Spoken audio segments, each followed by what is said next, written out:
and so I'll look to the first deputation, Mark Parnell. Hello, Mark. I was speaking to climate change and the City of Adelaide's carbon neutral Adelaide plan. Mark, you have 5 minutes. I do. Thank you very much, Your Worship, and thank you, councillors, for the chance to share some brief thoughts with you. They will be brief. As many of you know, I hold the record for the longest speech in State Parliament at 8 hours. I'm not going to do that now, 5 minutes. This is actually my first formal engagement with any level of government since I retired from State Parliament 4 months ago. I suspect it won't be my last engagement, but I have taken a bit of a back seat in my retirement. But I was moved to seek a deputation today on climate change for 2 reasons. The first one is I wanted to thank and congratulate Adelaide City Council on your leadership in this space over many years. And secondly, I wanted to encourage you to maintain that momentum, because I understand you do have on your agenda an item that does seek to maintain the momentum on climate change action. So that was the second reason I thought I'd come along. 2.5 years ago, this council agreed with dozens of other councils around Australia and hundreds of councils around the world, and agreed that we were in a climate emergency. Now, you even beat me to that, because I didn't get my motion passed through the upper house of State Parliament until some time after Adelaide City Council had done it. And we're still working on the lower house of State Parliament to acknowledge that we're in a climate emergency. So this council and many others were well ahead of the curve. You understand what climate change means for your communities, for your economy and for your environment. Now, some people scoff and say that these declarations of climate emergency are merely symbolic because they don't actually do anything. I take a slightly different viewpoint. I think they are important because we all know that it's very difficult to change anything unless you realise that you have a problem. Now, whether it's smoking or drinking or addiction to fossil fuels or drugs, acknowledging that you have a problem is the first step to doing something about it. That's why I thought it was so important that Adelaide City Council declared the climate emergency. But in terms of what to do next, let's go back to 2015. So 6 years ago, the state government and this council committed to a joint aspiration for Adelaide to be the world's first carbon neutral city. Now, that was quite an important moment. Jay Weatherill was the Premier, Martin Haese was the Lord Mayor, so it seems an age ago that these people were in those positions. I note that former Lord Mayor Haese now chairs the Premier's Climate Change Council, and your current Lord Mayor is also a member of that council. So there should be no barriers to cooperation with the state in advancing a new climate plan for the City of Adelaide. Now, I understand that your current plan expires this year. Now, no doubt there are a raft of other strategic planning documents that would reference climate change and that you could refer to, but I think a new iteration of the carbon neutral city plan would be an excellent idea to keep the momentum going. I note that the state government itself has a new 5-year plan in this space, the South Australian Government Climate Action Plan 2021 to 2025, whereas your plan expires 2021 this year. Now, of course, I'm not going to be too Pollyanna-ish about this. Their plan does not go far enough by any stretch, but I'm here today to encourage rather than to criticise.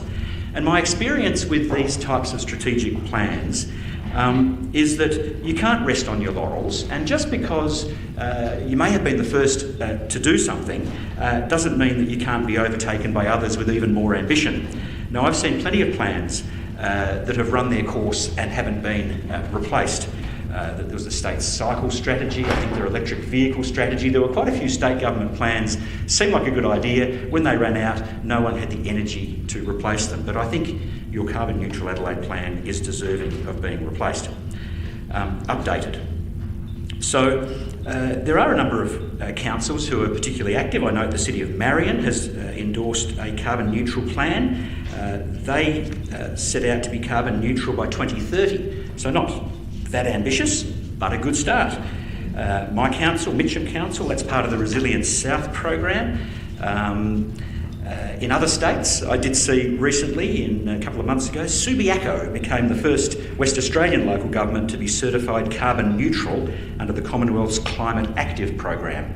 I hadn't heard about that program before, so I looked it up and I discovered that the ANZ Bank also got a gong under that, and given that they've loaned $10 billion to the fossil fuel industry in recent years, I'm not sure that there's necessarily a lot of credibility in that program.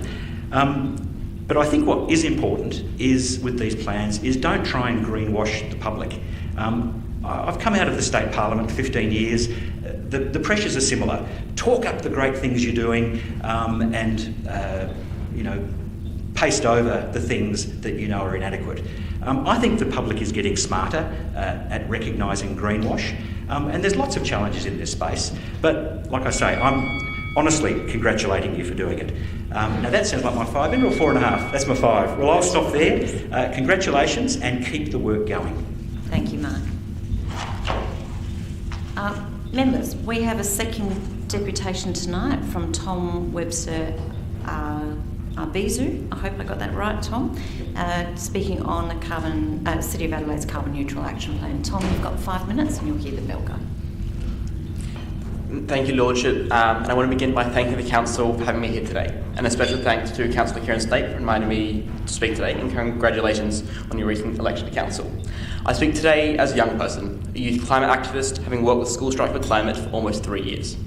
I congratulate the Adelaide City Council on its Carbon Neutral Adelaide Plan, a bold, world-leading plan to make the City of Adelaide one of the first cities in the world to be carbon neutral. It's ambitious and it's evidence-based, two crucial factors to a strong and successful climate policy. The latest report by the Intergovernmental Panel on Climate Change shows us that the writing is on the wall when it comes to the climate crisis.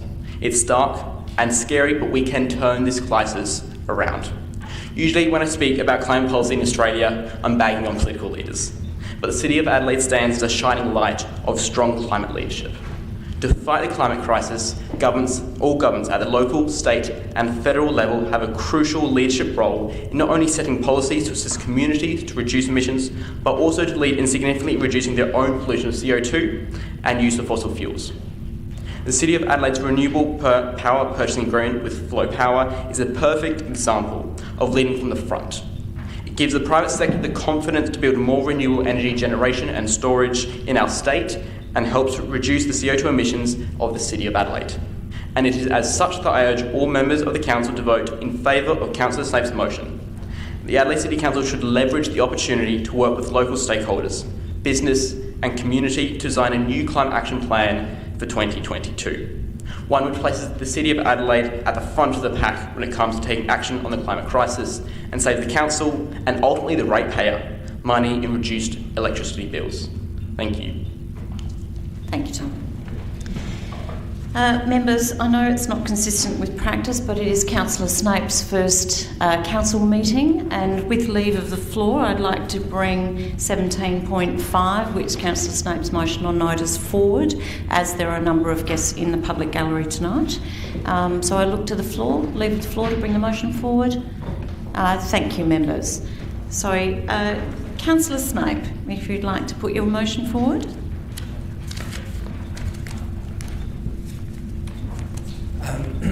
Yes, thank you.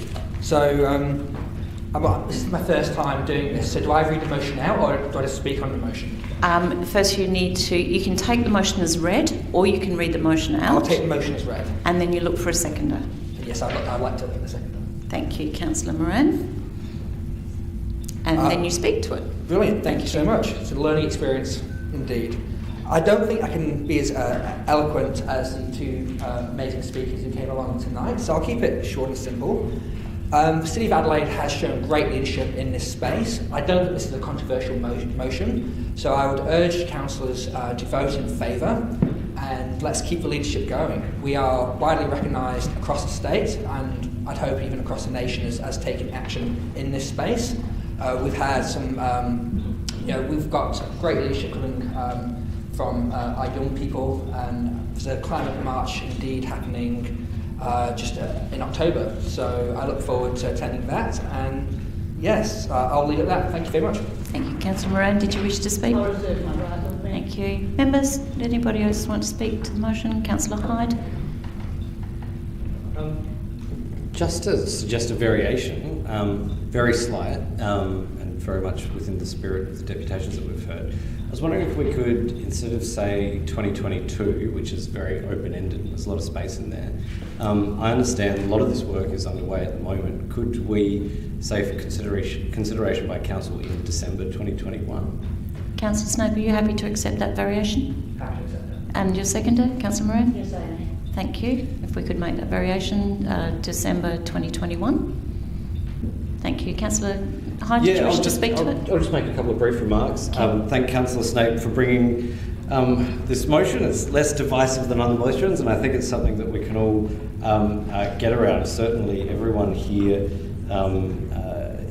acknowledges that we need to do a lot more for our environment. And that's been evidenced by the actions, Lord Mayor, and the previous plan and how it's been coming about.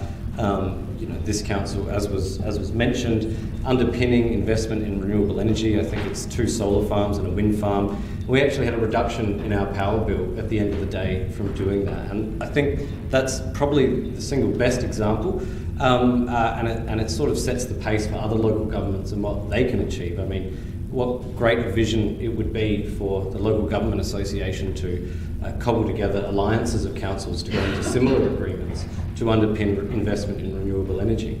But furthermore, this council is the first in South Australia to have carbon neutral operations, which is another magnificent achievement. Looking at this report, we've had a huge number of EV charging stations installed, more than any other council area in South Australia. We have 8.3 megawatts of solar panels on all of our buildings. And we also do a lot actually in the area of water as well, and water sensitivity and water sensitive urban design, and of course the gap water, which is an initiative from a while ago, but living in the driest state, the driest continent, etc., one that's very important. And we can't forget about water when we're thinking about critical utilities and a changing climate, because energy and fuel consumption is only one part of that. Water is another part of that, and something that would probably be a growing area of interest. So again, thank Councillor Snape for bringing this, and thank you, Lord Mayor, for moving it up the agenda. I hope we can all get behind it. Members, I'll go to you in a moment, Councillor Martin, but I've just been advised by administration that there is quite a bit of work that needs to be done for this to come in, including the data analysis and some consultation. Whether the mover and the seconder would consider we changing that to March 2022, which just gives a little bit of extra time for that plan to come in. Are we happy with that? Just to actually make sure that we get a good plan and we've done the work. So, thank you, Councillor Moran. Sorry, I'm just checking you're okay with that. Thank you. Thank you for that consideration. Councillor Martin, did you wish to speak? Yes, just briefly, Lord Mayor, to echo the comments of Councillor Hyde. It was indeed a great achievement in the city signing contracts for the delivery of renewable energy and helping to reduce our carbon footprint. That work began actually with the chairman of the Premier's Climate Change Council, the then Lord Mayor Hazy, and it has come to fruition in a most spectacular way. I share all of the aspirations that Councillor Snape has proposed, but perhaps one other, and that is that the City of Adelaide is a carbon neutral city, but it is by virtue of purchase of carbon credits. And I think it would be a worthwhile goal of this council to become carbon neutral without having to resort to buying credits. It is, for me, a much more genuine approach, and one for which I think the community would be prepared to pay a little extra. They would certainly be grateful to this council, and it would continue the reputation of this city in setting the bar when it comes to carbon neutral behaviour. So I just ask the administration if they'd contemplate that. That is a new world without purchase of carbon credits within the body of work that comes back to us shortly. Thank you. Councillor Martin. Members, any other speakers? If not, I'll go to Councillor Snape to sum up. Summed up. Members to the vote. Those in favour? Those against? Thank you. Could I have that recorded as unanimous? Members, that takes us back to the agenda. I'm going to go to item 9 and 10 on block. If you could call out any items that you wish to speak to. So members, item 9.1, the advice of the Adelaide Parklands Authority. Item 9.2, recommendations Reconciliation Committee. Item 10.1, car share support. Item 10.2, traffic signal deed. Item 10.3, e-scooter evaluation. 10.4, the Safer City Action Plan. 10.5, the Adelaide Zero Partnership. 10.6, the 2021-2022 Black Spot Funding. 10.7, the City Street Activation Review Parklets. 10.8, the Quarterly Forward Procurement Report Q2 21-22. 10.9, we have to do that one anyway. 10.10, the Appler Charter update. The 10.11, the Q4 Commercial Operations Report. 10.12, the Local Government Reform Member Behaviour Framework. 10.13, Representation Review. 10.14, Riverbank Precinct Projects. And 10.15, Code of Conduct. Thank you. Members, so on block, if I could have someone move that we endorse 9.2, 10.2, 10.4, 10.6, 10.7. I'll look for a mover. Thank you, Deputy Lord Mayor, and a seconder. Sorry, thank you, Councillor Abrahimzadeh. Members, any comments? If not, to the vote. Those in favour, those against, they are carried.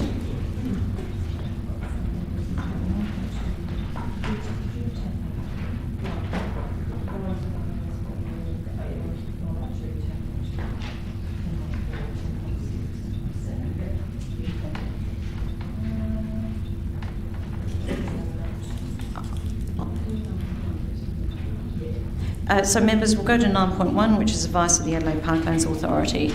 I'll look to the floor for a mover. Councillor Martin, you moving? And a seconder?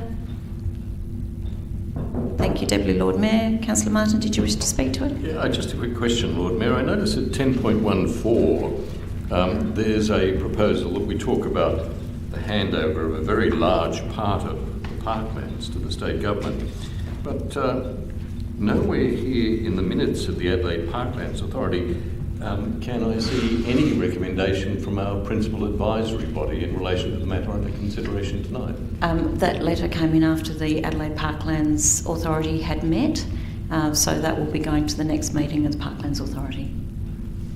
So there will be no advice before we make the decision? There will be. We will have a special meeting of the Parklands Authority prior to the next council meeting. Okay, but we will still vote tonight at 10.14. At 10.4, if you look at the next steps within 10.4, which I just said 10.14, I'm sorry, thank you. It's asking that you note the report and the next steps, and the next steps includes a briefing, which will happen on the 21st of the night to Council, 2 further meetings of the Parklands Authority, a special meeting of Parklands Authority, a special meeting of Council. Oh, I've got a different agenda because it says we're setting up a working party. I didn't know. There is a working party within the recommendation that's going forward to Council. Oh, okay. Okay. All right. Well, no, I understand there's no advice yet. Correct. Other members? Deputy Lord Mayor, did you wish to speak? Any other comments? Councillor Martin, did you wish to sum up? Summed up. Members to the vote, those in favour, those against, thank you, that is carried. Members, we also have our consultants here for the representation review report, so I'm going to bring that item forward, which is 10.13.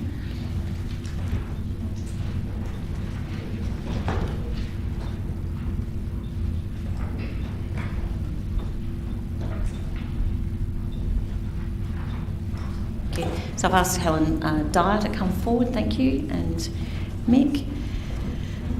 So members, I'll go to 10.13. Councillor Hyde. Thanks, Lord Mayor. I have an alternate motion. Give members a moment to read that, or I can read it out if they wish. Thank you.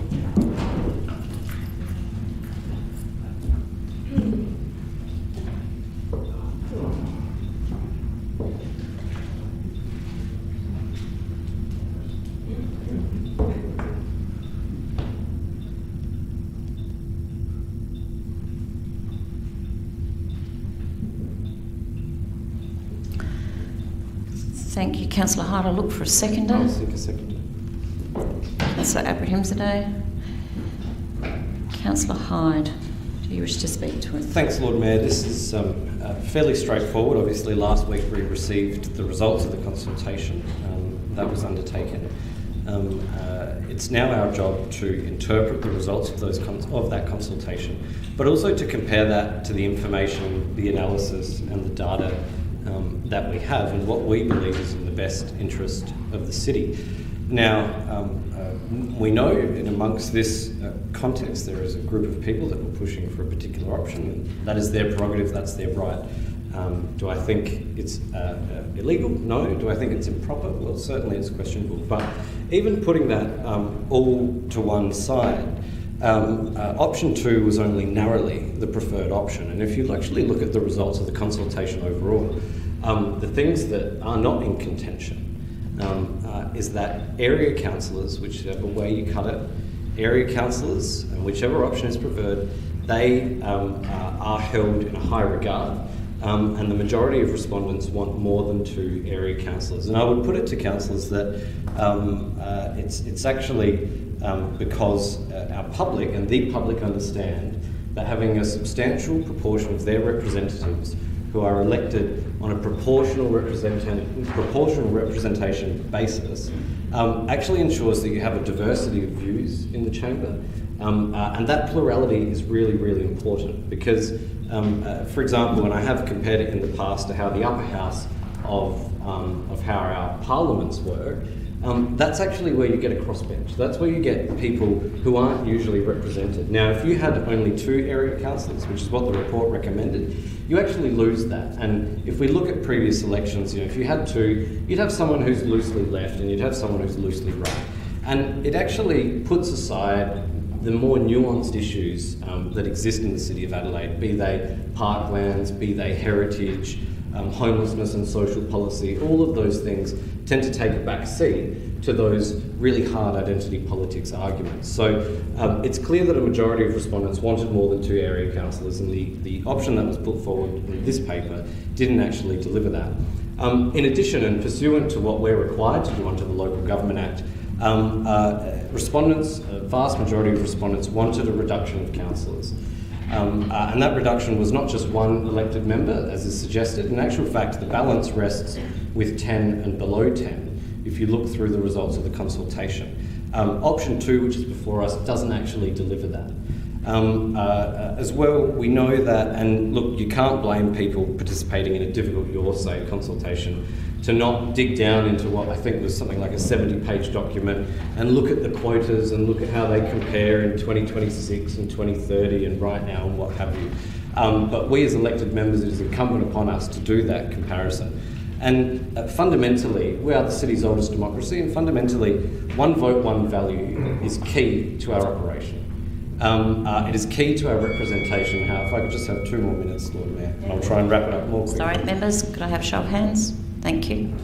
1 vote, 1 value is the basis of why we're all here. And if you look at option 2, there's no way to have a structure of boundaries where 1 ward isn't overrepresented and another ward is underrepresented. In actual fact, the difference, once you take into account the overrepresentation of 1 ward and the underrepresentation by virtue of population growth of the other ward, it's actually a difference in the region of over 20%. That means in 1 ward, someone is casting a vote, and that vote, assuming equal numbers of people vote, that vote is actually worth, there is a 20% difference between someone in another ward. And that is just fundamentally unfair. And that's an issue. But lastly, and this is a more nuanced point, is that option 2, as it currently stands, Again, if we cast back to that idea that the area councillors who answer to the council area overall, and it doesn't matter if they're voting on an issue in North Adelaide or an issue in South Ward or an issue on Rundle Street, they always are beholden to the people that issue affects. And it works well in this council chamber because there is no way that me in South Ward and Helen and Phil and Mary could gang up on Central Ward on an issue, because the balance of power ultimately rests with the area representatives. Now, they could choose to vote in a particular way and to a particular ward's detriment, but they would still be answerable to their ratepayers and their constituents in that area. But take, for example, option 2. Now, if option 2 was the case, even if both area councillors voted with both North Ward councillors on an issue such as service provision, or whether we're going to underground more power lines or upgrade Jeffcott Street or something like that, every time you could see Central Ward and South Ward gang up and vote against. And there's that great quote, I think it's Benjamin Franklin, that democracy is 2 wolves and a lamb voting on what to have for lunch. And my real concern is that you lose the balance of power. Option 2, you could see the CBD actually gang up on North Adelaide, and that would be a serious issue. Thank you. Councillor Abrahimzadeh, did you members to the floor? A few questions, Lord Mayor. Councillor Martin. Yes, and I thank our guests for being here. I'd just like to confirm that the model that's being proposed was not endorsed by the 2 consultations. Is that correct? CEO?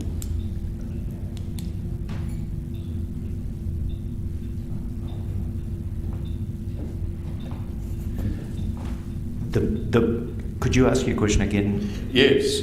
Is the model that is being proposed a model that was endorsed by the 2 consultations? You remember we had one, there was dissatisfaction with the result, we went back out, it came back with I think it was the same one actually, and then this one has appeared. Was this actually, I'd like to know, was it first choice, second choice, third choice, 5th choice, or no choice at all?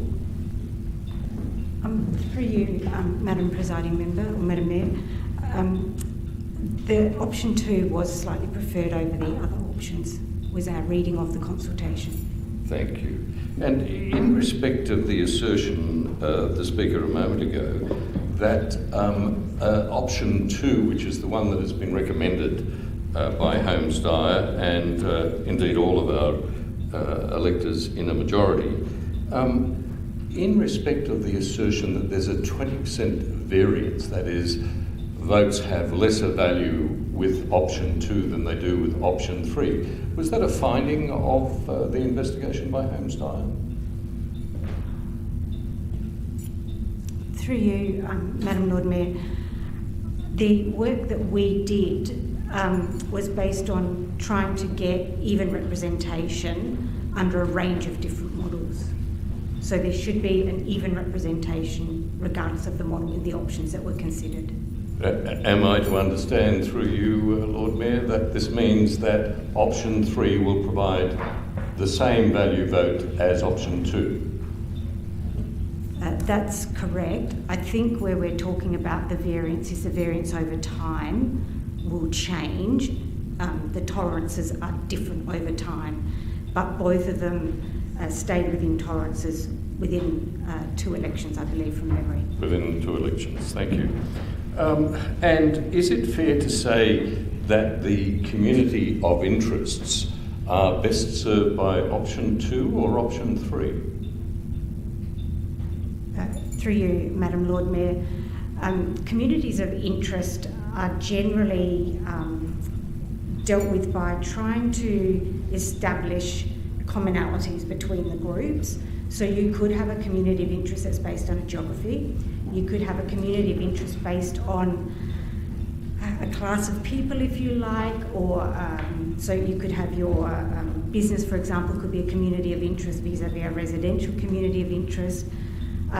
So in terms of the communities of interest, I think the commentary that we made in relation to option 3 was perhaps slightly less, or didn't quite have the same logic of communities of interest from a geographical perspective as option 2.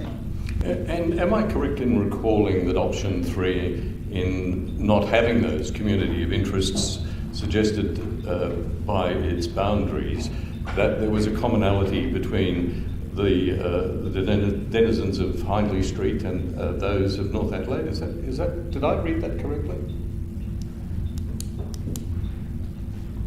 I'm not sure that the boundary dipped down into the city, including Hindley Street, I think, did it not?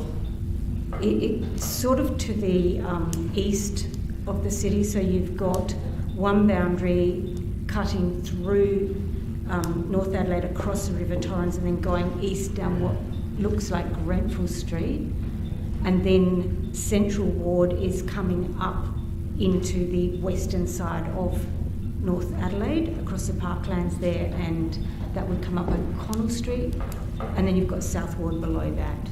I see. Well, thank you for that. Lord Mayor, I can't anticipate the vote. I just can't imagine that the council would adopt this. Maybe it would. But this represents probably the worst of all outcomes in my view, and certainly the view of my ratepayers. My ratepayers were somewhat relieved to see the council papers and to see that the council was going to endorse what the public consultation of the result of the first public consultation said, and what the respondents to the second consultation said. Now, I acknowledge that the former speaker thinks that there was something improper for people to actually advocate a particular model. And of course it's up to those people to determine how they respond to that allegation. But I do resent the assertion that we can't blame those who responded. We can't blame those who responded for not understanding the documents. It is patronising in the extreme. The people who responded in a way that they felt comfortable. That is, they had a community of interest. Some of those people said to me any other model, and particularly option 3, would amount to, and I used the word that was put to me, I'm not suggesting this is my feeling, it was put to me, option 3 amounts to a gerrymander. Now, we all know what that word means, and they know it best in North Adelaide, let me tell you. I can't imagine why you propose this. It is going to split the city in such a way that communities of interest will be almost impossible to identify. Offices mixed with residents, retail mixed with more residents. It is not a community of interest.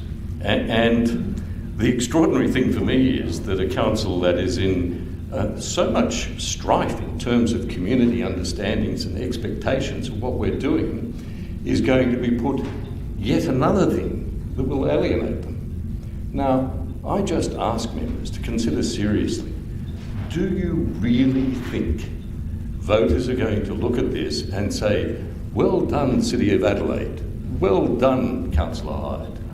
They are not.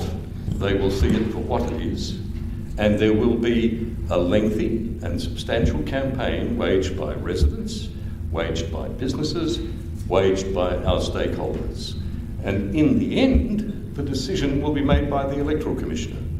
And it is my assertion the Electoral Commissioner will not accept this. At the end of the process, what you will have is yet more alienation. More residents, more stakeholders thinking, what the hell is this council about? What is it doing? Councillor Snape and then Councillor Moran. I'd just like to echo Councillor Martin's concerns. There is a perception, even if it is only a perception, of a gerrymander. And I think we also risk embarrassment if we put forward something that is quite clearly not going to be accepted by our Commissioner. I also reject politely the assertion by Councillor Hyde that positions were put forward by people who have electoral interest. From my experience, it's community groups that have put forward the support for option 2 or a similar scenario to option 2, especially those residential community groups in the north and the south, which make a significant chunk of our voting base. So I would ward councillors away from voting for this amendment and I'd encourage councillors to vote for the additional motion. Thank you. Councillor Moran? Yes, just a few points. I think the suggestion that there was some push polling or some unethical thing done is scandalous. Past and failed candidates, as was described by the young candidate in front of me, have far less conflict of interest than the people that sit in this room. They don't know why they failed. We think we know why we succeeded. And I can't help looking at that through a prism of my political future. And I'm sure I'm not the only one sitting here. I totally agree with one part of option 3, that there should be an equal number of ward councillors and area councillors, and that includes the Lord Mayor as an area councillor. It is ridiculous to just have a couple or one. There's not really much respect given, with all due respect, ward councillor Hyde to the area councillor. They were in the old days the people that were the deputy Lord Mayors, the senior people that did the broader mandate, central market and so forth. But there's not much difference now. So I totally agree with your logic of the balance of ward and area. The problem I've got, if I'm right, is that that North Adelaide, and correct me if I'm wrong, is split east and west of Jeffcott Street. Is that true? Am I looking at the right boundary? Where Central Ward wraps around, goes up either O'Connell Street or Jeffcott Street, so everything east of Jeffcott Street and or O'Connell Street is called Central Ward. Now, that is just nonsensical.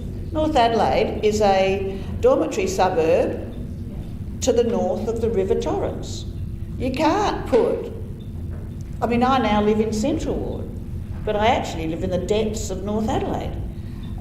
So that alone cannot be. If there is an option that puts the boundary, leaves North Adelaide as one ward, Central Ward as another ward, perhaps adjust the boundary of South down to give it a 1 councillor ward, 1 councillor in South, 2 in Central and 2 in North Adelaide. That gives you 5, and then you have your 4 areas and your 1 Lord Mayor. I'd go with that, but this one, with all much as I'm attracted to it for incredible self-interest, it seems when you're an area councillor it's like paying musical chairs. Every year one goes away.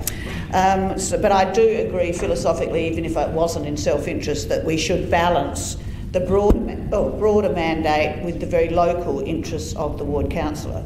I think that's vital. So I'm not that happy with option 2 at all.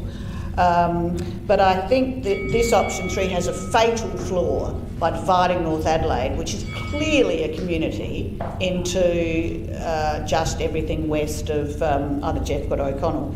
So for that, I can't vote for it. I'm not going to vote for option 2 either. I think that we should just say, let the Commissioner decide. We're the last people sitting in this chamber that should decide on what we get. We should say, look, here's our consultation with our public. Alex going to say members, I'm just going to leave because I've given an extra minute because Councillor Moran. My preferred position, and always has been, that we let the Commissioner decide. We can hand our consultation over. Individual councillors can say, if they want to, I think this consultation was slightly padded, and that might be taken into consideration. But we are the last people that should be doing this. So I won't be voting for anything. And my vote is to let the Commissioner look at the report, look at the consultation and make his expert opinion. I won't get it up. Team Adelaide will never vote for that. Councillor Kira. Oh boy. Okay, thanks Lord Mayor. Can I just clarify that option 2 presents us with 2 area councillors? Is that right? Through you, Madam Lord Mayor, option 2 was a 232 option, I believe. So I think you could have up to 3 area councillors with that and stay within your 12. Or yes. I think the recommendation before you tonight is with 2 area councillors. 2 area councillors and 7 ward councillors. Okay, thank you. For me, Lord Mayor, that's the clincher. This cuts to what Councillor Hyde has put towards the end of his initial address. We've heard statements, and I dare say we are being asked, and I caution councillors against being swayed by politics and being swayed by sort of emotive language that this is all about embarrassment or whatnot. I don't think it is any of that. What this is about, what our duty is to ensure the principle of one vote, one value. One vote, one value. And the problem as we've got it, as Councillor Hyde so ably articulated, and I know Councillor Hyde has been extremely diligent about this, and I will not try and gainsay some of the analysis he put forward, but I find it extremely compelling. You will have the situation of ward councillors ganging up because you have such a small minority of area councillors. This idea, Councillor Martin has said there's something about communities of value. There'll be offices mixed with residents, mixed with retail. Well, that's the case in all of the wards already. That's going to be the case no matter what option is chosen. You are going to have a mix of uses, mix of zoning within every single... That can't be avoided, and that is the nature of a city as it progresses. I am compelled by what's been put forward by Councillor Hyde. This is a tricky situation. We can't expect that there's going to be a magic wand and a very easy answer. But nevertheless, the overriding principle ought to be for this chamber one vote, one value, and not to listen to emotive language like gerrymander and embarrassment and that sort of stuff. That is not our obligation here. And I urge councillors to support the amendment that Councillor Hyde put forward. Members. Councillor Donovan. Thanks, Lord Mayor. I think it's pretty simple. We went to consultation, we got a result back. We then, through some members of council not appreciating that result, paid an extra $20,000 to go back to consultation. We got the same result back, and now we're putting forward something completely different. Personally, I think if we're looking at the boundaries and we're talking about one vote, one value, and how important it is to have ward and to have the wards not ganging up on area councillors, well, that is completely lost if we change the boundaries to be meaningless. So the proposal here ceases to have any value in terms of the community of interest who have put forward what they want from us as their ward councillors. So if we were to proceed with something like this, we might as well have all area councillors, which is not at all what is wanted by those who have responded, because we lose the impact of having ward councillors when we no longer have definitive wards that are based on the communities of interest of the people who have responded. So I think it's a very mixed message to suggest that this is a better outcome when we no longer, those wards become meaningless. It divides up North Adelaide, it divides up the central zone in an area that's absolutely meaningless. So if that's the suggestion that we're going for one vote, one value, then we should be, and we're ignoring our communities of interest, then it would be a better proposal to have all area councillors, which is not at all what the consultation has said is wanted. So I won't be voting for this. I will be voting for the original motion if this fails. Members. Deputy Lord Mayor. Thank you, Lord Mayor. What a mess. That's all I can say is what a mess. I actually agree with Councillor Moran. Option 2 is not viable. Option 3 is probably better because it adds the more area councillors. I don't see any of these options really, whatever we decide to do in here, being heard by the Electoral Commissioner. I think he's going to do what he wants to do based on the consultation. I also think the consultation is flawed. I think push polling has played a big role in what has happened with the consultation. I don't think it's been fair. You've got 0.1% of people that have contributed to the consultation that speak to 25,000 voters in the city. I'm just finding all this very uncomfortable. I don't think that people have been really looking at this fairly with the way that they've been told how to vote step by step on social media. That makes me feel very uncomfortable, that people actually are just following on how to vote for something and told what to do. I don't feel in the consultation that we had here for groups to come in, we only had 4 people rock up to find out more information. I have to say, Lord Mayor, and I might have to direct me on this, I really don't want to vote for either. I'm actually going to walk out the room. Unfortunately you have to vote if you're in the chamber, so I'm going to leave. Were you against the government? I'm against the whole thing. No. You can't, you have to sit and vote against the whole thing. I'm finding it is illegal to do what you're doing. you have to give me grounds to leave the chamber, I'm afraid, Councillor Kouros, or Deputy Could I Mayor. give grounds on the fact that I think this whole thing is flawed? Certainly can. Be wrong, No? If you're in the chair, you have to vote. If I'm not in the chair? you can't leave to go to the toilet.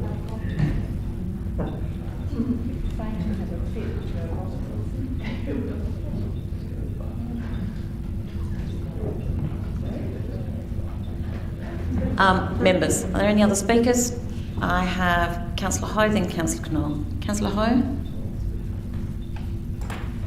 Thank you, Lord Mayor. Look, I have the same concern just like Councillor Moran as well as the Deputy Lord Mayor. I feel actually quite uncomfortable to see those basically telling you what to do step by step on social medias as well as emails.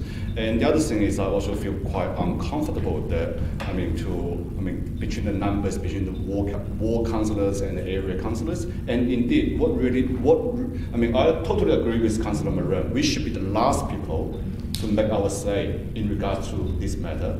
All right? If I don't have to vote, I will walk out. If I have to vote, I will go with the amendment. Thank you. Councillor Knoll? Yes, we all have a difficulty with the process overall. And look, I appreciate all the efforts that people have gone to take part in the consultation, but they are engaged and certainly have an interest. And and as any individual, you would tend to do that through your own prism. I think the difficulty we have is that one, and I've tried to and it has caused me a lot of, and to be honest, sort of sleepless time, simply because trying to do an equitable solution that sort of speaks to the various concerns that people have and the various interests and the various ambitions they have for that. So for me, it came down to the fact that they wanted a mix. And so that means that we're sort of obliged to try to work around that. They also wanted less councillors, and that was consistent up until there was the second opportunity, and then people tended to change their mind according to suit a particular outcome. Now, and I'm looking at that, and I'm saying, okay, for equity. And it's more around the area councils rather than the ward, because the wards will always self-regulate according to the boundary changes.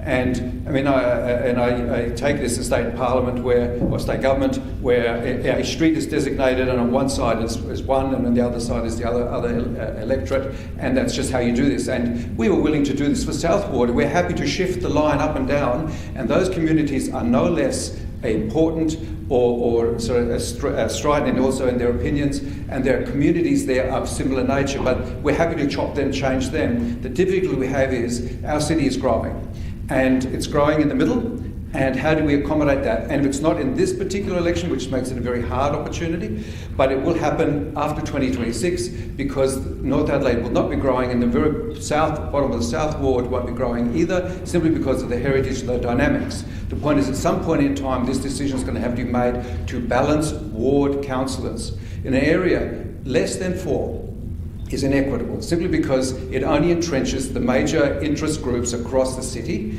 and gives them an extra opportunity to have some form of control, whichever way it may be. By giving a 4, that allows a greater diversity of opinion and a greater diversity of councillors and who can support the various interest groups and the various communities. It also will encourage more people to run, because if you've only got a couple, then you know there's a couple of strong candidates running. It actually is against our democratic principles, because it will decrease the amount of people who are interested in running. And those things you want is a great diversity of offer, so that we can choose candidates closest to our own opinion.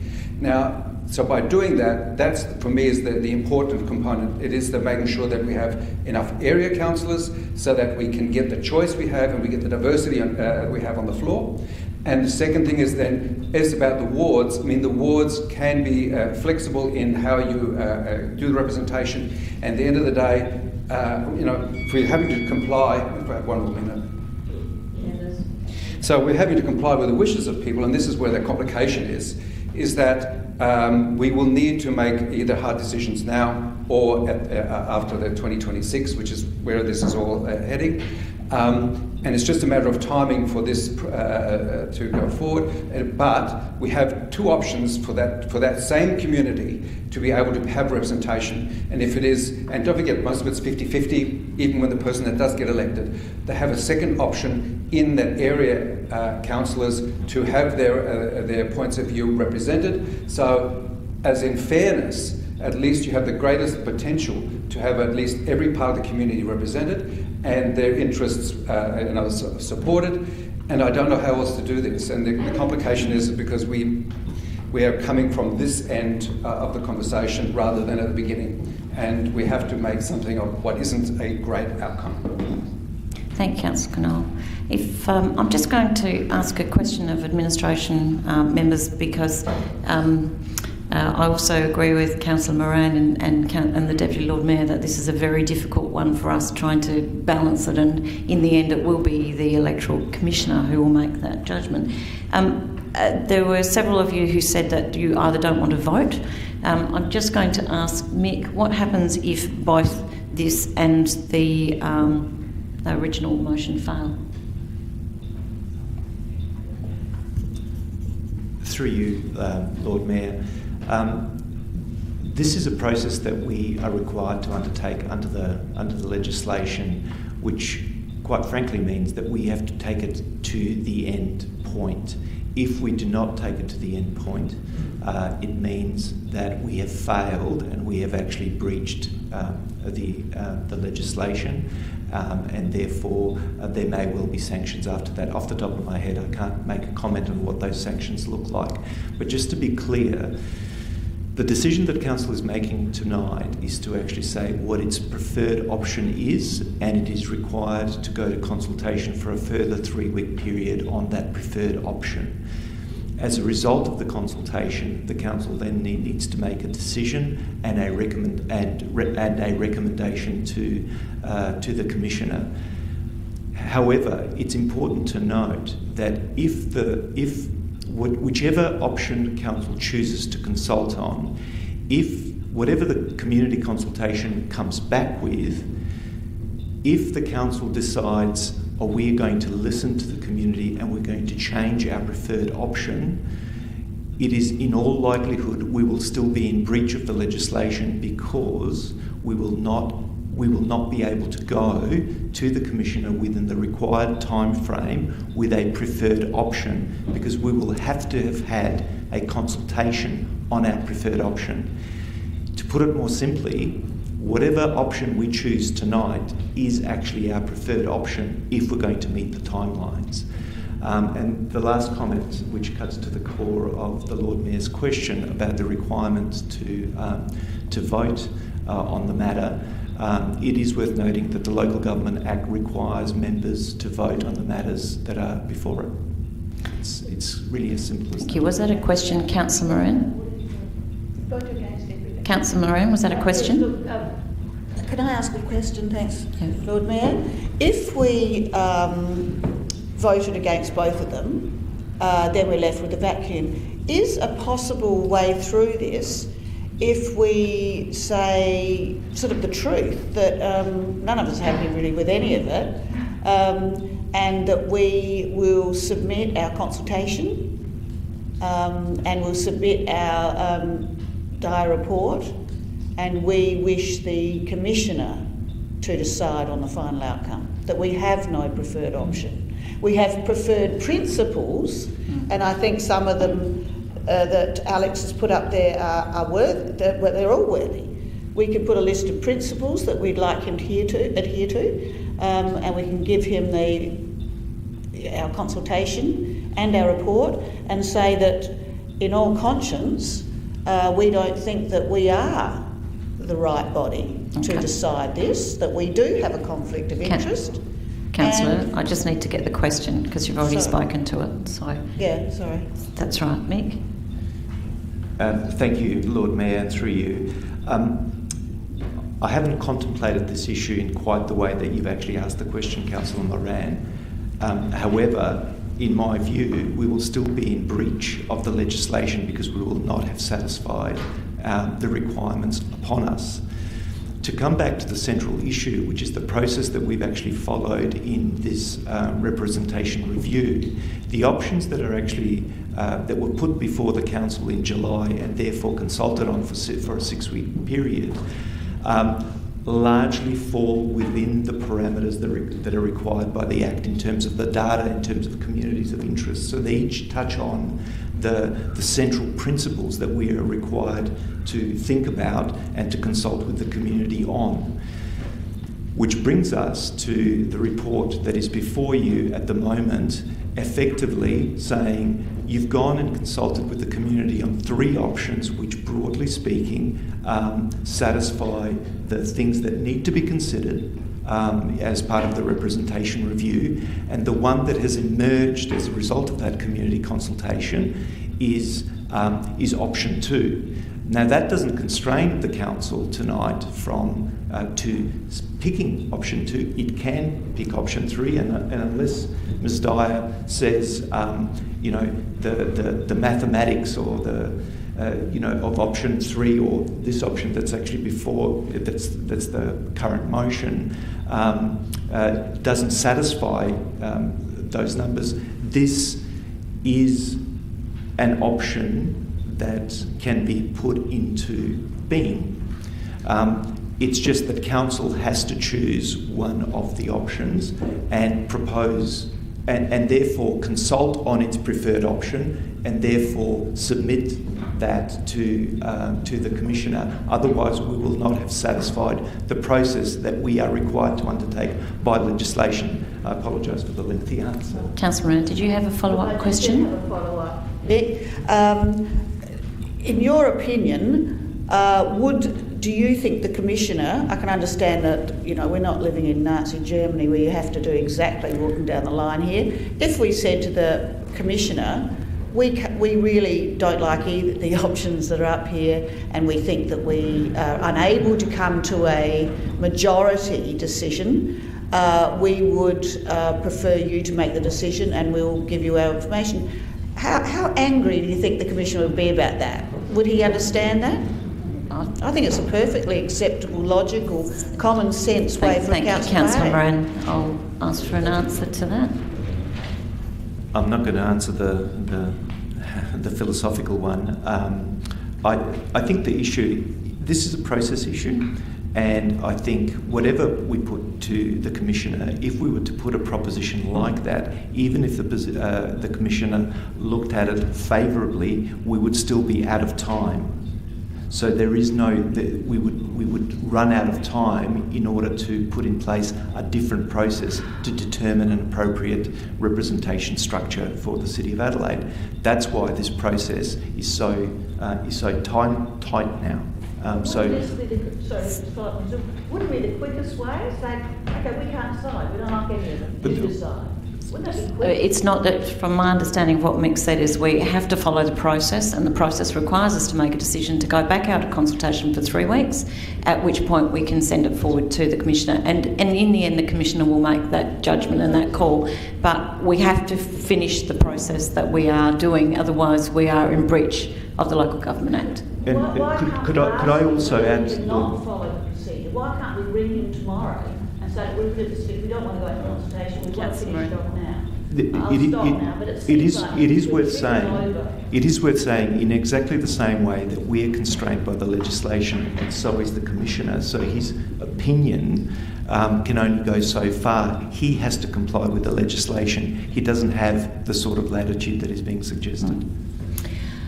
I'll go back to the floor. Councillor Abraham, today I saw your hand up. I'll come back to you, Deputy Lord Mayor. Deputy Lord Mayor, was it a question? Or she's already spoken, so question. Thank you, Councillor Abraham. Just want to be clear. So tonight we have to choose either option. You cannot vote against either one. Correct. We have to, as a chamber, we have to actually make a decision to go back out to consultation on one of the options. We can vote against both. You can vote against it, but we still actually have to take something back out to consultation, otherwise we're not going to meet the deadlines. But so if we're all voting against the both that's the question I asked right at the beginning. Right. Okay. Councillor Abraham today. Thanks, Lord Mayor. Just quickly, I would like to say that I'd raise to support this amendment, and the reason for that is, Lord Mayor, at the last general elections, I think we had, here in the City of Adelaide, we had about 27 or 28% voter turnout.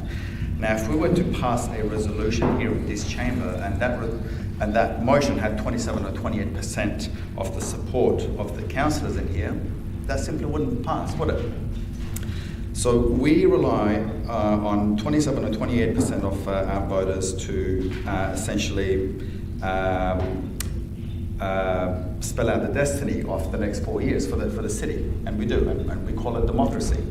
Now, this goes back to the point that Deputy Lord Mayor was making about the public consultation and how we've only received 0.1% of our eligible voters' feedback. I say this, Lord Mayor, and the reason why I'm supporting this is because for the past, 15, 16, almost 20 years, we've had roughly these boundaries that we've had, the ward structures. They've changed slightly, but that's what we've had. And this is the voter turnout that we get, the 27 to 28%. If we want better engagement, we should be doing something different. I don't know whether if this is the answer, but I'm happy to support this, and I'm willing for this to be tested, because this might get us more voter turnout. This might get us better engagement with our community. So I'll be happy to support this, and hopefully the Electoral Commissioner will see the reasoning behind it. Thank you. Now, I believe everybody has spoken, so I will go back to the mover to sum up. Councillor Hyde. Just a question, if I may, Lord Mayor. Certainly. When did this process start, from our perspective? When did we start the process? Yeah. CEO? Feels like it's been going for quite some time. It does. Through the presiding member. I'd say at least. I've got a feeling our team leader of risk was here, and she's since been on mat leave and returned to work. So it's at least over a year. What? March last year. March last year. Yeah. And when did we get? When did we get the first paper? So this would be the sort of the third report now. When did we get the initial one?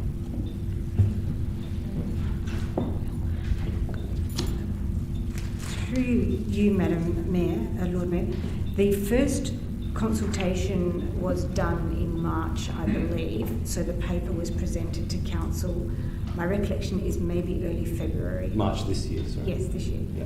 And I think it was early February when we got the first paper. Apologies, we started March last year.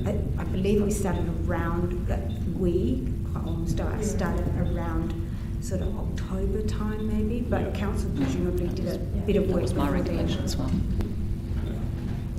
And just at the outset, and we can start the clock now, sorry.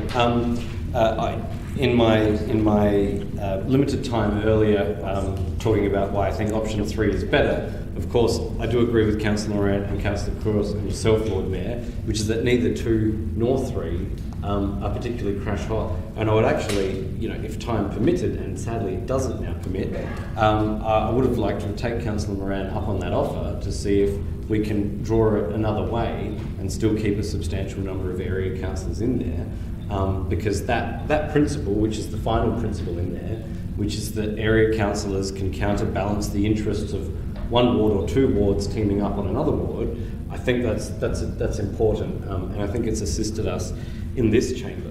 I just remind members of a couple of things. The first one being Section 221A5 of the City of Adelaide Act, which outlines that we need to make decisions that are in the overall public interest of the City of Adelaide, but also to draw attention to the objects of the Act, which talk about providing for the representation of the interests of South Australians not enfranchised to vote in the corporation.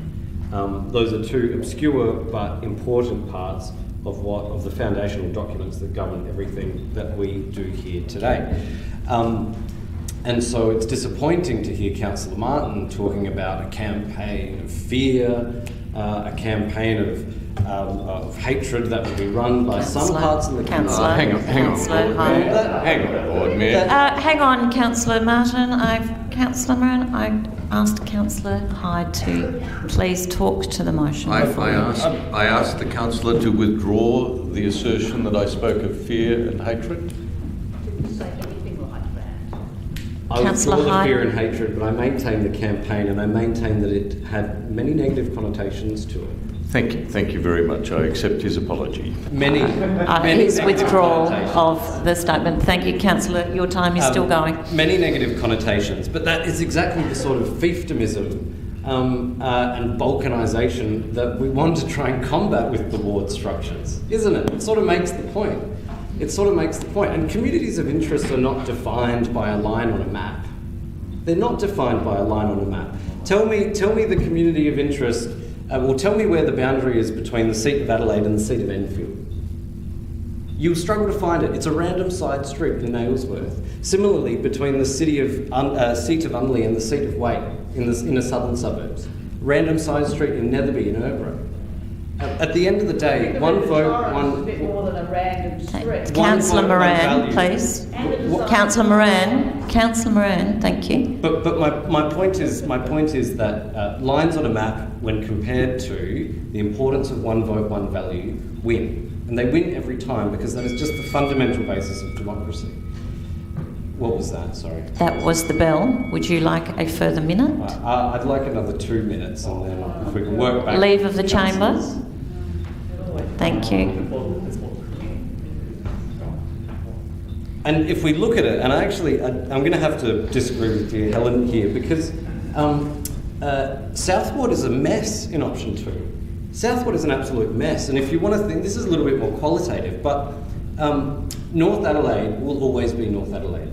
It is geographically different, yes, but it also has a very different set of policies that govern it, from state government policies and planning code to City of Adelaide policies and how we service those areas. But look at Southward.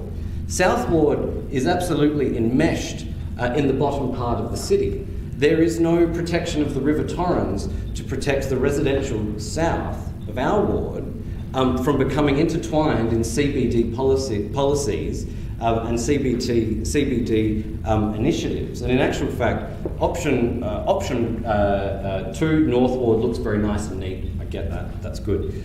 Option 3 South Ward actually makes a lot more sense because it follows some of those policy and planning areas. And option 3 South Ward is actually majority heritage, majority low rise, single-storey residential with a main street. And I think it's actually important to differentiate. In the CBD, I think it's important that they continue to have a level of representation that is separate from Central Ward, whereas option 2 actually folds in Guja Street and 40-storey buildings into South Ward, and those communities of interest, I believe, do not align. But look, ultimately, it is what it is. I am disappointed, if I can go back to the beginning, that it took 6 months for us when we begun this process to actually engage the consultant. I'm not saying it's the consultant's issue. But actually, if I could just correct you, we started in June 2020, and we can engage the consultants in October. Right, but I think we would have had a workshop prior to that. I think our first workshop was. So I do think we've dragged our feet on it too long. I'd love to do a bit of a rethink, but time just doesn't permit now. And obviously the reasons are on the screen for why I think this is the better option, or the least worst option. Thank you. Members, we are about to vote on the alternative motion before you. Those in favour? Those against? Division, please.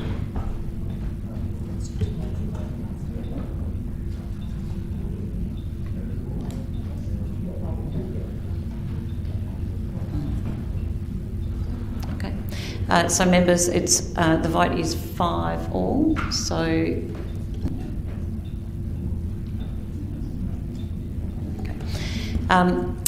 so members, I'm going to vote in favour of the alternative motion. Purely instantly, as I said before, I agree entirely with Councillor Moran and the Deputy Lord Mayor. I would like it not to be our decision to go out. I think we should go out. I think we will get a response to this that we can then look at and take back to the Commissioner. So I'll vote in favour of the alternate motion. Division, please. Council members, the division has been called. All those in favour of the motion, please stand and remain standing till all names have been called. Councillor Khera, Councillor Ho, Councillor Knoll, Councillor Hyde and Councillor Abrahimzadeh. Thank you, Ms Dyer, for joining us.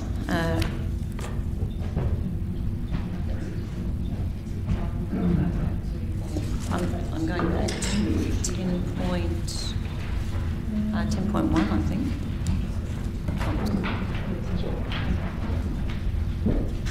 Members, 10.1 is the car share support, and Councillor Donovan. I'd like to move an alternate motion, Lord Mayor, that I've sent through. Thank you, Councillor. Members, there's an alternate motion before you.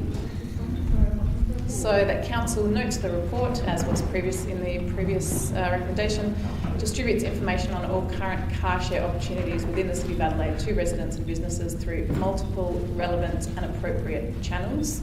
This may include social media, e-newsletters, City of Adelaide website, through activities such as an informational leaflet delivered in conjunction with the distribution of kitchen caddies, relevant workshop forums, and I seek a seconder. Thank you. Councillor Hyde has seconded you. Thank you. So, Lord Mayor, on 9 March, I believe it was, there was a motion that was passed with unanimous support of Council to investigate opportunities to support car share. I thank administration for their report, but it was a little bit limited.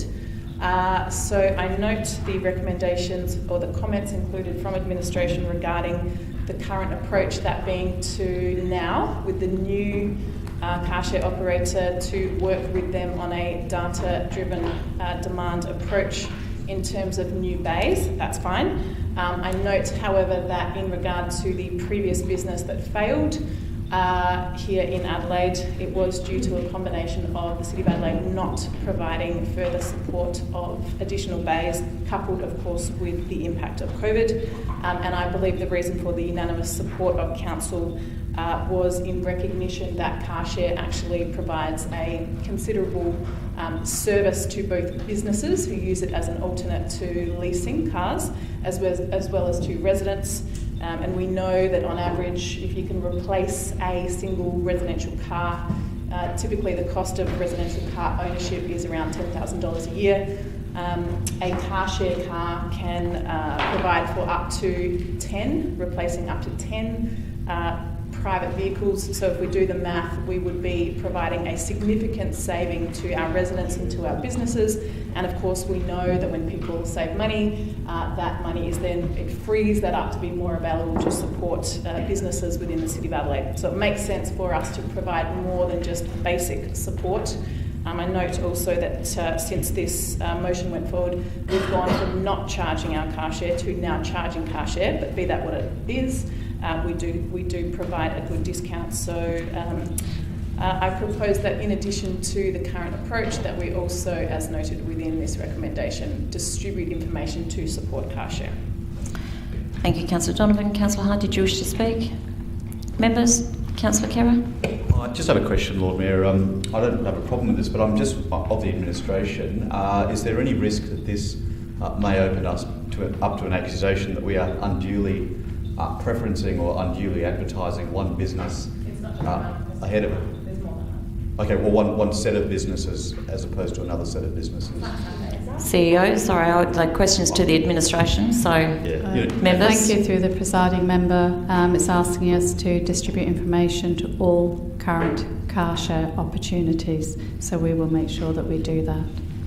Oh, sorry, that doesn't get to my question though. Is in doing so, I guess to reframe my question, in doing so, are we open to the accusation that we are unduly, essentially advertising one set of businesses against competing sets of businesses? That's all I'm getting at. It's basic probative things.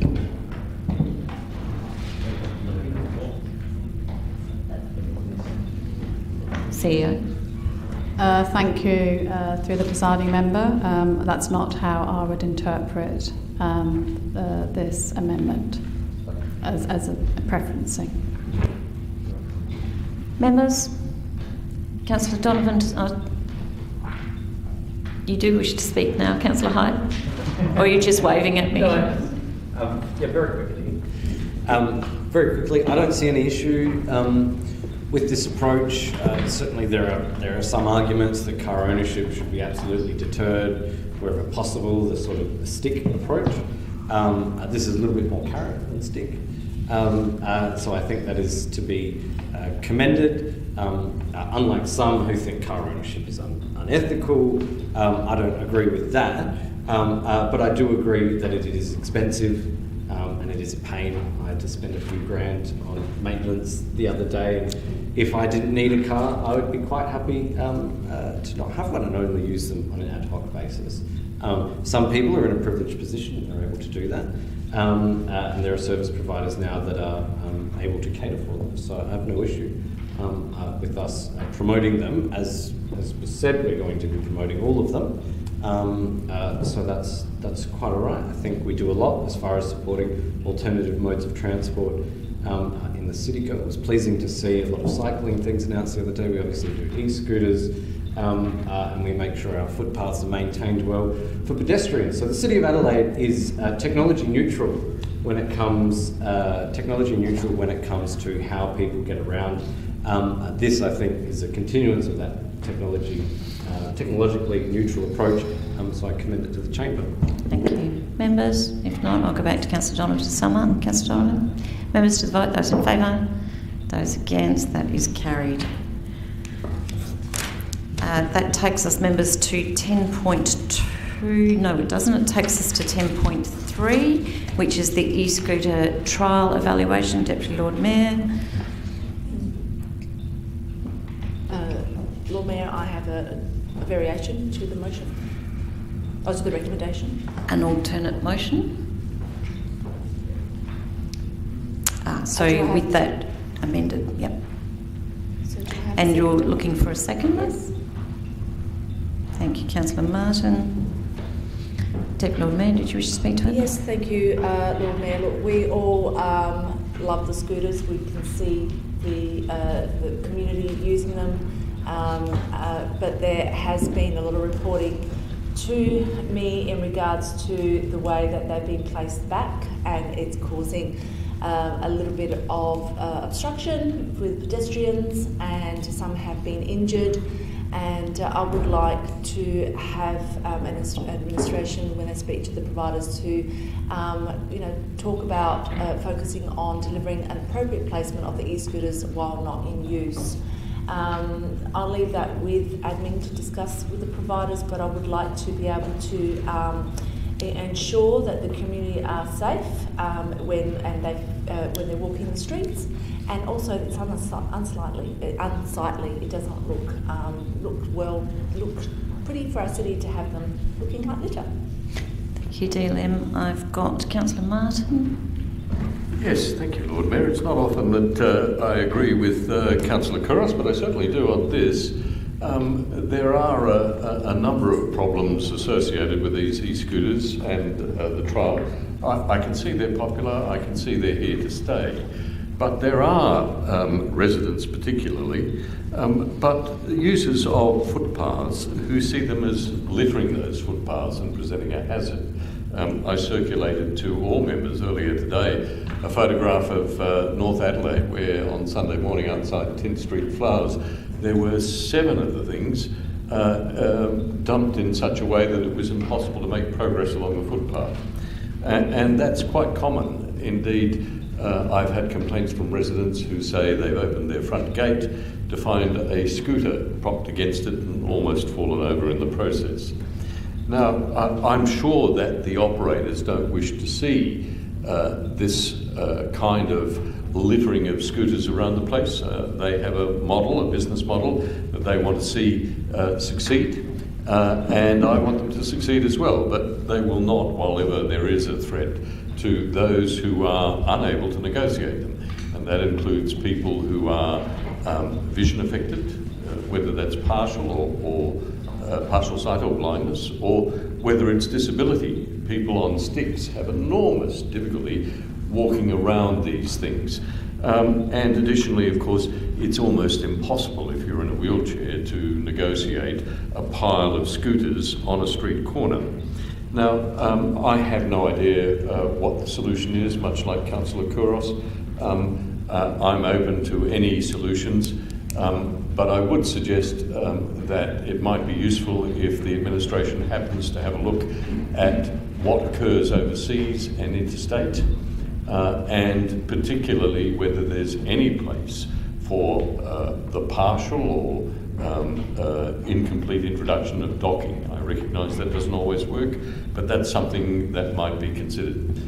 However, I remain open, and I know that a large number of ratepayers are hoping tonight that we will come forward with something. And may I suggest to the administration that given the licence renewals, the trial and so on, are up in March 2022, or April 2022, I think it is. It would be good if we could have some information available to us before that date to enable us to effect any changes that might be necessary or might be considered to be reasonable before the renewal of those licences. Thank you. Councillor Snape, I did see your hand up before. Did you wish to speak? Yes, I have a slight variation in support of just a forward. So is that a yes? If so, if you could stand and use your microphone, that'd be great. Yep, sorry, still learning it on. I'd just like to add 4 words on the end, which is such as parking bays. I agree wholeheartedly with what's been said so far. I think that e-scooters are a wonderful initiative. I encourage their use, but it is a problem. Okay, so I'll just go back to the mover and the seconder. So, Deputy Lord Mayor, are you okay with that? No, I don't accept that because it's written in a way to allow administration to work with the providers on a solution, not just restricting it to one. So there is technology that can be used. There's also docking stations that can be used. That's okay. It's just a yes or a no. So that has not been accepted. Thank you, Councillor Snow. I do have you down, Councillor Moran, as the next speaker.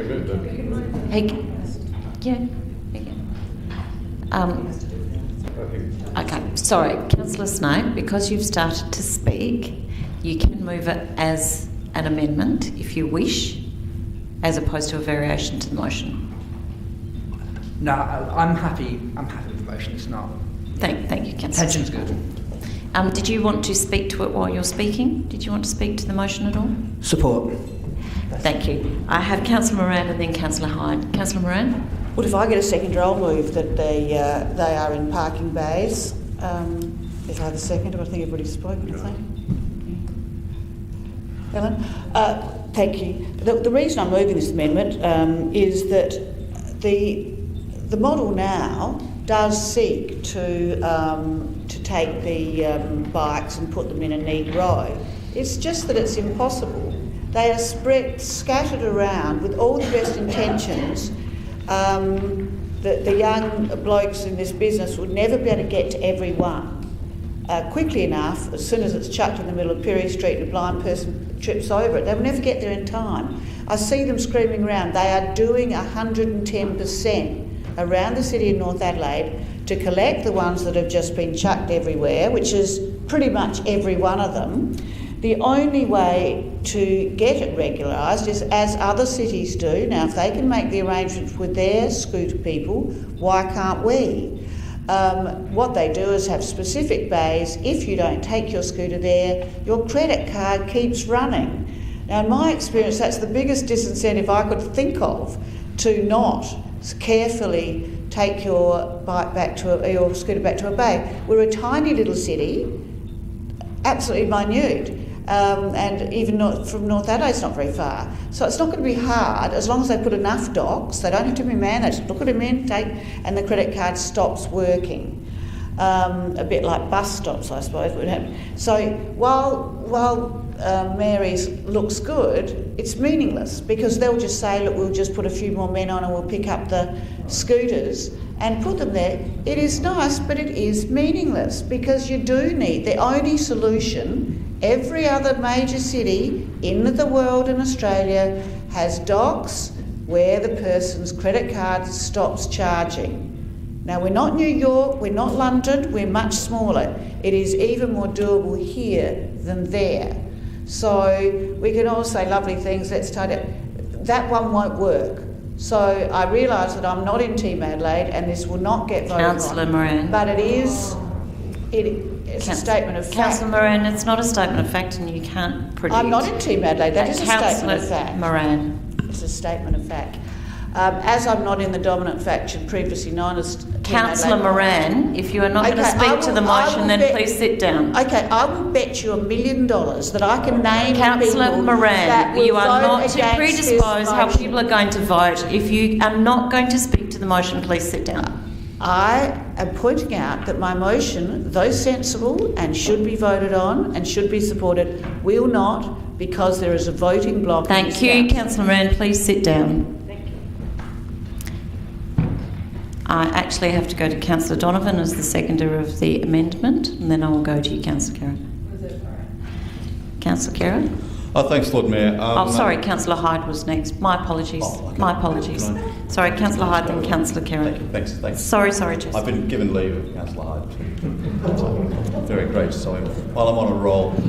Look, I think I don't support this amendment, the parking bays, and if it doesn't get voted... Team Adelaide. If it doesn't get voted for, it will not be because of the spurious and, dare I say, really quite bullying allegations that this is about party politics that have come from one corner. The reason it won't get up is because it's a poorly thought out amendment. That's why I suspect it'll fail to get up. It's because it lacks merit. The reason it lacks merit is because you're dictating the use of parking bays. Why don't we dictate the use of bike racks as well? Why don't we dictate other specific measures as well in this? It's absurd. It shouldn't take place. We are asking the administration to come back and deliver something that does address the issue of their placement. This may well be requirements that scooters are placed up against walls and away from the footpaths directly. This may be requirements that they're placed against other fixtures so that they don't block the footpath. That's a very simple option that seems to have been completely neglected by Councillor Moran and suggesting the only reason is politics. Well, it's not. We shouldn't be doing this. We shouldn't be dictating to the administration. And the last thing we want to be doing, Lord Mayor... Councillor Moran. The last thing we want to be... Councillor Moran. You are allowed Councillor Moran. to abuse me. Councillor Moran. You are allowing me to abuse me. If I can proceed, Lord Mayor. Please do. The last thing we want to do is to signal to businesses that entire parking spaces will be lost because of one scooter. That is not an outcome that our businesses will enjoy from us one bit in an environment where they're already on their knees being slaughtered by COVID business conditions. So I do urge members to ignore or at least vote against this amendment. Thank you. Councillor Hyde? And apologies about before. That's right. I'm actually going to vote for this, but if Councillor Moran wants to share some of that $1 million, I'll vote against it so she can win the bet. I'm not giving you $1 million. The reason I'm voting for it, I understand it's very hastily put together, ill thought out.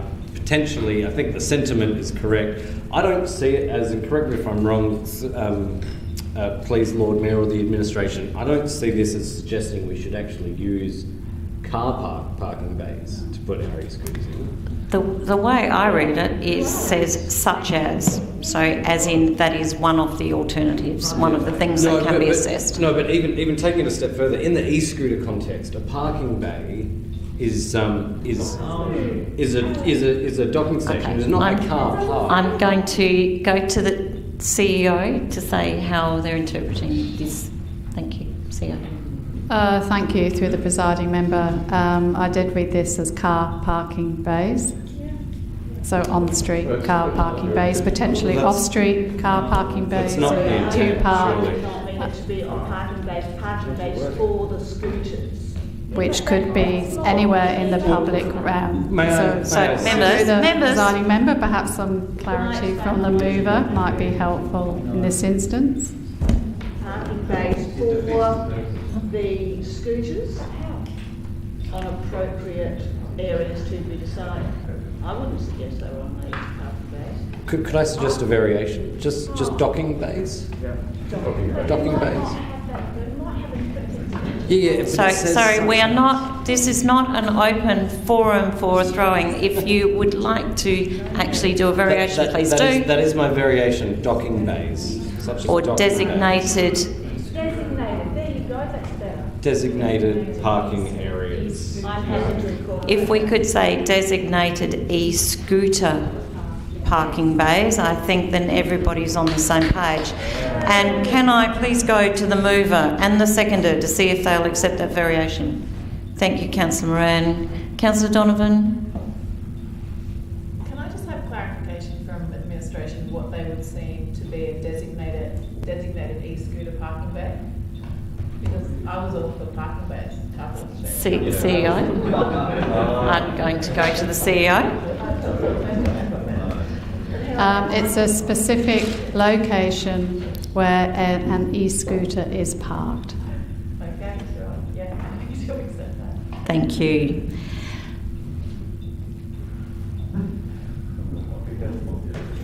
We're back to disenfranchising modes. That would not be a technology neutral approach, in my view. So there's a minute left on the clock, Councillor I'm Hunt. glad, I hope so. Barely said anything before that. No, very happy to support this. I think it's an issue. I actually think there is flexibility in this amendment anyway. And certainly if the administration proposes anything or goes under delegation, does anything absurd like give car parking bays to... Well, in my view, I believe it would be absurd to give car parking. We're going to put one e-scooter and one car parking bay or something, just show up as many as possible. That was nowhere near my intent of it, and I actually cotton on to Jesse said it. Maybe I need to be more cynical of things that Helen supports, but look, this is fine as it is. If you look at Hutt Street, for example, there's many areas of public realm thing in front of the old ANZ where they accumulate e-scooters anyway. That could then become an area. Maybe we could just paint something attractive or put up a sign, nothing too intrusive. It makes a lot of sense, and I think it's something that should definitely be explored. Thank you. I have Councillor Snape and then Councillor High. I just wanted to apologise to Arun because although I wasn't a mover, I did suggest the initial wording and my intention was docking bays, not parking bays. So I apologise to Arun for the resulting confusion. I knew it. Councillor High. Yeah, just a question, Lord Mayor, though. Like when you're talking about this like designated e-scooter parking bay, will it be on the street parking side or is on the curb, on the walk? CEO. Thank you, through the Mayor, through the presiding member, anywhere within the public realm, but obviously taking into account that it's appropriate placement, and so it would be public realm based. But whether or not it's on the public road or on the curbs? Curb is a public realm. Public realm through the presiding member. Because the word car parking wasn't originally intended, from what I understand from the mover, it would be unlikely it would be on the roadway, but it would be public realm related. Right, thank you. Members, if not, I'll go back to the mover to sum up. Councillor Moran. Yes, as Councillor Hyde pointed out, this is not the only solution to be looked at, but I think we need to target that solution. Just saying tidy them up could lead to the person that runs it just saying, I will send a few more boys out to do it. But there has to be, and I would prefer to take it further to docking bays. We've still got parking bays up there. I think we should put docking bays. Anyway, it doesn't matter. I still think we should talk to them about having that linked into the credit card usage, that the docking bay stops you being charged. So that's a really solid incentive to get there. We can't really put up with the scooters littering the streets anymore. People are getting very cross about it, and we will get a serious injury at some stage. Members to the vote, those in favour, those against, that is carried. That now becomes a substantive. I think that was unanimous. So I can have it recorded as unanimous. I think we should. That now becomes a substantive. Would anybody else like to speak to it? If not, I'm going to the Deputy Lord Mayor to sum up. Deputy Lord Mayor to sum up. Thank you, Lord Mayor. This is great. This is exactly what we should be doing as a council, working collaboratively to get to the point that we should be getting at. And we're all in agreement that this needs to be looked at, and we need to obviously work out a better way in which these scooters are on our on our streets. And I'd like to thank my fellow colleagues for working collaboratively on this issue.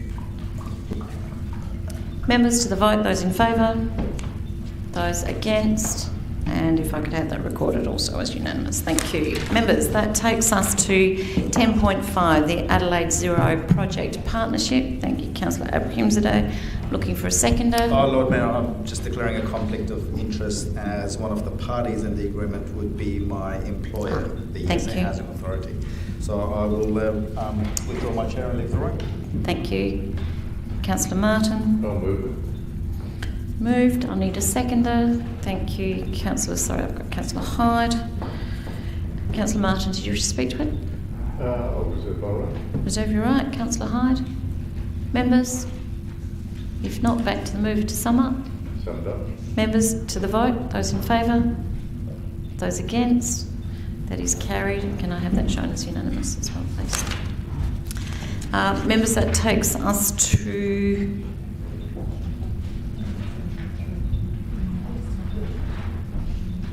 That takes us 10.8, Quarterly Forward Procurement Report Q2 2021-2022. Councillor Martin, thank you. And I'm looking for a seconder, members. Oh, I have an alternative. You had an alternate? Yeah, hang on. What are we moving here? Quarterly Forward Procurement? 10.8. Yep, okay. I wish to add a 2, which is calls in the city bikeways infrastructure. And Lord Mayor, can I explain for new councillors, the new councillor, what that means? Calls in is a term within the procurement process where, unless the council as a body asks to see the work associated with the process of letting the tender, then it never comes back. If, however, it is called in, then the council can view the tender and then approve it and ask whatever questions it wishes to ask in relation to the expenditure. I'll just ask for a comment from the CEO for members. Through the presiding member, from recollection, the call-in was in relation to CEO delegation around procurement amounts. So you'll know in the procurement policy, the CEO has delegated up to 4 million, and the previous CEO felt, from memory, that it was important that council members had an opportunity to look at any procurement from 1 million. In terms of these projects, the contracts do come back to council because it's likely to be above my delegation at 4 million. May I just have some clarity around that? The page number for this, Lord Mayor, if administration might help me. I'm on page 96 with the presiding member of the agenda. Okay. Now, I hear what you say, that it will come back. However, the administration report authorised by the CEO says, following receipt of the procurement report, Council may elect to call in a particular procurement activity to be considered by Council. All procurement activities that are not called in will be undertaken as planned without any additional involvement, blah, blah, blah, blah, blah. So what I'm saying is I want to ensure that this comes back to Council, and that is the intention, that's all. CEO, for clarification. Yeah, thank you to the presiding member. I wasn't saying I had an issue with you calling it in, Councillor Martin, as a call-in. I was just adding some additional information to the chamber and just to reassure them that the procurement does come back for council resolution. Okay, well, in that case, I appreciate that advice, thank you. Can I suggest that in future, if it is the advice that all of these matters do come back to Council, that it would be less confusing if the administration deleted from its information lines such as all procurement activities that are not called in will be undertaken as planned without any additional involvement from Council, because it's confusing. CEO. Thank you through the presiding member. I think as our procurement policy was only just reviewed and recently endorsed in June 2021, perhaps it might be helpful for us to bring back some clarity, noting we do have council members, new council members now in the chamber. So we can either do that under workshop and provide that to all members just to remind them of the process. So Members, we can do that as part of the call-in. Sorry, CEO. I don't actually have a seconder for That's all right. this. May I have a seconder? Is there someone on the floor? Thank you. Look, Lord Mayor, this is not complicated. I have a question first, just so I can be clear. The money for the project that was removed from the budget on the 13th of April for this project, and I won't mention the amount, although it's open to anyone to go to the meeting of that night and see exactly from the published minutes what it is. Will a formal motion be required to restore that money to the operating budget and borrowings? CEO.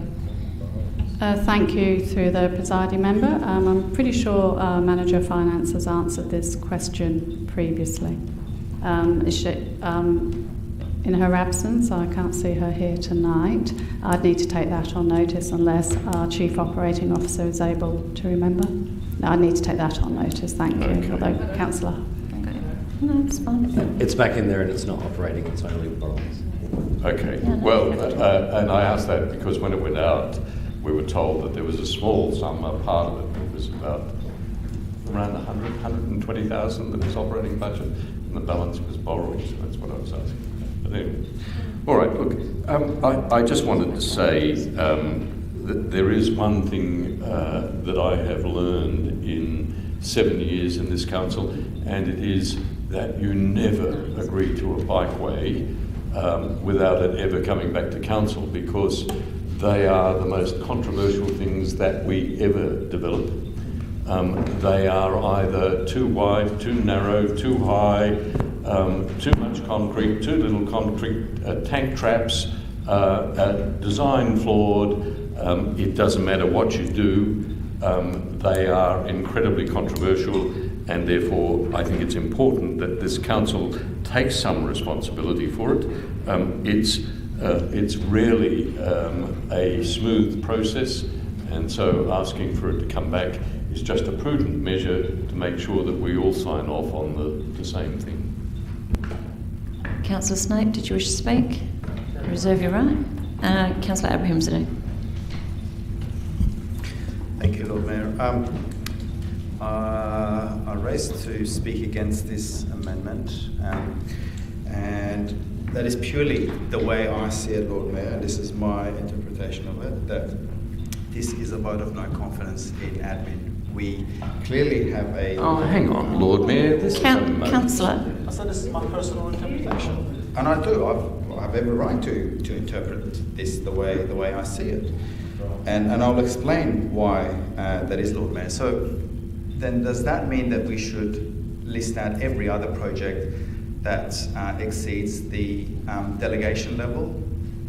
That's the way I see it, Lord Mayor. So if what we've been told tonight is that we have a procurement policy, that policy essentially dictates what comes back to council and what doesn't. If this is going to come back to council, then it's going to come back to council. I don't see us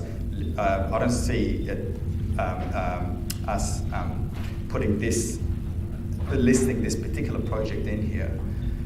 We might as well list every other project that sits outside of that delegation level. That's the way I see it. That's my interpretation of it, and I won't be supporting it. Thank you, Councillor Hyde. Just a question. Apologies if I'm confused.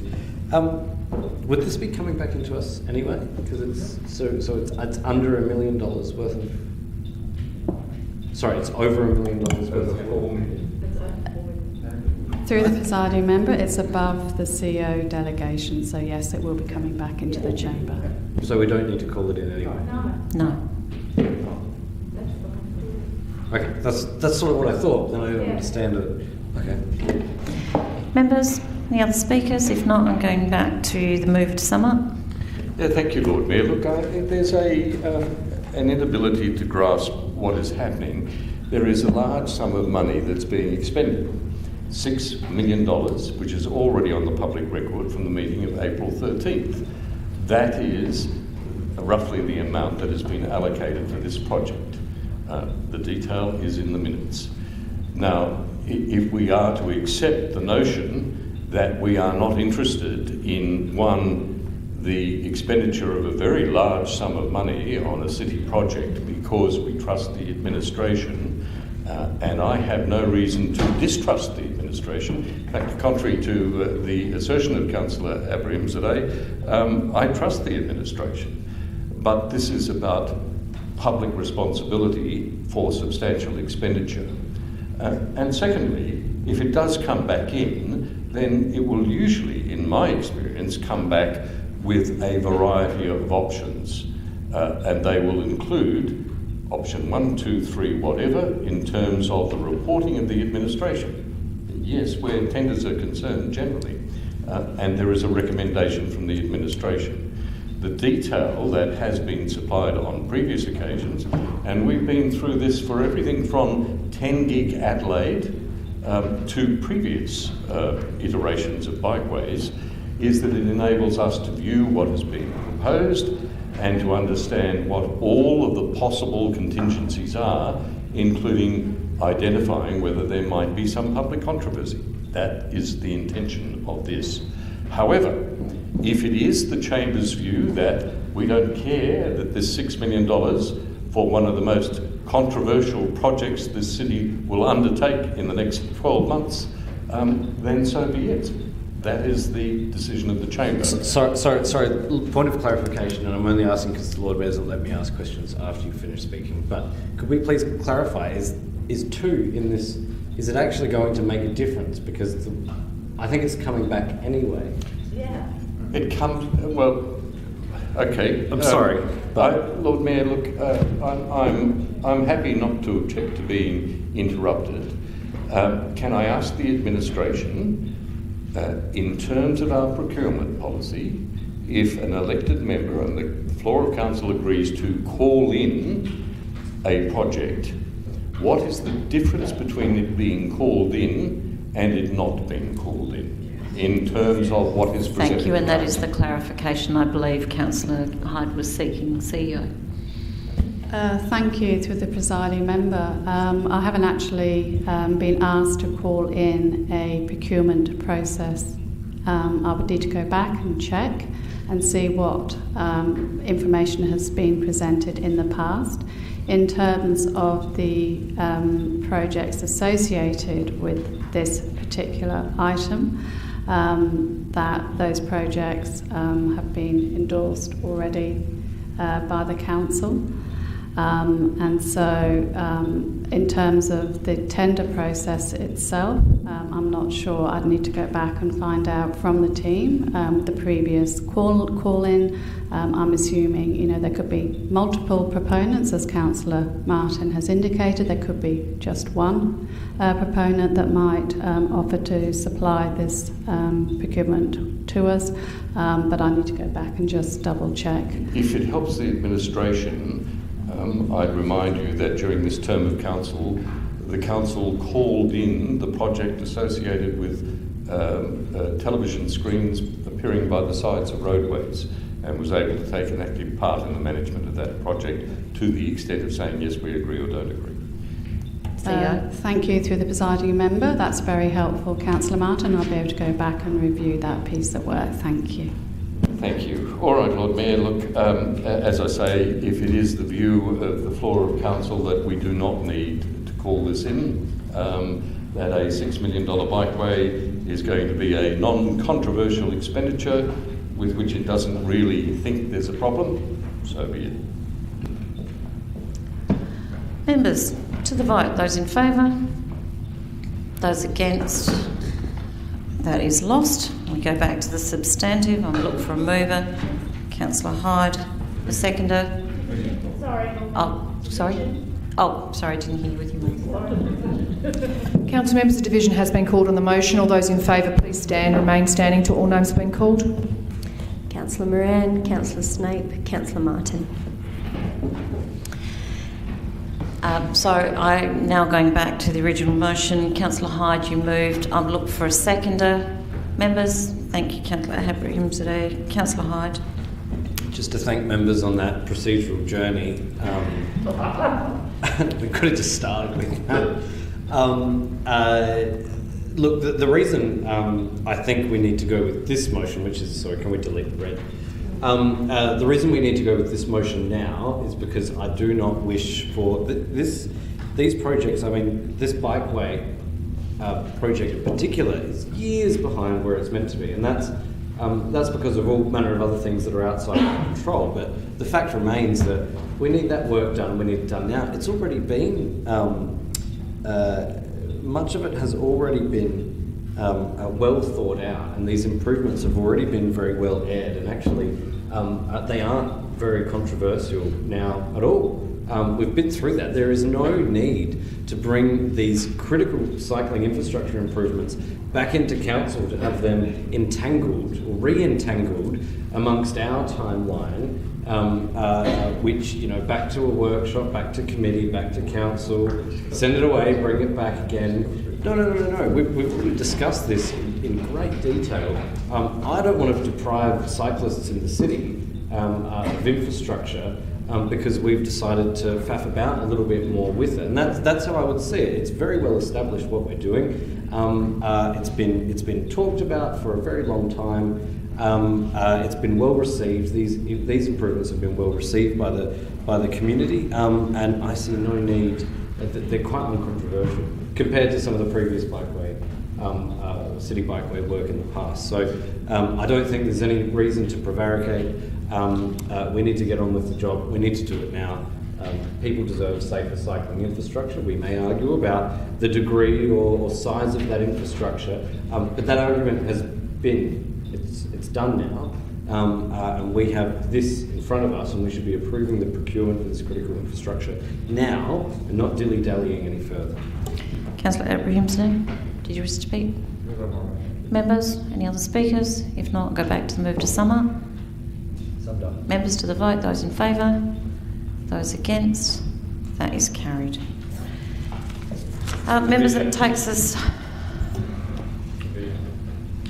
Council members, the division has been called on the motion. All those in favour of the motion, please stand and remain standing till all names have been called. Deputy Lord Mayor, Councillor Khera, Councillor Ho, Councillor Knoll, Councillor Donovan, Councillor Hyde, Councillor Abrahimzadeh. Members, that takes us to 10.9, which is the appointment of councillors to the Adelaide Central Market Board Members Selection Panel.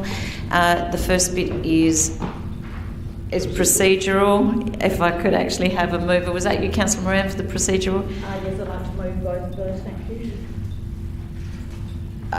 it's just one point for the procedural is appointing the members, so you're moving that. And I look for a seconder. Thank you, Councillor Abrahams. Members, any discussion? If not, go back to the move to sum up. Thank you. To the vote, those in favour, those against, that is carried. I now look for nominations from the floor for 2 council members. Councillor Moran. I nominate Councillor Phil Martin and Councillor Mary Cruz. Phil Martin and the Deputy Lord Mayor. Councillor Martin and Deputy Lord Mayor. Councillor Hyde. I just nominate Councillor Abrahams. Councillor Abrahams. I need to check. Sorry, Councillor Martin, do you accept the nomination? I do. Deputy Lord Mayor, do you accept the nomination? Yes, I do. Councillor Abrahams, do you accept the nomination? Members, are there any other nominations? If not, there being 3 for 2 members, we will go to the vote. Ballot papers are on your table. 2, just 2.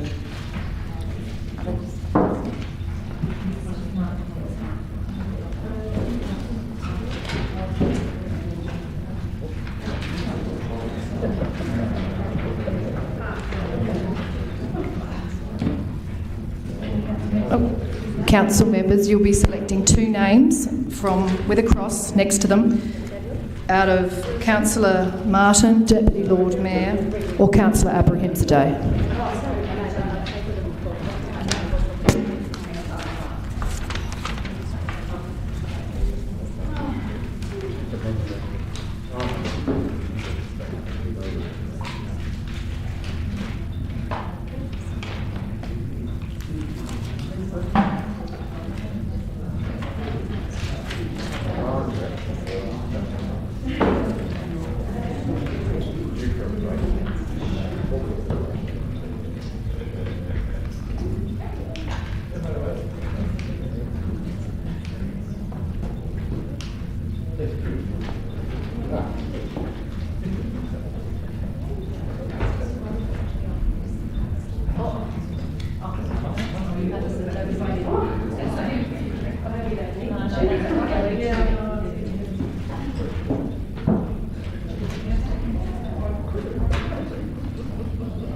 Members, the 2 council members are Councillor Abrahams and the Deputy Lord Mayor.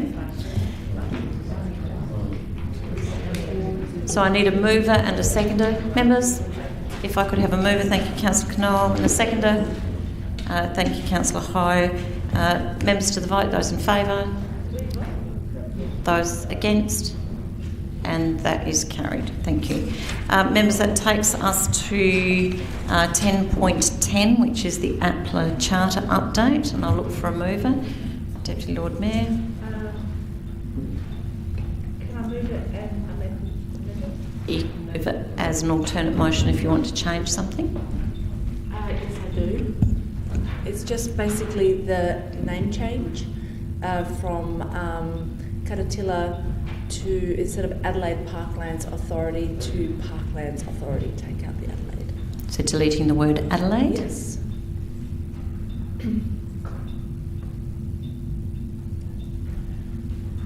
in each of the clauses?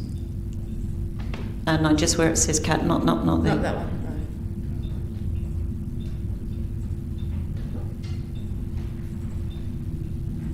no. Okay, and I'll look for a seconder. Thank you, Councillor Snape. Deputy Lord Mayor, do you wish to speak? Yes, the reason for this, I'm all for the name change. I've read through the work here that administration have included in this recommendation, and one of it is in point 4. It says that in April 2021 the Adelaide Parklands Preservation Association rebranded to Adelaide Parklands Association with it being called as APLA. So the two organisations have the same reference as APLA. So in order for all of this to happen, for it to have its own identity and to move away and be as an individual, as what it is, as an authority, just looking at taking out the Adelaide and calling it Cadatilla Parklands Authority. But I understand that the charter will still be called Adelaide Parklands Authority. So it's just a referencing name. Correct. Okay. Thank you. Councillor Snape, did you wish to speak? Yeah, just briefly, just to say that quite generally I support any attempt to recognise our Indigenous friends and family. I think this is a good amendment, so I commend the Deputy Lord Mayor for her amendment and the intent of the original motion as well. So. Thank you. Members, any other speakers? Councillor Martin, Councillor Hyde? Just a question, Lord Mayor. As this has been through the Reconciliation Committee, I'm assuming the amendment moved by the Deputy Lord Mayor has also been through the Reconciliation Committee? It hasn't. There has been a general discussion on the naming. Most of the discussion for the Reconciliation Committee was using the Kaurna word Cadatilla as opposed to the naming of the Adelaide Parklands Authority, if that makes sense. Yeah, no, look, I'll support that, and I think this is a good move. And that we should look now, given the precedent that has been set, at naming singly each park with a Kaurna name rather than having the dual naming system. This is a good step forward in my view. It actually introduces Indigenous naming to the Parklands Authority, and I think there's an opportunity for us now to consider using only First Nations names for each of the parks. And I commend that to the administration as something that we might consider and might discuss with the Reconciliation Committee. Councillor Hyde. Thanks, Lord Mayor. As discussed at APLA itself, I won't be supporting this name change. In highlighting the reasons why, I'd first just touch on the things that are actually important regarding APLA and engagement with Kaurna. And we've made leaps and bounds in this term of council. The first one being that we have a Kaurna representative on the board at the moment, which is incredibly important. And we're even taking steps to further bolster that representation by allowing that person to appoint a proxy from, I think it would be the Kaurna Native Title Corporation, which moves it away. Currently it's only council and APA, or previously APA or whatever, the Preservation Association that get actually representative proxies. Proxies. And now Kaurna is getting that. That's important. Some of the work, like the cultural mapping, has been very important, and that's definitely something to be commended. And some of the other work that we generally do around consultation and engagement with Kaurna is important, and that carries throughout all of our work. And it's been useful having Jess on the board to inform us about things that we can do better in that regard. That's the important stuff. What concerns me about changes such as this, in addition to the obvious, which is that few people already know what the Adelaide Parklands Authority is and does, and the fact that it's a board, etc. And this name change may just confuse them further. And in actual fact, I think we're moving, again, further changing it to Cadatilla Parklands Authority, even further compounds the confusion there. I think, we're in a bit of a state here in the city at the moment.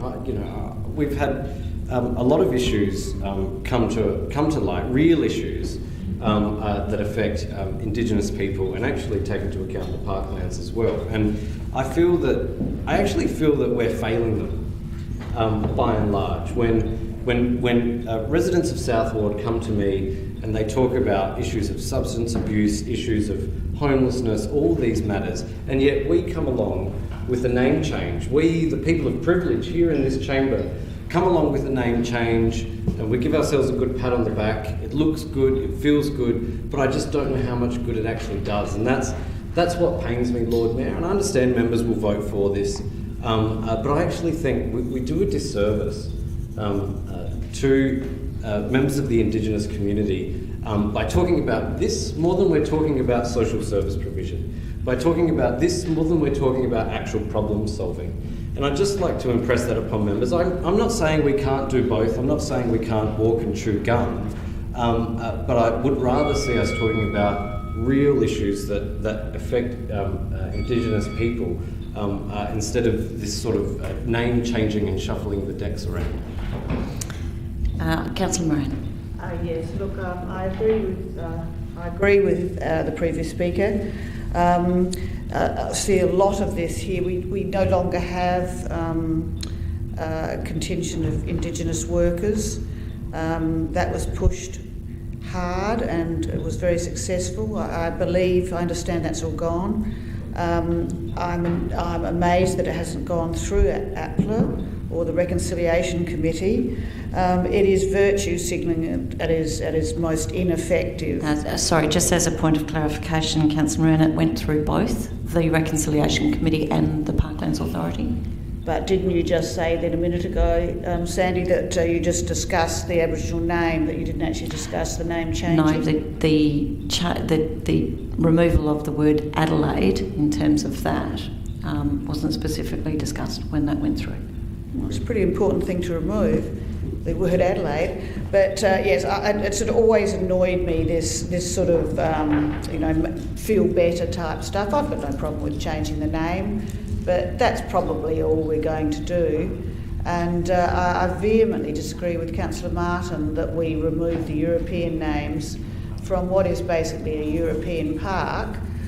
When we brought in the Indigenous names, Jane Smith was here and she's very progressive. She was very insistent on that only the numbered parks that didn't have a name already. She didn't want us to go down the dual naming. I don't agree with dual naming. There are plenty of parks that were numbered, so it would have been an even number of European names. But the people at the European parks, after all, it is a European park,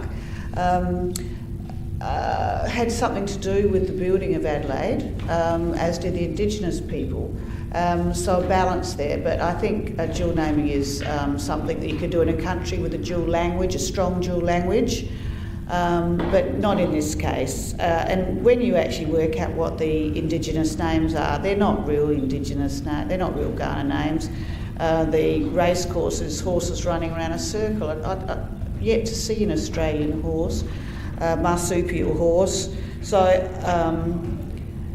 I think some of them are a bit of a joke, and I would not like to see that our history wiped out in a virtue signalling exercise of dual naming. And I don't think I'll vote for this because I'm sick of this sort of, as I said, virtue signalling that leads to absolutely no improvement in the life of one Indigenous person. Councillor Abraham today. Thank you, Lord Mayor. Lord Mayor, can we get some clarification on our Indigenous employment that Councillor Moran was speaking about? Perhaps at another time. We're actually speaking to the motion at the moment. Okay, sure.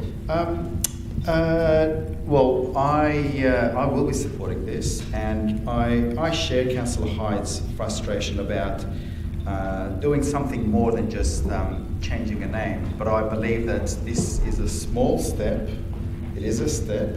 Is a small step towards reconciliation, towards better engagement with our Indigenous communities. And the time that I spent on the Australia Day Council Board actually opened my eyes in terms of how we can better engage with our Indigenous communities. So I think this is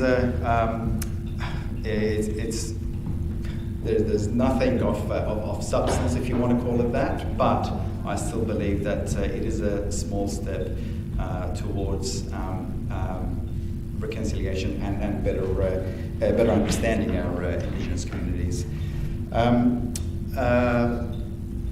Well, there was another point that I wanted to make, but given that I'm not sleeping well with a teething baby, that's popped out, so I'll leave it at that. Thank you, members. Any other speakers? I just will, before I go back to the mover to sum up, there has been a number of touch points, and the very first touch point was our Kaurna board member for the Parklands Authority. Jess, she was the first touch point to, before we then went to the Reconciliation Committee co-chair, to Uncle Lewis and Uncle Mickey, to the Kaurna Language Group, and then back to the Parklands Authority, back to Reconciliation Committee. It is actually something that I do take very seriously, and I think that given we have got dual names for our parks, that the Parklands, or the group that is looking after the Parklands and the Parklands Management Strategy, should also have dual naming. So I do recommend this to the Council. Deputy Lord Mayor, to sum up? Yes, Lord Mayor, I think, I'm hearing the arguments, and yes, we should be doing more, but like Councillor Abrahimzadeh said, it's a small step of identifying the Aboriginal community as First Nation. And this also, gives the identity of the actual authority that they hold. It's a Parklands Authority, and there is a lot of work that goes through there. So I think it's giving its identity and holding on to the history of land. Thank you. Members, to the vote. Those in favour? Those against? That is carried. Can we have a division on that, please? Thank you. Councillor Abrahimzadeh, division. Council members, a division has been called. All those in favour of the motion, please stand and remain standing till all names have been called. Deputy Lord Mayor, Councillor Ho, Councillor Snape, Councillor Knoll, Councillor Donovan, Councillor Abrahimzadeh, Councillor Martin. Can we have that recorded? Oh, no.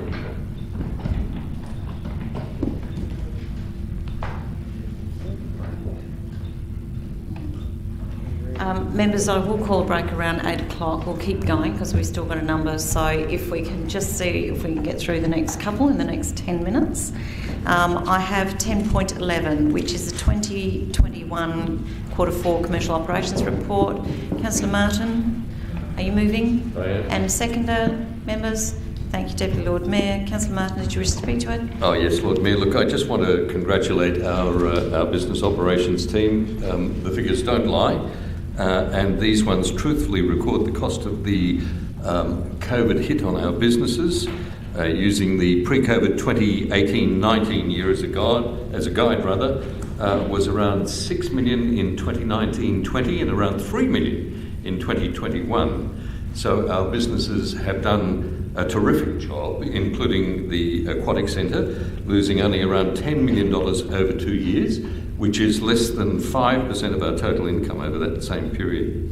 And the only puzzle that remains is, if the businesses have done so well, and we've lost an average $5 million a year over 2 years from COVID, how is it that we have reported to our ratepayers formally in agendas that the hit of COVID has been $30 million? $30 million.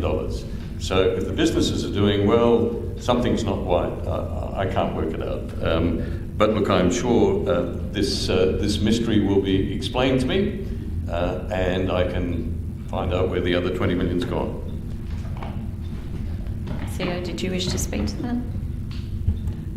Through the presiding member, Councillor Martin has asked that question previously. Manager of Finance has explained that previously. Our audit committee has reviewed those numbers, on more than one occasion.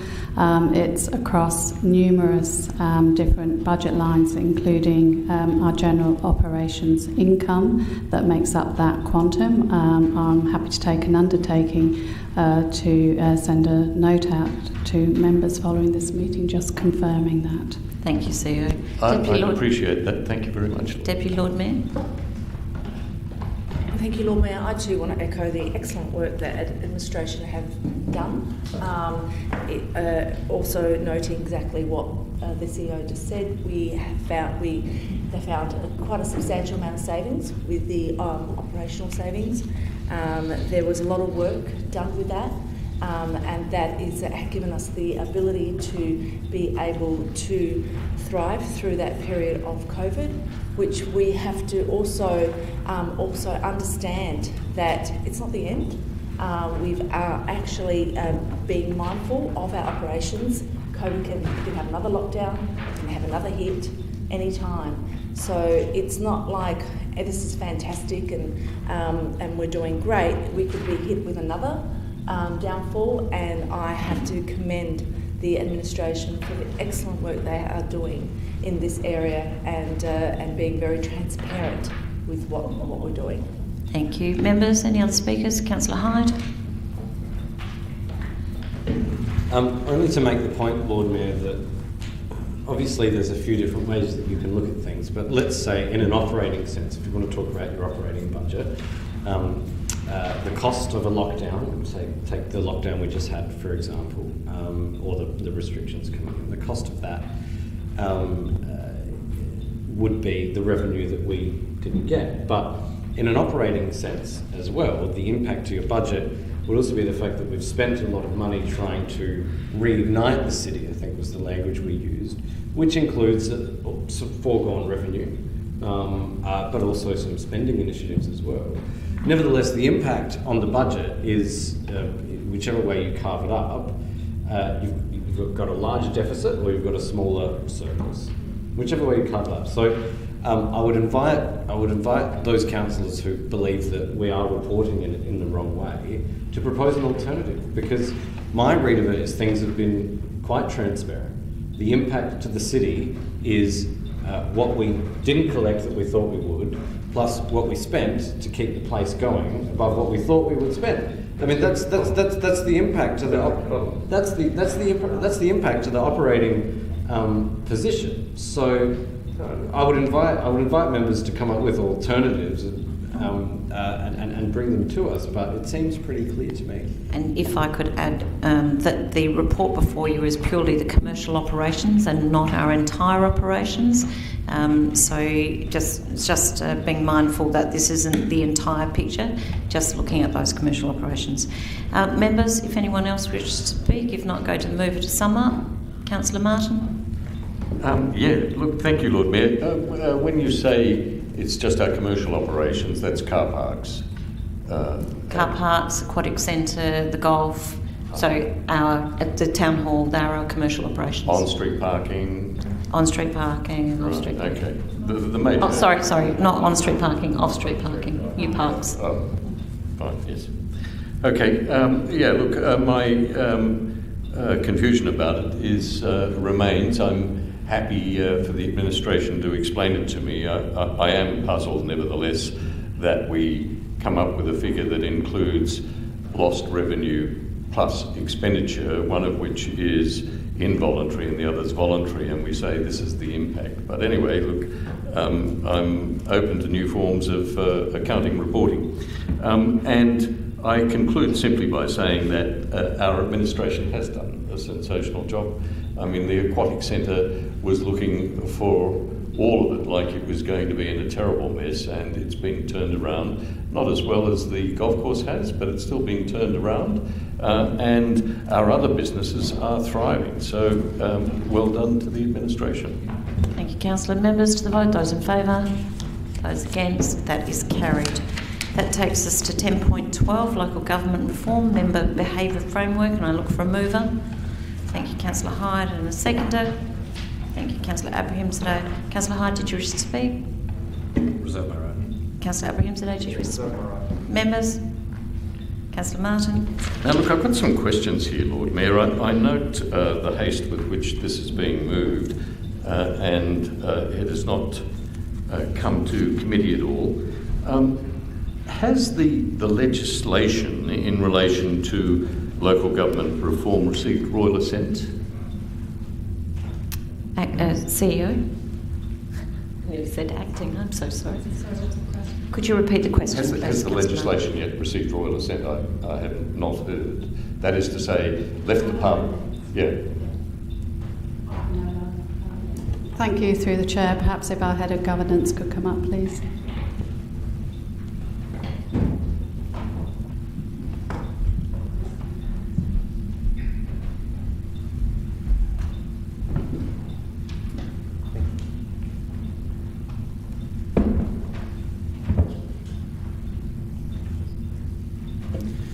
Through you, Lord Mayor, the answer to that is yes.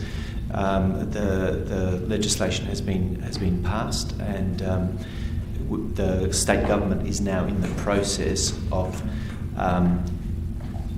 working through bits of the legislation that went through the Parliament in order to implement them, and the implementation actually goes by gazette through the Cabinet and Executive Council. So the Parliament is now, if I'm understanding this correctly, Lord Mayor, is working on the regulations that sit behind.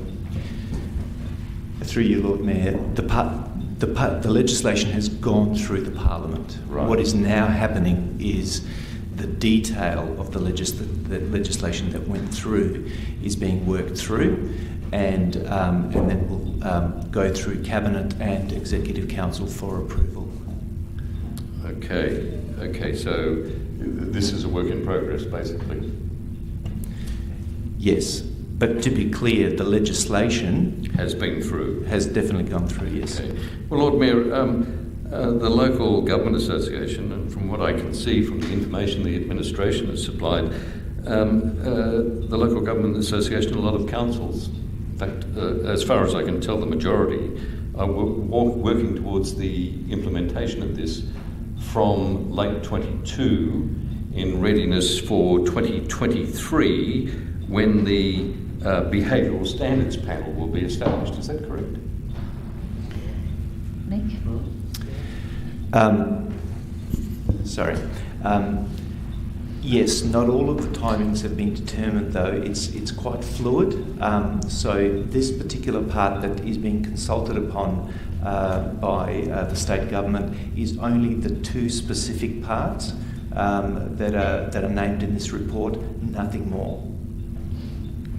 If you're asking... That is the behavioural code and the matter related to casual vacancies. Correct, it's only those two. It's what's parts. in front of you, Yes. which are these two Yes. parts, Right. which is the behavioural management framework and the preferred candidate countback. And the question about the management behavioural framework is as to whether the framework needs to be put in place in 2022 prior to the election or after the election. And as I understand it, the recommendation of the Local Government Association, which is mentioned by the administration at 13, is that it will probably happen in 2022, and in any case in 2023 the administration says it will have to be done again anyway. Through you, Lord Mayor, no, that's not correct. What the intent is for the behavioural framework to be put in place during 2022 in order for it to be in place for the full term of the next, following the council elections. The idea being that people who nominate for council know exactly the framework that they will be operating under. Oh, I see. So it can't be applied to members of council up to that time, but after that time it can be applied. Is that what I'm hearing? It won't be in place. Sorry. That's quite all right. If it's in place, it depends how soon it can be put in place. But the intent is at the very earliest, at the very latest, it will commence in November, at the end of November 2022. Yes. Okay, I understand now. Yep, no, that's fine. So there's no behavioural standards panel as such in any case, and it won't be required till post-2022. Correct. Okay, I've got that. So really what we're doing as a City Council is fast-tracking the behavioural code ahead of everybody else and ahead of the Local Government Association recommendation. No, every councillor in the state is considering exactly the same proposition. Some councils have already done it in last month, for instance. Yep. So every council has been asked to make a decision. Now, council isn't bound to give an opinion on it, but all councils have been asked to make a submission or to make a comment on this. So why is the Local Governments Associations saying our preference is that we go for the slow track, not the fast track? I'm sorry. Mick. The mysteries of the LGA are not for me to comment upon, but it's because, I suspect that it's because there are 68 councils and there are divided opinions about what ought to happen. That shouldn't bind us, and it doesn't bind the City of Adelaide as to what it thinks about these two propositions. Got it, okay. And I note there's just no information in here about the two systems that are recommended. There's the essentially the Hare-Clark system for countbacks, which I think is the preferred model, and the next highest method. There's just no explanation of what the two are and why they are better or worse. Through you, Lord Mayor, the report does provide a little bit of information about each one of those methods, and indicates, and that's based on advice provided by the state government. But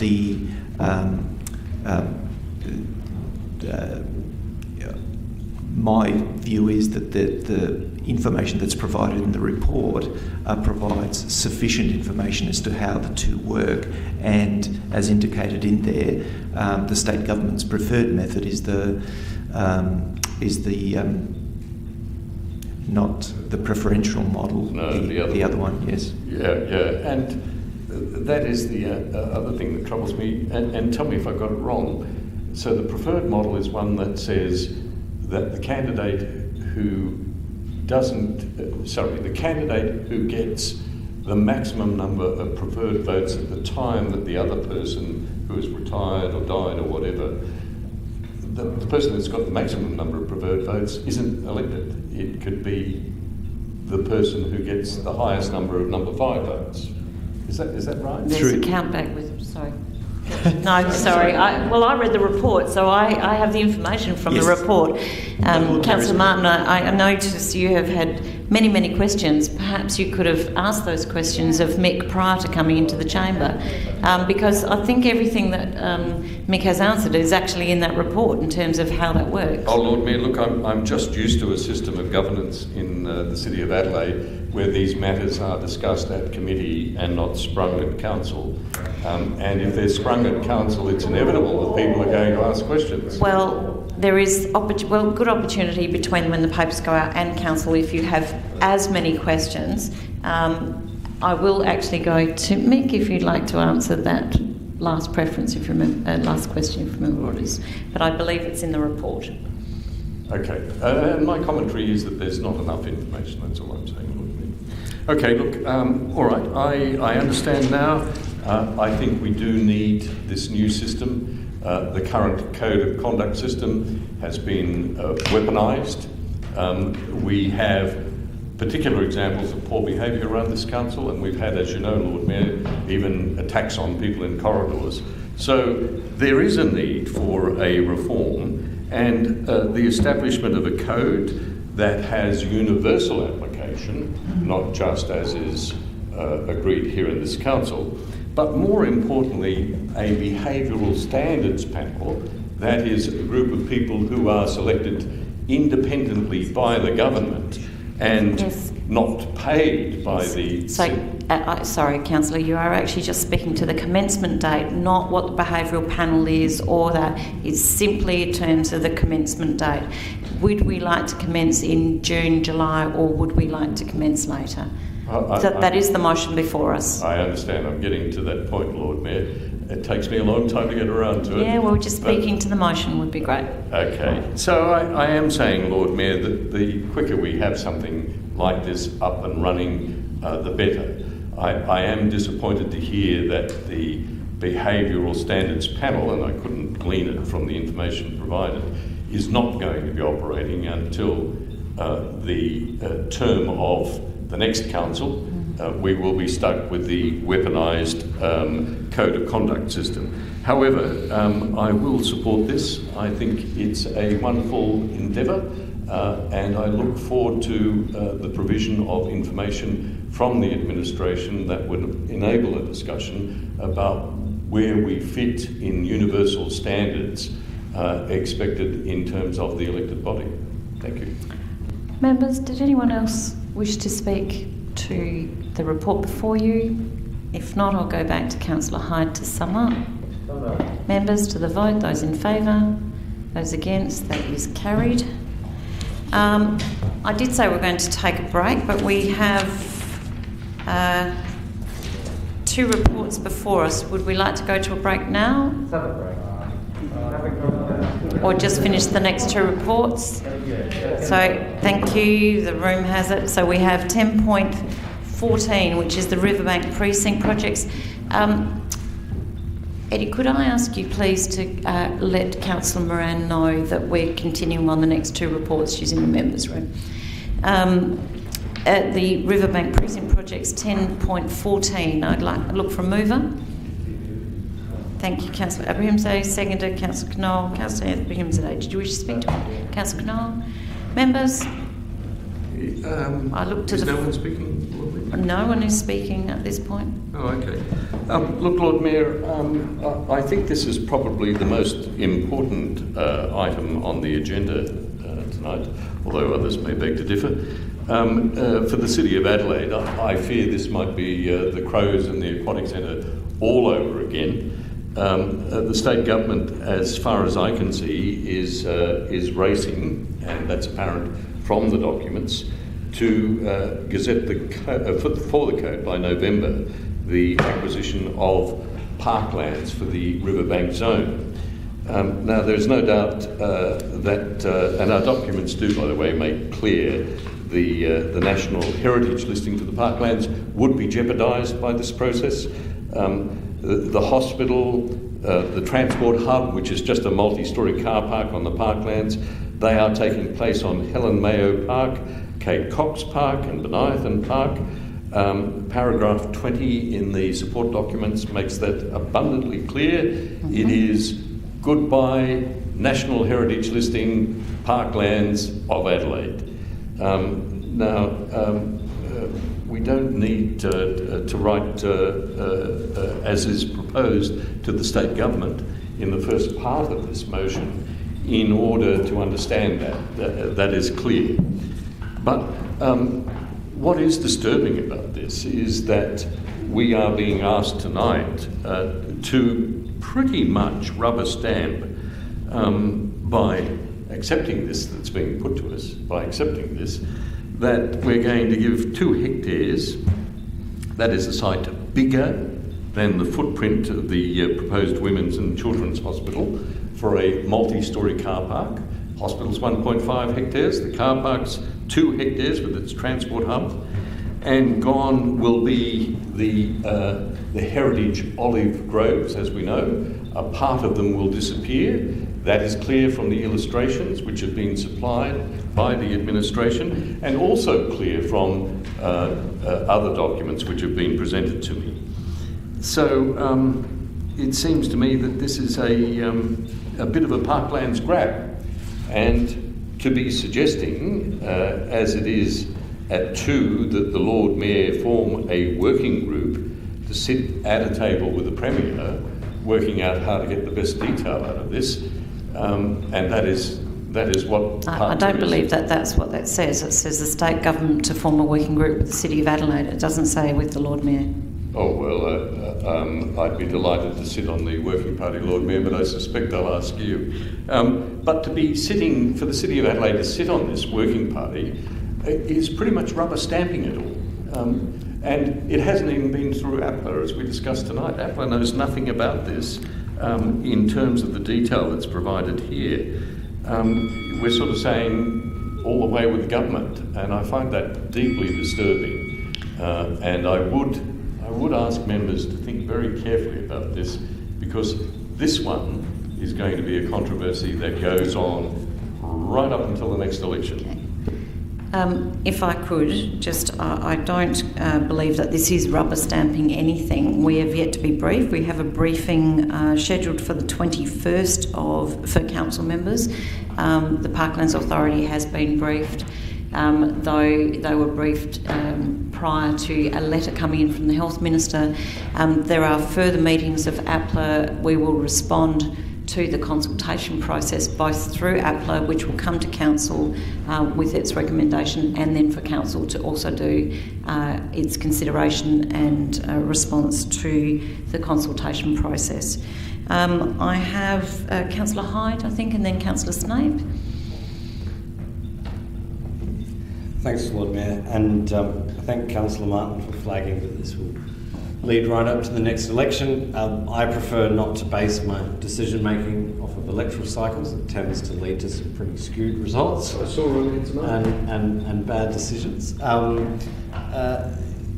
There is nothing controversial about what the Lord Mayor is proposing, and if the councillor has an alternative proposal, I'm all ears, and if the councillor has an alternative way to approach what is a substantial issue, I'm all ears. But if the councillor is simply proposing that we do nothing or just have a motion opposing the state government, jump up and down, make some noise, and oppose it, well, I think that's a surefire way to get the worst possible outcome from for the parklands. And that's because at the end of the day, state government is not really going to care if we just flat out oppose it. If we're not having a constructive conversation with them, then we're having no conversation at all. That's the reality. Because when the state government are looking at it, they're going to say, well, typical Adelaide City Council, needy children on the one hand, some olive groves on the other, they choose the olive groves. Well, how do you think that goes down? You know, if I had a choice between supporting needy children who need medical care or keeping trees that were are still generally regarded by the public as pests, well, I appreciate it, and I think we should absolutely work to make sure the car park is underneath the hospital as much as possible. But you're not going to achieve that. You're not going to achieve that. Of course, you're not going to achieve that with a letter, but you are going to achieve that by starting a process with them. Look, usually I'd be the steamroller in this option, say, oh, we need to go in hard and stand our ground. But I think that we've proven in the past that actually doesn't work when it comes to parklands protection. We can have a firm negotiating position, but just flat out opposing it. We generate some attention, it's fleeting. We could go to our ratepayers and say, oh, that nasty state government, they're taking parklands from us again. But in reality, what we've done is we've absolutely dealt ourselves out of the equation by refusing to sit down with them, by taking an unreasonable position, which is that we will just always be opposed to it just because. We actually do a disservice to the parklands. The better way to do it would be to sit down with them constructively, and then if those negotiations, or this working party or whatever, if that breaks down, then we can choose a more drastic and absolute course of action. But I don't see this as controversial at all. I think it's the Lord Mayor extending, dare I say, an olive branch to the state government so that we can discuss how to get, as it says, the best public benefit. In my view, public benefit would be a completely underground car park so that you can preserve green open space, and I hope that's what this process ends up with. Councillor Snape? I've got to echo Councillor Martin's position here. I'm very concerned about the prospect of further parklands being built on. I think, especially as we're trying to apply for a national park city, I think we're saying things on one case and while digging trees out for the other hand. So I'm just quite I'm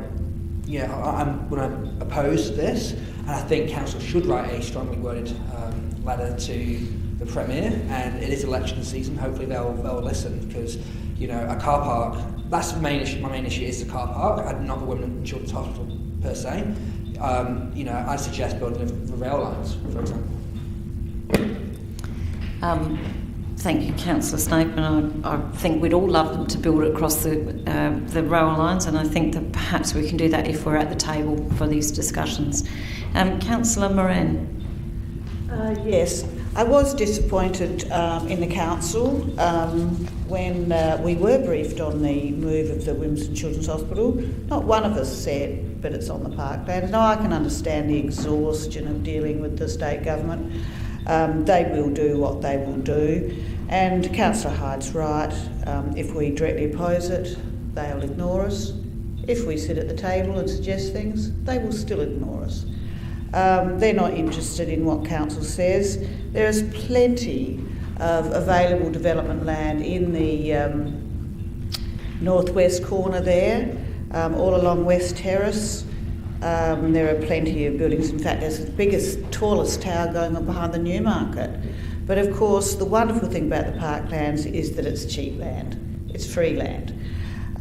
We never say no, because we're never listened to, but at some stage when you've been saying no to pillaging the parklands for so long, sometimes it's just pretty damn good to do the right thing and say no and not have a seat at the table of parkland desecration.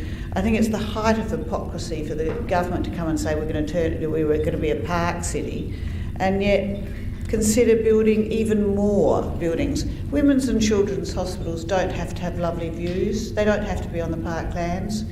Women and children in the hospital don't care what they see out of the window. They care what's inside the hospital.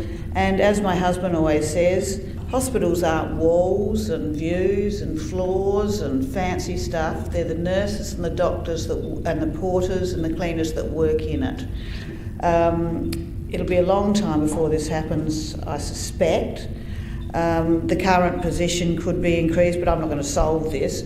But we are not New York. We're not a city that's run out of vacant land. We've seen student towers rising to the sky, all pretty empty. There are plenty of places close to the new RA that if the government wanted to, there's the mail exchange, Ray's Outdoors, Freedom Furniture, there's a lot of land there they could fit a women's and children's hospital on. Indeed, whack 10 more floors on the one they've got.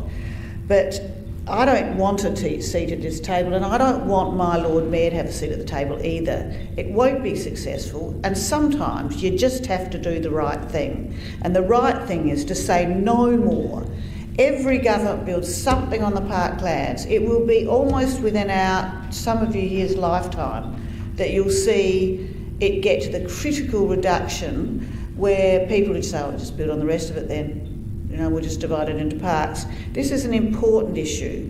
Do not sit down. Don't do a Chamberlain. Don't sit at the table of parkland destruction. You don't do yourself a service and you don't do any good. Deputy Lord Mayor. Well, the past hasn't done any good. Nothing's changed. They keep doing what they want to do, and because it's Crown land.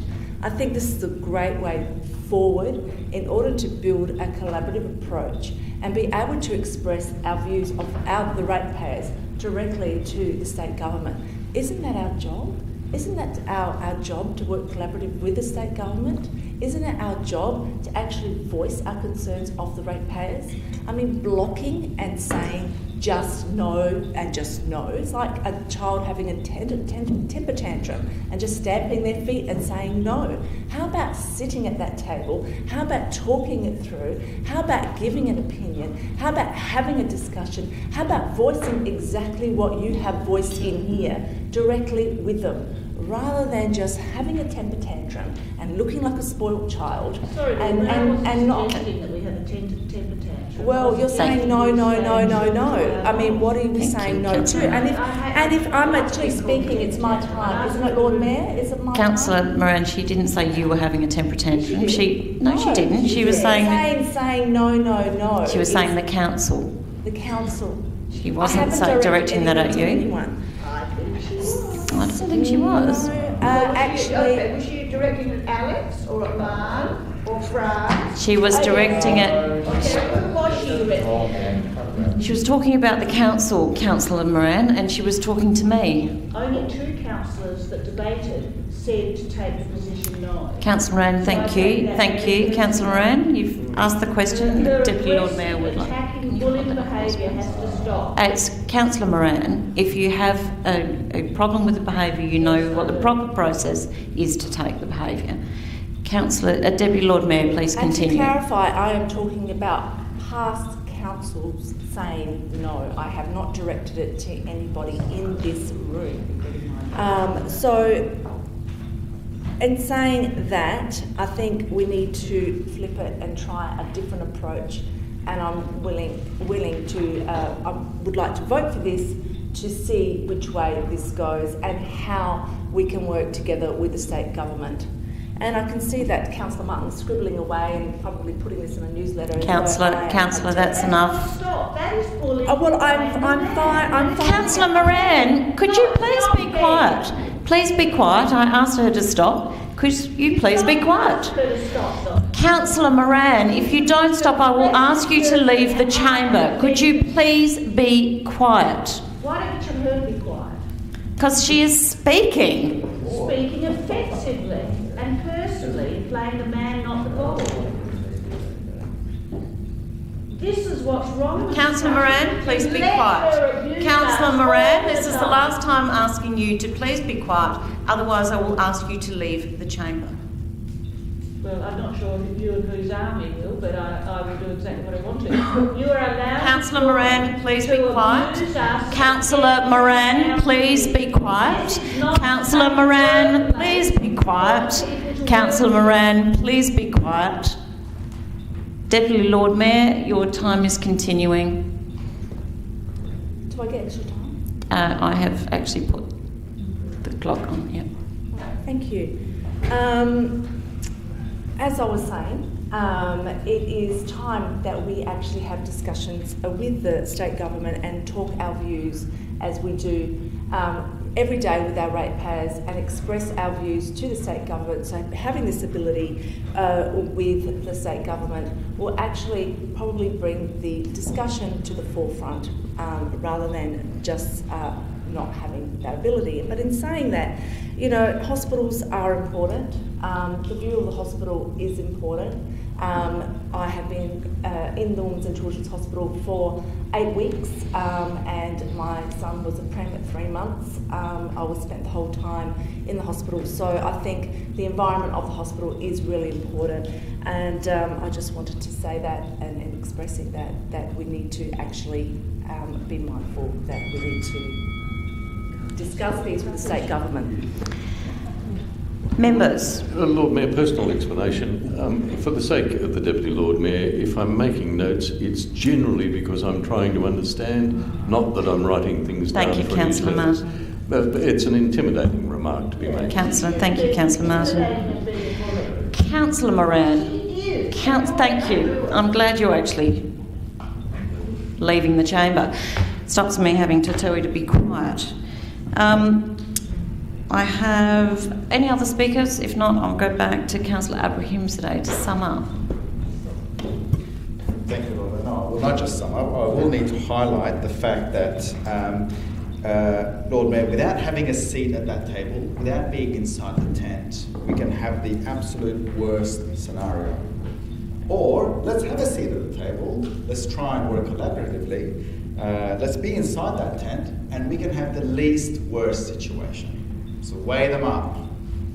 I don't want the absolute worst scenario. I want the least worst situation. So, members, to the vote, those in favour, those against, that is carried. Division, please. Council members, the division has been called on the motion. All those in favour, please stand and remain standing until all names have been called. Deputy Lord Mayor, Councillor Khera, Councillor Ho, Councillor Knoll, Councillor Donovan, Councillor Hyde and Councillor Abrahimzadeh. Members, I'm going to do item 10.15 and then we will go to a break. 10.15 is Code of Conduct. I have to leave the room. Councillor Moran, if you'd like to state, Councillor Martin, like to state the reason for leaving the room? We generally do. Yes, because it's a... Embarrassing matter. Oh, conflict of interest. Conflict of interest. Thank you, Councillor Martin. Deputy Lord Mayor? Lord Mayor, I too will remove myself from the room. I have a material conflict and because I'm the complainant. Thank you. Members, I'd like to declare a perceived conflict of interest as I'm named in the report. However, I'm neither the complainant nor does the outcome affect me. As such, I will stay to preside over this item but not participate in the debate. So I will be looking for a mover. Thank you, Councillor Abrahimzadeh. Seconded, Councillor Hyde. Councillor Abrahimzadeh, did you wish to speak to it? Self-explanatory, Lord Mayor, so I'll present my right. Thank you. Councillor Hyde, did you wish to speak to it? Members? Councillor Snape? Oh dear. One of a few independents left in the room. I suppose I better make some form of defence. Sorry, Councillor Snape, those comments are not required. My apologies, withdrawn.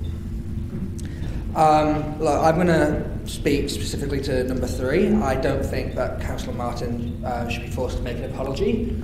I think, the report has been accepted by most people, so we leave it at that, water under a bridge, and move on. I think trying to force an apology where it might not necessarily be forthcoming will only further exacerbate the situation. So I'd like to request that we perhaps scrap number 3.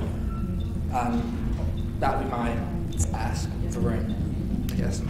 So, sorry, Councillor Snape, if you just, before you turn your microphone, are you trying to amend the motion before us? Sorry, yes. You are? So, which is to delete point 3? Yes, please. And you will look for a seconder? Is there a seconder? For the sake of the debate. Councillor Donovan, for the sake of the debate, as a seconder. I think you've actually made your debate, but if there's anything else you want to say? No, that's good, thank you.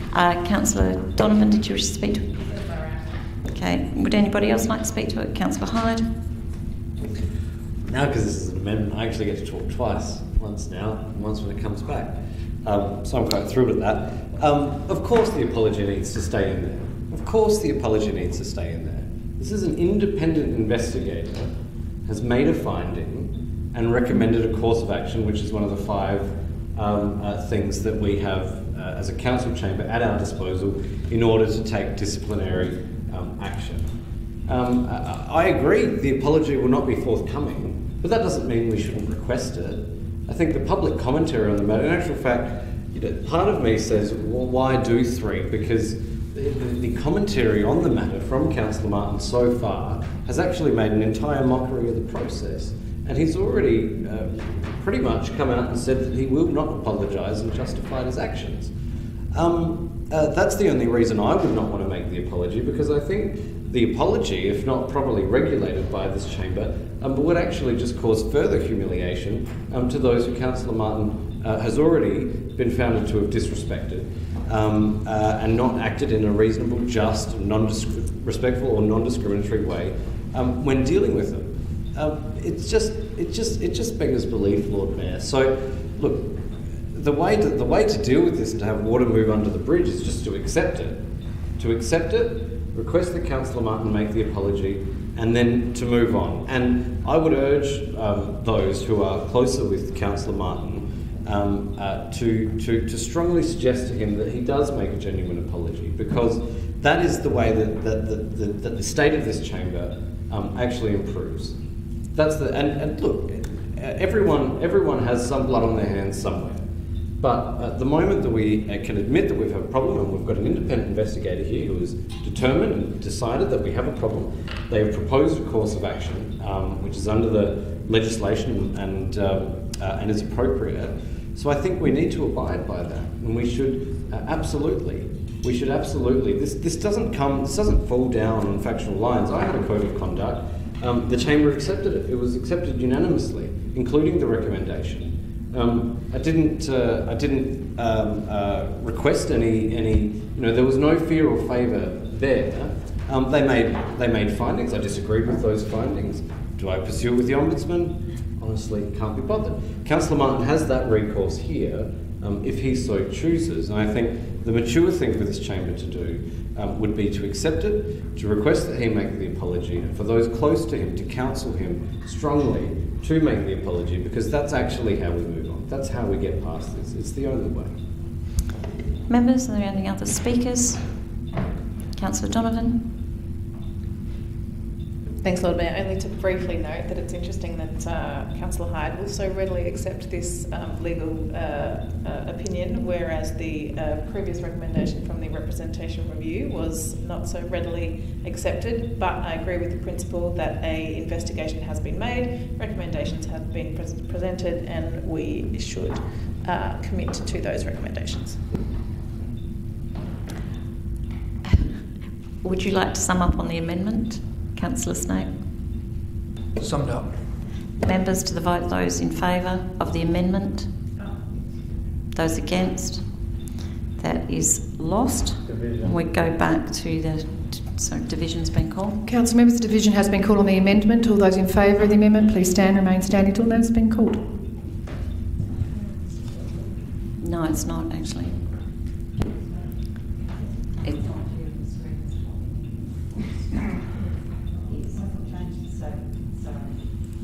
Just to make sure that members or those and know that that was the amendment, and that amendment has now been lost, which means we go back to the original motion. Sorry, through the chair, Councillor Snape was in favour. I'll just record that with the division. Thank you.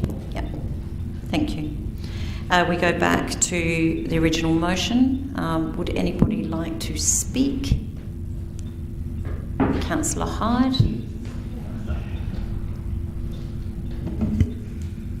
I suppose you could have danced with the one that brung you.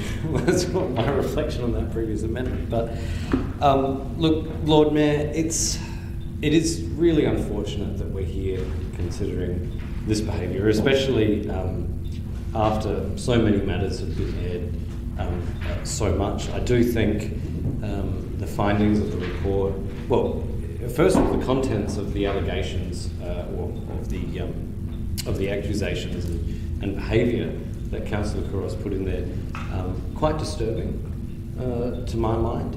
I think some of those comments I believe were designed to cause maximum amount of discomfort and distress, both to our staff and to yourself, Lord Mayor. I don't think there was anything constructive in them.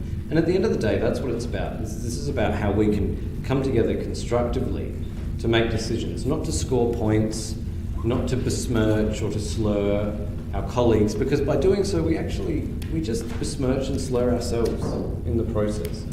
I do think that the third allegation, if Councillor Couros is correct, it is concerning. I wonder, I did wonder reading the remarks on that, whether the finding was correct. Perhaps we give the benefit of the doubt, but nevertheless, what we do know is that 2 out of the 3 instances were found to have occurred, and they were found to be in breach of the code. We should always be striving to maintain the best relationships we possibly can with our colleagues. On 3, the apology, do I think the apology would actually assist in healing some of those relationships? Well, the answer is yes, but only if it is taken as a genuine apology and delivered as a genuine apology. That's the only way that we can actually come together and move forward from here. That apology, well, it could occur right now, and we could all hear a heartfelt apology, and I hope that is what happens, because that's what we actually need to move on, put it behind us, and get back to our business, get back to the business of council. That's what it's all about. While we are distracting, playing games, playing factional games or what have you, we're actually not spending time on the important things, which is our community, which is our ratepayers, our residents, and getting the city reignited after COVID. This is all a distraction from that, and I really hope we can have the apology and move on from it swiftly and quickly, so we can get on with our jobs. Thank you, members. If not, I'll go back to the move to sum up. Councillor Abrahimzadeh. Thank you, Lord Mayor. Lord Mayor, for me, part of apologising is acknowledging that something was wrong and that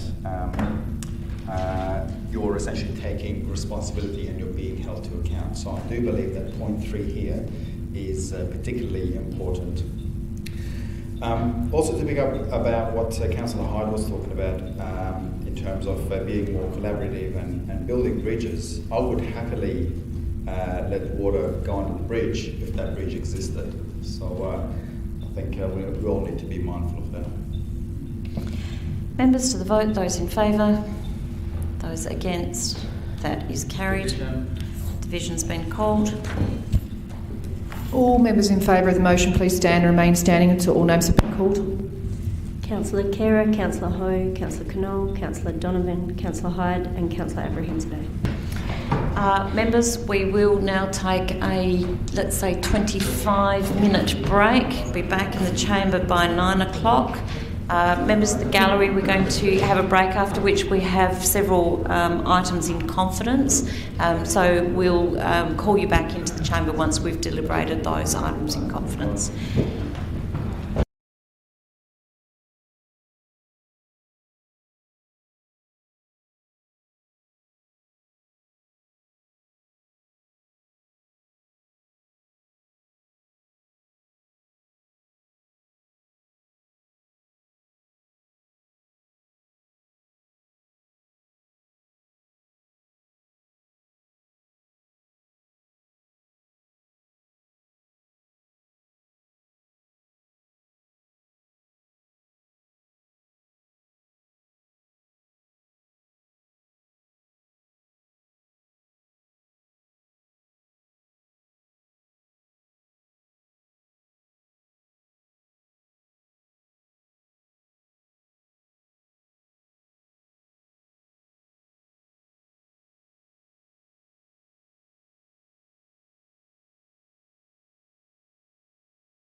We're screaming? We're screaming. So, members, there are 3 items tonight that are presented with a request for consideration in confidence. Each item, of course, requires a motion decision to order the exclusion in public to enable consideration in confidence. If I could have a mover and a seconder for the order to exclude for 12.1.1, which is the advocacy and funding opportunities. Thank you, Councillor Knoll, seconded Councillor Kerr. Members, any discussion? Councillor Martin? Yeah, look, Lord Mayor, I just want to say that we should not be hearing this in confidence. I read this week about a new broom through the council where things will no longer be heard in confidence. They'll be released quickly. But this proposal represents more of the Chamber of Secrets. We are proposing to release the information after the debate, but we are not going to allow people to know what it is we're debating, apart from the fact that it's our council begging bowl. And we are going to tell them what it is we've decided after the debate's occurred. So they miss out on knowing exactly what it is we're talking about, having any input into it, and then having any oversight of the debate. They are simply presented with the outcome. And that is not open and clear debating or indeed transparency. It is more of the same, just releasing the decision after the debate. Thank you, Councillor Martin. Please, I hope people will vote against this. Members, Councillor Snape. I'd like to echo those concerns. I was recently elected on a platform of transparency and accountability, and I just think even in baby steps, we need to do better on things like this. I acknowledge not everything can be done in the view of the public, but as much as possible. If we're releasing information shortly anyway, I think we should take that next step and just have the debate publicly. Thank you. Members, if not, I'll go back to move to sum up. Councillor Knoll. Members to the vote. Those in favour? Those against? That is carried. Councillors, I have item 12.1.2, which is the 2020-2021 Q4 Confidential Commercial Operations Report, and I look for a mover. Thank you, Councillor Abrahimzadeh, seconded Councillor Knoll. Members, any debate, discussion? If not, to the mover to sum up. Members to the vote. Those in favour? Those against? That is carried. Members, I have item number 12.1.3, which is the Strategic Property Review and Investigation Status Update. I look for a mover. Thank you, Councillor Knoll. And a seconder, Councillor Abrahimzadeh. Members, any discussion? Lord Mayor, again, same thing. This is the Strategic Property Review. We know from In Daily and the Advertiser that is about our property portfolio. That's about sale of assets, some of which have been publicised. These are ratepayer assets. The discussion is occurring without any kind of oversight from them, and the first they will hear about it is when the organisation decides to tell them that they have less assets, they've been sold, or they will be sold. So, Lord Mayor, this really should be taking place in public, not in that Chamber of Secrets, as the Advertiser calls us. Members, if not, back to the move to sum up. Councillor Knoll. Members to the vote. Those in favour. Those against. That is carried. So I don't think we have any members of public or staff, but if you're here and you are not associated with items 12.1.1, 12.1.2, 12.1.3, if you could please now leave the council chamber. The streaming will now cease while council considers these items on the agenda, and the meeting will reopen and streaming recommence at the conclusion of the last confidential item.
polls opened. Look at that.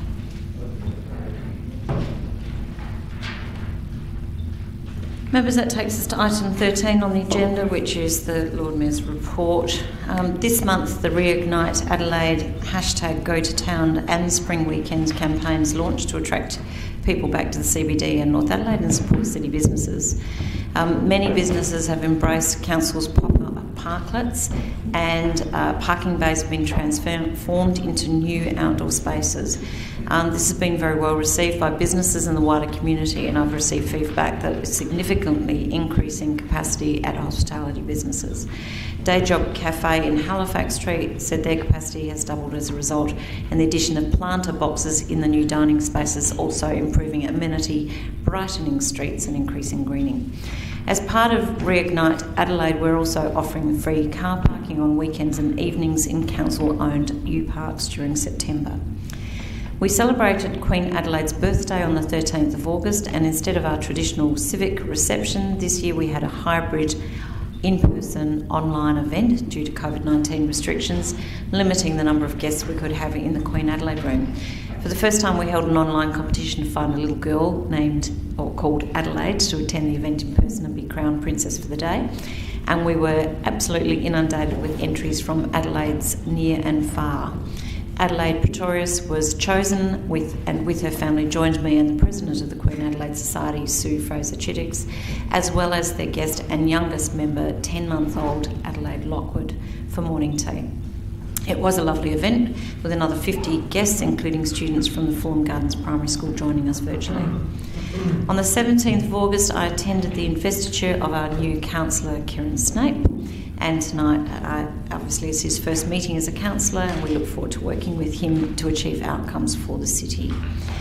I attended a civic ceremony for the on Afghan Independence Day on the 19th of August and welcomed our local Afghan community to the Adelaide Town Hall.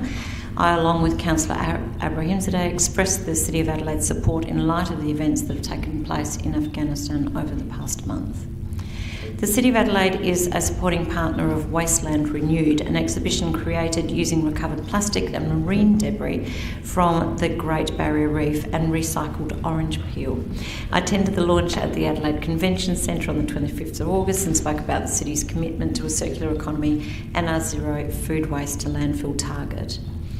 On the 26th of August, I celebrated International Dog Day and had a special visit from my Border Collie Scout, which some of the office were pretty pleased about.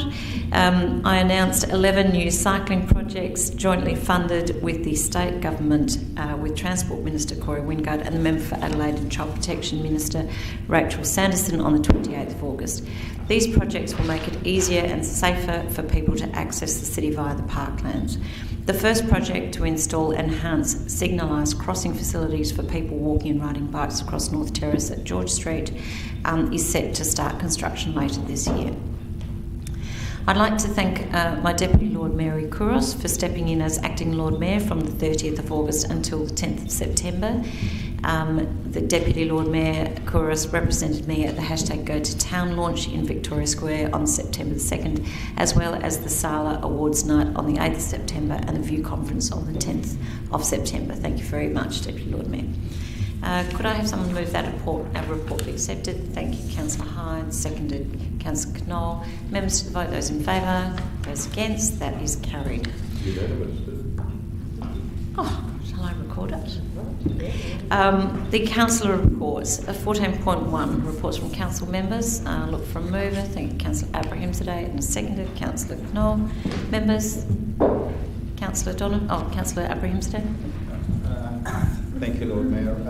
I would just like to make a couple of remarks. I want to start by thanking you and your staff for organising the event for Afghan Independence Day on 19th of August.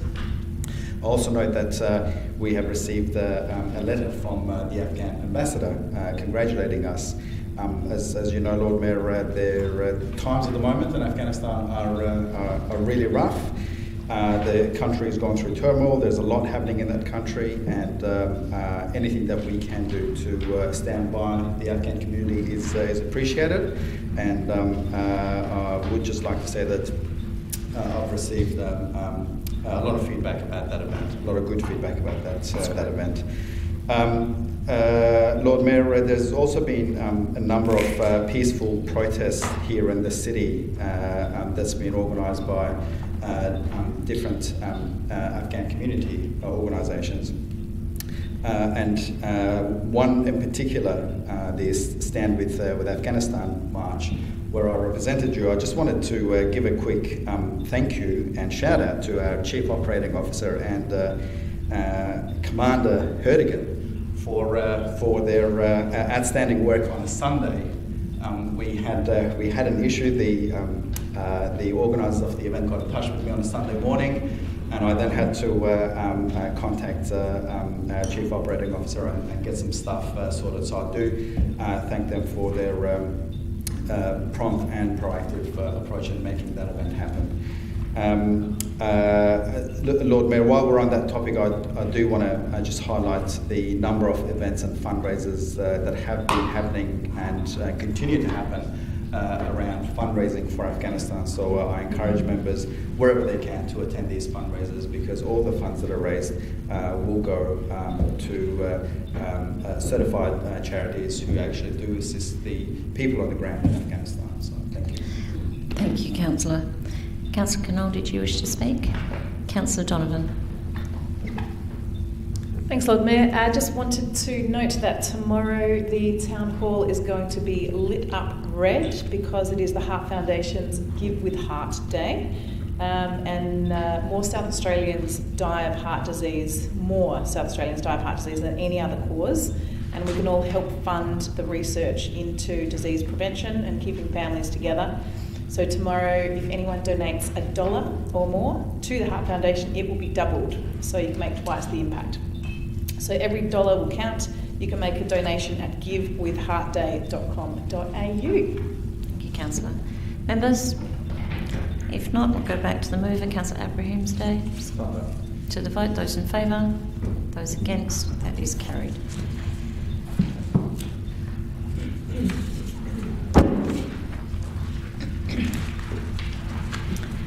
Members, that takes us to item 15 on the agenda, which questions on notice, which I will take as read with leave from the chamber. Yes, members, thank you very much. So that takes us to item 16, questions without notice. Councillor Hyde. Thank you, Lord Mayor. Following on from item 15.7, employee work from home arrangements, my question is stated quite succinctly. If there are still employees working from home, how many are still working from home? There is no figure in the response to the question notice, so I reiterate the question. With reference to the flexible employee arrangements and with reference also to pre-direction work arrangements, how many employees do we have currently working from home? CEO. Thank you through the presiding member. The admin comment says that my understanding from reading the question on notice was that you were looking for any staff that might be working from home as a result of COVID or pandemic style arrangements. What we have in place at the moment is all staff have returned to work. However, we do have flexible work guidelines, and so those employees that have arrangements in place are obviously continuing as per pre-pandemic arrangements. In terms of quantum of numbers, I don't have that to hand. But with reference to the answer, Lord Mayor, it talks about the state lockdown in July and employees returning to their pre-direction work arrangements. So I suppose if I can restate the question, since the start of the pandemic, I guess, how many employees are using their flexible work arrangements in order to work from home instead of in the city?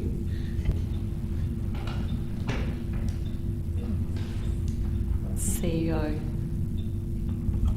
I think, as I've made clear, I don't have actual numbers.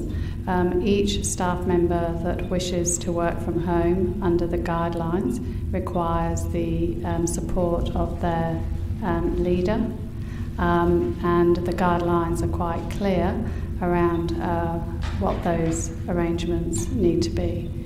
So as an organisation that offers flexible work arrangements, and we have done for many years, those arrangements are what we're working to at the moment.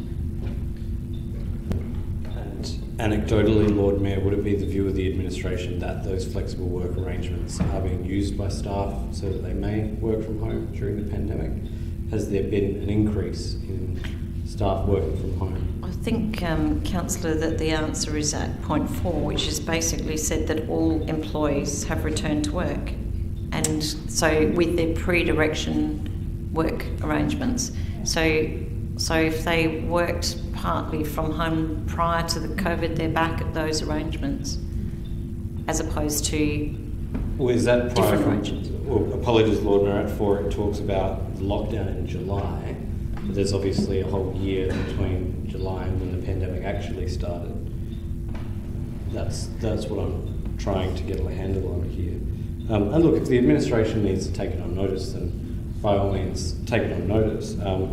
But what it has turned up is the broader question of how many staff are working from home by virtue of their flexible arrangements. So if the administration would like to take that on notice, I'd be very interested. If you'd like to maybe restate the question.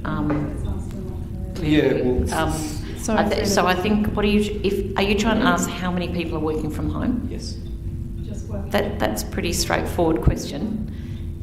As in, how many employees work from home? But they might do half a day, they might do a day. Sure. Okay. It's very administrative. It's a very detailed administrative, which is actually operational and the role of the CEO. So I guess the answer that there has been substantial public interest in office staff returning to the CBD. So. Yeah. So through the presiding member, absolutely, and as ambassadors for the City of Adelaide, whose salaries are paid by ratepayers, it's really important that our staff are here supporting the city. So that is within the guidelines, it's very clear. However, we've always had flexible work arrangements for our staff. No one is working full-time from home, is what I can confirm. No one. That's a good start. Can we take the rest of the question on notice? Or? I'm still not clear. Not on notice. You can do the question on notice for the next council meeting. Because through the presiding member, I'm still not clear what the question is, and I prefer you to put it back on notice in writing. I will restate it for the next meeting, but note my ratepayers' displeasure at us not being able to answer the question right now. Through the presiding member, I feel that the administration comment does answer the question that was provided.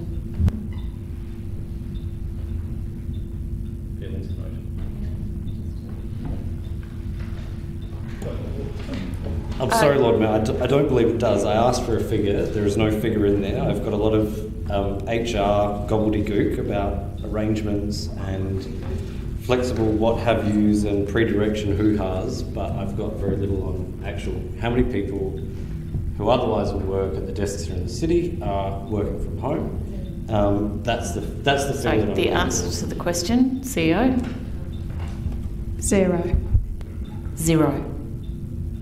Well then, if that is the case, the reply could have just been 1, 0. That's all I wanted. Maybe if the question had been as direct as what you just said, you would have got the answer that you were looking for. Then the answer is 0. I will go to questions without notice. Sorry, Councillor Snape.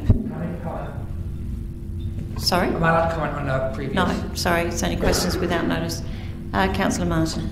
Yeah, I wish to ask some supplementary questions in relation to the answers received.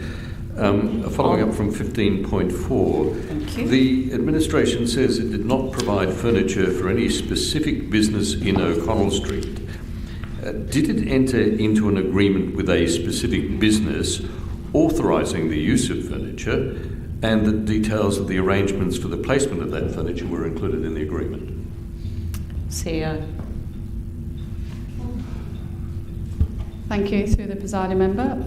Again, that wasn't the question that was asked. It didn't ask us how many agreements we have entered into. Mr McCready, are you able to shed any light to this supplementary question without notice? Through you, Lord Mayor, thank you very much indeed. So the response to the question is as below. However, based on the subsequent question, I'll take that on notice and come back as an undertaking.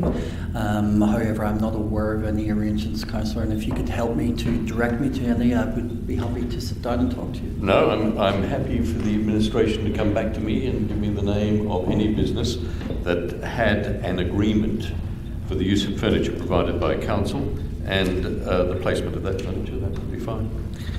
Following up from 15.5, Lord Mayor, supplementary to the question, 116 car parks have, as I think I've worked out, been allocated to the visitors of the 173 residents and for the customers of the 92 commercial retail tenants at 88 O'Connell. Am I reading this correctly? Does that mean if one vehicle visits 40% of the residents and businesses, the car park will be full?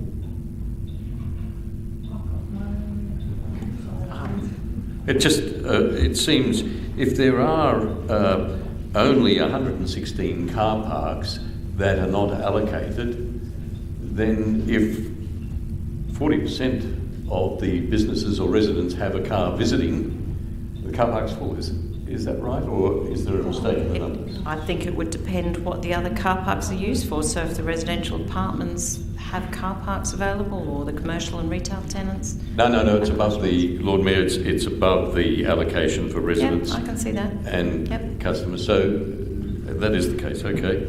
And Through the presiding member, I didn't say yes, I didn't nod. Yeah, I think Mr McCready did. For the record, I didn't actually ask him to respond. No, but I saw him shaking his head. I just assumed. I didn't. Sorry, through the presiding member. If you'd like to restate your question around the 10%, 40%, whatever it is, and we'll try and endeavour to get an answer tonight. Well, thank you, Councillor. 173 residents have car parks, 92 commercial and retail tenants have car parks. There are 116 left. Is that correct? And if it is, does that mean if about 40% of any of those have a visitor, the car park is full? That is a visitor using a car.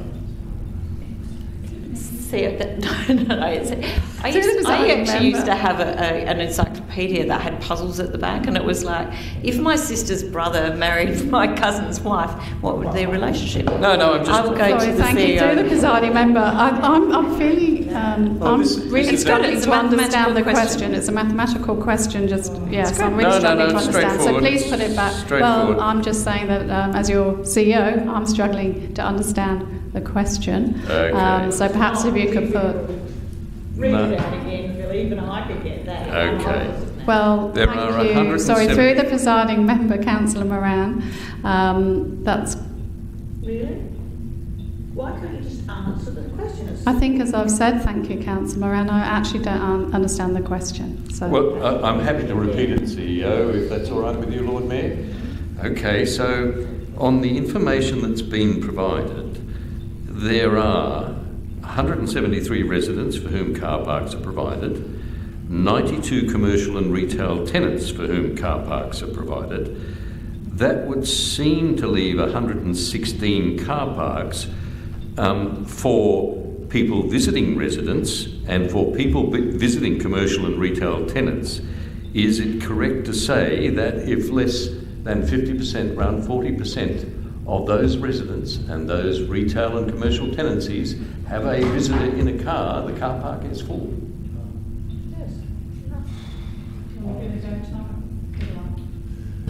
Through you, Lord Mayor. Thank you, Councillor, for the question. First of all, what Council actually signed up to, and this was clearly articulated when we went through this, was 116 publicly accessible car parking spaces. To assume that there will be discrete visitors in regards to residential and or commercial It's a quantum. I can't do that. What I can say to you is, at a given time, 173 spaces are allocated to residents, and 93 or 92 spaces are allocated to commercial and retail tenants. What is left for publicly accessible, how they are used, not dissimilar to across the road in regards to the village shopping centre or on street or in surrounding areas, it is publicly accessible. And I think that's the important part in regards to that. Publicly accessible means if it is free, they can use it. If it's not free, it's being used by another member of the public for whatever purpose, and we don't monitor how people actually, when they come into park, what they're coming in for. Thank you. I'm sorry to have challenged the administration, at least challenged them in the sense of giving them a hard question.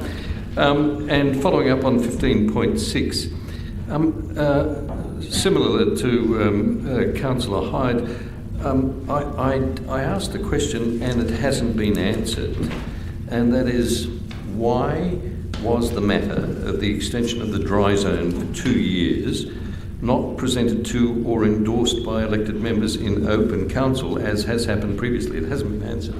Why was it not?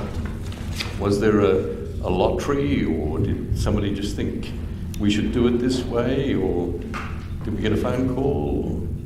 I'm anxious, honestly anxious to understand. CEO. Thank you. Through the presiding member, and apologies, I certainly wouldn't want to make any council members anxious on really important issues such as this.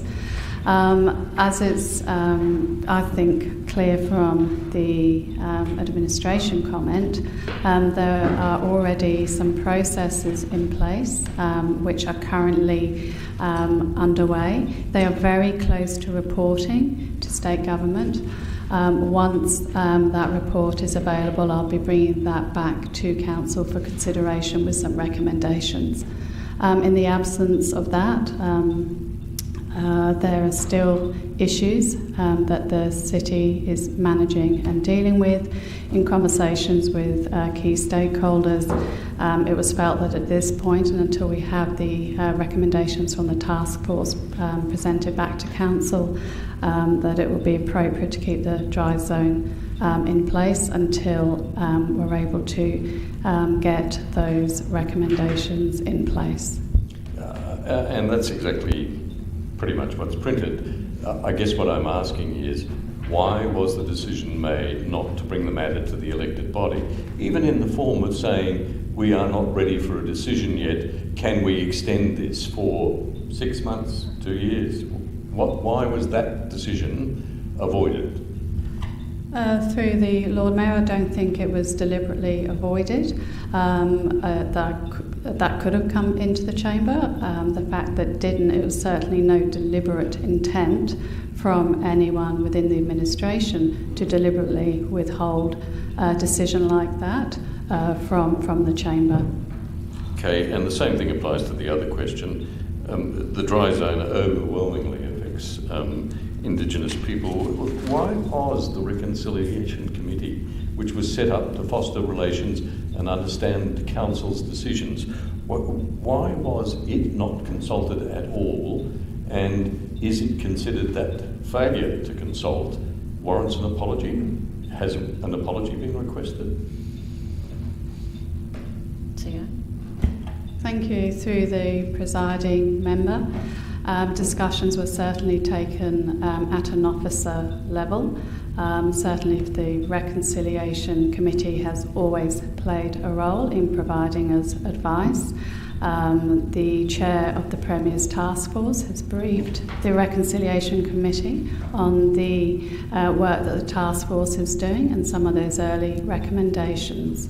In terms of a decision on whether we should fully brief the Reconciliation Committee around dry zone, as I said earlier, the work that the task force is doing is fully engaged with Ghana in relation to some of the outcomes that we might be able to deliver for improved approaches to vulnerable people here in the city. And the other questions? Has an apology been requested, or will one be offered?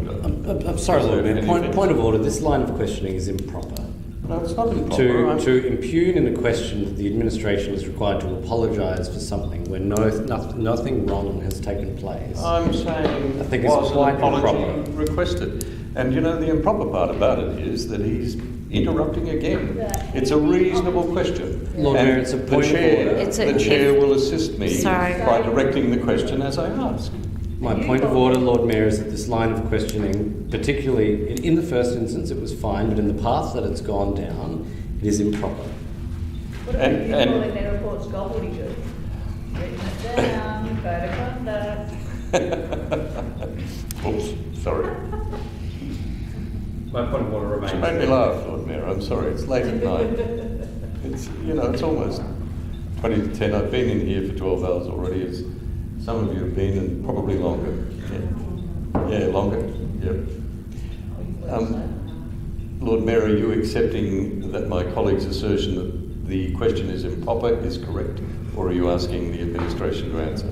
I've actually completely forgotten the question, to be perfectly honest, other than are you demanding an apology, and has an apology being sought? Has an apology been sought? No, it has not.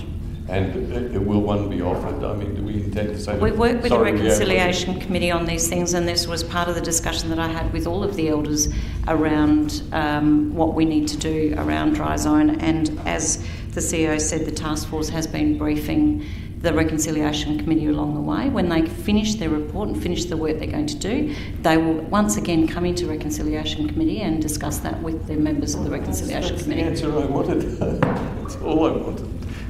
Thank you.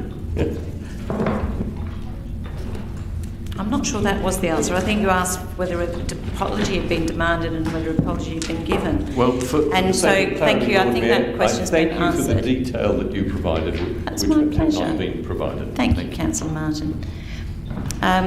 Members, any further questions without notice? Councillor Hyde? Just following on from Councillor Martin's, well, loosely related to his line of questioning regarding dry Sorry, I zones. didn't hear that. Loosely related to questions regarding the dry zone at 15.6. And I appreciate you may want to take these on notice, but is the administration aware that school children of Sturt Street Primary have been advised by SAPOL to no longer use the Princess Elizabeth playground? And is the administration aware of an incident where a child was pricked by a syringe at that playground? CEO? Through the presiding member, I'd need to take that on notice. I personally am unaware of that. Some weeks ago, the administration sent around an e-news informing us of the death of an Indigenous person on the grounds of the Princess Elizabeth Playground in the Southern Parklands. Does the administration have any further advice from SAPOL around the circumstances of that death? CEO? Through the presiding member, nothing further in relation to that. Okay, and supplementary to that question, could the administration also please ask SAPOL, if you don't already know, whether there was alcohol or alcohol-fueled violence involved in the death of that Indigenous person? CEO. Through the presiding member, I'll need to take that on notice as well. Thank you. Members, are there any further questions on without notice? If not, I'll go to motions. Members, so that takes us to item 17.1. Councillor Moran, motion on notice Local Government Association membership. For the new members, I move this motion every 4 or 5 years, and I believe in it as strongly as ever. The LGA gives this council very little support, if anything. It is really a union for the administration mainly. Sorry, I'm just looking for the seconder. That was Councillor Hyde. Thank you. I move a motion and seek second, blah, blah, blah, that council seek membership of the Local Government Association. I mean, it is what it is. You can see the amount we pay. We send delegates along. Basically, the person that picks the short straw was always Sue Clarahan. They don't listen to us. They're not helpful. When we have been in dire straits long before many of you are on council, they were helpful. They had a very good leader there. I can't remember her name. Wendy Campana. Wendy Campana. But since then, there's been nothing. I don't think I could even tell you who the head of the head of the LGA. I think it's just changed. But I see in these tight times, we get, not all councils are a member of the LGA. I don't expect you to be brave enough to agree with this motion, but just have a look at the amounts of money we pay, and we get absolutely nothing. You'll find after this motion, if it ever got into the public thing, we'll get a little bit of a flurry of some poor, tired bureaucrat coming and telling us all the wonderful things the LGA does that you're not aware of. But I'll keep trying. Councillor Hyde. Just a question in the first instance, and I was reading the report and the links, but where it refers to $890,804 regarding the LGA Workers' Compensation Scheme. The comment in the report, unless I've missed it, aren't particularly clear on over what period of time that figure accumulates to be $890,000. Is that over the life of the scheme for the time that we've been in it, or is that a year? It sounds like a lot per annum savings. CEO, do you know? I might have to take that one on notice. Do you want to answer that? Sorry, through the presiding member, I need to take that on notice. Okay. None of the staff that are here can answer that. That's all right. Well, I'll just speak very quickly, Lord Mayor. I, having gone through the report and looking at the costs and comparing that to the rather what appear to be spurious benefits, they're all estimated benefits to the sector and to council. The figures all seem quite wishy-washy to me. I mean, apparently the local government association has estimated its benefit to the sector regarding its advocacy role at $49 million a year. I mean, that's ridiculous. Unless I'm misreading that, but that's 48,997,033. There's no decimal point in there. And I think if that's what they're estimating the benefit of, and I'm glad we have someone who's previously from the Office of Local Government here to hold my hand as I go through this, but it seems way overblown. And in actual fact, every time I hear Local Government Association brought up in this chamber, it's actually in the context of us providing them with policy advice more than it being the other way around. For example, e-scooters. We worked with them because we introduced e-scooters. We worked with them to help smaller councils devise a framework for which they can then use for their e-scooter permits. And I think we did a similar thing regarding bike shares as well, and all that sort of stuff. And it's not surprising, as a capital city, we lead the way in many policy aspects, and we break new ground on those policies. But it's bearing that in mind, Lord Mayor, if anything, it actually seems like the shoe should be on the other foot. We should be charging them, not them charging us. That's my view of it, at least. In the absence of that suggestion, I'm happy to suggest that we support this, if nothing else, just to put our stake in the ground and get us started in a negotiating position so that we can actually extract our pound of flesh from this relationship. Did you have some comments to make, Mick? I never thought I would defend the LGA, Lord Mayor, but there are a number of structural issues that are key to the local government sector in South Australia that are worth noting. Firstly, every council in South Australia is a member of the LGA. That's a fact. But there are a number of institutional arrangements that the LGA has on behalf of the sector which serve the sector well. One of them is the Finance Authority, which effectively behaves as a bank for South Australian local government. It's guaranteed by the state government, and councils borrow money, all councils borrow money from the Finance Authority at a very competitive rate. More often than not, it is just under the market rate or thereabouts anyway. But the fact that it's guaranteed by state government is actually the critical part of it, because it actually minimises risk for local government borrowings. Two, there's the mutual liability scheme and that provides an insurance framework for us. If that didn't exist through the LGA, this council would have to do its own insurance work. An example, for instance, right now that we're dealing with a claim on a fairly straightforward claim. The administration has a chance to write a report. That is your chance to put these views across. You are now entering a debate, a political debate. You've entered the dust of battle. Councillor Moran, he's answering the questions that were asked by Councillor Hyde, and this. Did indeed ask those questions? And I did not ask those questions, so I'd ask Mr. I still want to hear it.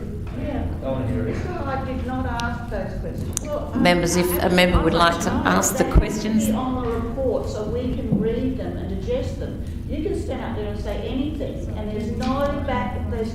You are entering the debate. Through you, Lord Mayor, if that was the case, I apologise for doing so, members. But put simply, the facts of these institutional arrangements do save money for this council simply because the LGA creates a critical mass which creates savings because they have created the workers' comp scheme, the mutual liability scheme, and they also are guaranteed by state government. That's where the savings are for us, for this council. That's just not true. Members, would any other members like to speak to this motion? Deputy Lord Mayor. Thank you, Lord Mayor. I actually speak against this motion. It's very clear in the recommendation from the administration that to walk away from this would have financial impact to the council. It also states in the recommendation that we would have to really pull on resources of our own, and we'll be on our own in regards to local government matters. So there is probably a reason why this motion has constantly failed. It's because it doesn't fit with how local government is meant to work, and I will vote against it. Thank you. I've got Councillor Abrahimzadeh, then Councillor Knoll. Thank you, Lord Mayor. Lord Mayor, I'm all about value for money, particularly when it's ratepayer money. Given what we have before us in the admin comments, I think we are getting value for money. So I don't see why we need to stop that membership. If we're getting bang for buck, let's continue to get bang for buck. Councillor Knoll.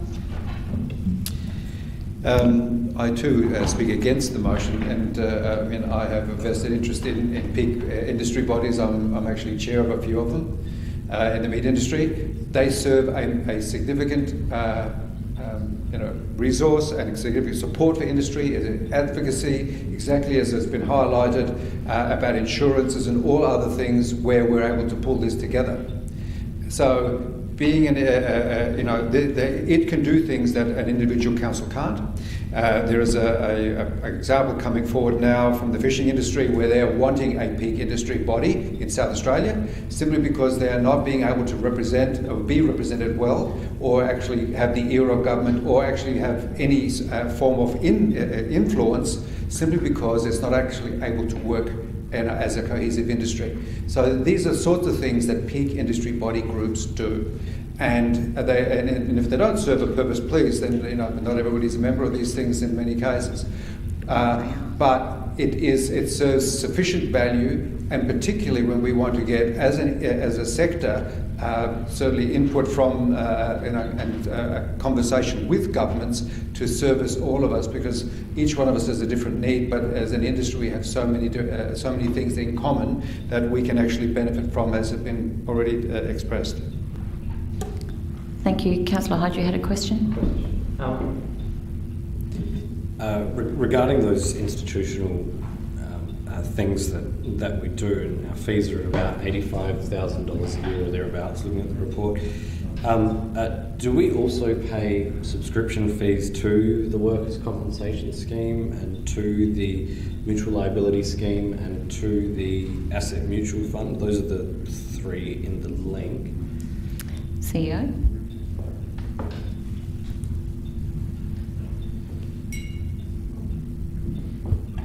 Through the presiding member, yes, we do.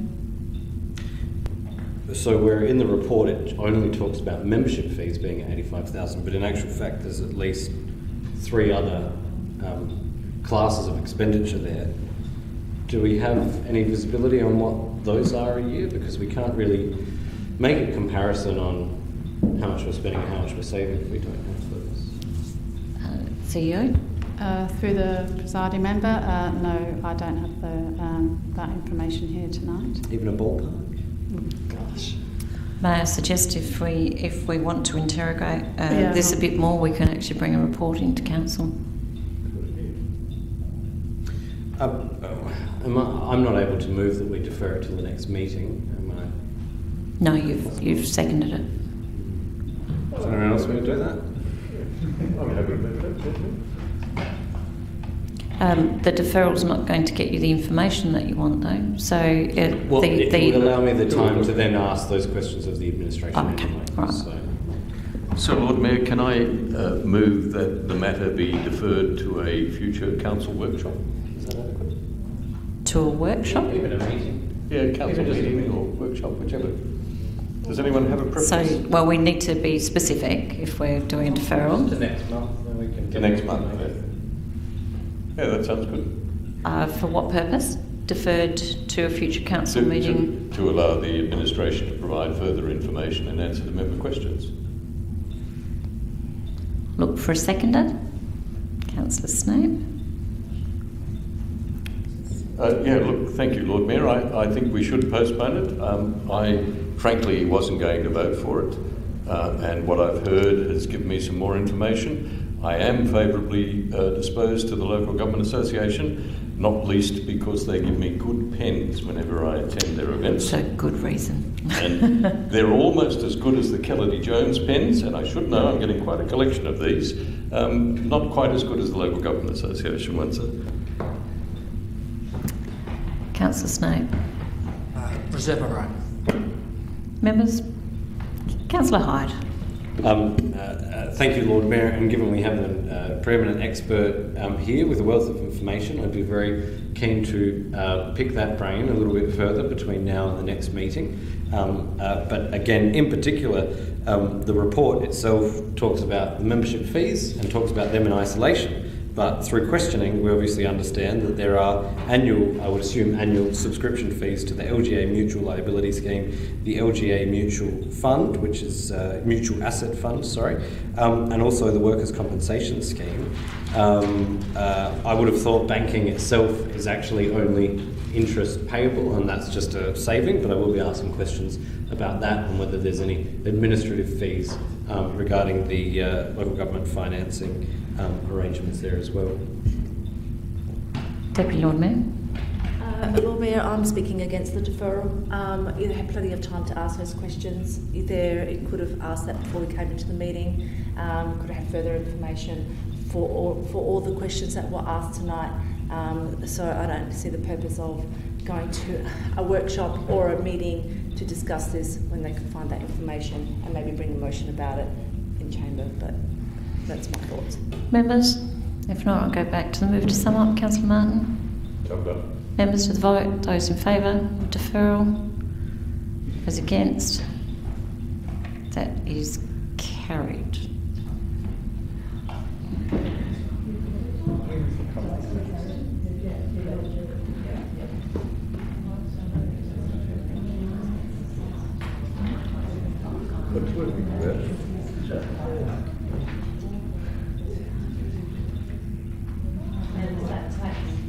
Members, that takes us to 17.2, which is the Afghan Community Assistance. Lord Mayor, I have a procedural motion. And the motion is noting that staff have been working for more than 12, in some cases 14 hours, and expressing a concern for staff health and safety, that Council adjourns this meeting to a date to be determined by the CEO and the Lord Mayor. Councillor Martin, seconded Councillor Moran. Lord Mayor, I'm just proposing that the Chamber provides at least some recognition of the long hours that we expect our staff to work. There are people in this room who've been in here since probably 8 o'clock this morning or before. It is now 10 p.m. That means to say they have been on duty for 14 hours. In occupational health and safety terms, it is not only a risk that staff continue to work these hours, there is additional risk associated with returning to their homes, either by public or private transport at this late hour. I think this Chamber, having regard to its declaration of concern for the health and safety of our staff, ought to do the right thing. We ought to allow people to go home, to their families, to their beds, not least because they're required back here tomorrow morning. They start again in the morning at 9 o'clock or earlier in some cases, I know. And yet we are continuing here to debate matters which could reasonably be heard at another hour. There is nothing in here that is urgent. I'm sorry, I can't hear the Deputy Lord Mayor interjecting. We are debating matters which have no immediate effect. There is no reason why they couldn't be debated later this week, next week, just before committee next week, after committee next week. It really comes down to how much this Chamber cares for the health and well-being of staff if we continue to meet. And I ask that we adjourn this meeting immediately. Councillor Rand, did you wish to speak? Did you wish to speak? Yeah, thank you, CEO. I wish to make a comment. Thank you, through the presiding member. To be absolutely clear, the health and welfare of staff is my responsibility. We have no staff that I would be really concerned about having still waiting on to help support council information and questions tonight. If I feel that staff should be leaving, I will always take that, and in the past what I have done, Councillor, is asked directors as well as our Chief Operating Officer to leave. All other staff that are here have appropriate support in place to ensure their safety. Members, would anybody else like to speak? If Councillor Moran. Well, I'd just like to remind the CEO and the Lord Mayor that we are members of Council. In fact, we are the Council. I'm tired. We only have monthly meetings now. Mary said she's been in the office since 8 o'clock in the morning and is clearly getting aggressive and grumpy. We've got a few more, mostly mine and a few others. I don't see why we can't push this off to another meeting. We have an overflow meeting. Yeah, so she's obviously losing it. So I think we should call this meeting to a halt. Although that is her normal behaviour. No, sorry, no. If anybody else wants to speak, please let us know. If not, I'll go back to the move to sum up. Councillor Martin. Well, I don't think I really need to say much, Lord Mayor. You can actually see. Summing up. Thank you, Councillor Martin. Councillor Martin, sum up, please. You can see from the debate and the health of the CEO, who clearly is having trouble breathing, that it is inappropriate for us to continue sitting at this hour. Why cannot we put at the forefront the health and well-being of our people, and I mean elected members as well, instead of meeting late into the night once a month, when this matter could easily be deferred to next week when we're gathering again. And I have no doubt that next week we will be presented with 1 or 2 papers that could probably be deferred anyway. It's just a normal chat meeting as we have these days at Council. There'll be something there about, I don't know, procurement or something which could wait. These matters could be deferred until that time and we would be paying proper regard to health and well-being. Members, to the vote. Those in favour of deferring or adjournment, sorry. Those against?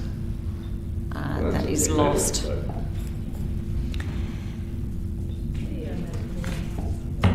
So members, that takes us to division. Council members, the division has been called on the motion. All those in favour, please stand and remain standing till all names have been called. Councillor Moran, Councillor Snape, Councillor Donovan and Councillor Martin. Thank you. We're up to 17.2, which is the Afghan Community Assistance. Councillor Moran? Yes, now, Councillor Abrahimzadeh has a addition that I'm happy that he sent to me, and I'm happy to incorporate that in the motion. I assume he has got you as the seconder, Councillor informed the staff and got it up on the board. Now, what Aman has done is made my motion a little bit more specific. I was just expecting the staff to do that, but I'm happy to take his advice on who we should approach. I mean, I don't think I need to say anything more about this motion. The councillor, in talking about the Afghan gathering the other day, has enunciated the need for us to help and to be seen to help. So I recommend this motion. Thank you, Councillor Moran. Councillor Abrahimzadeh, did you wish to speak? Just briefly, Lord Mayor, thank you. Thank Councillor Moran for incorporating this in the motion.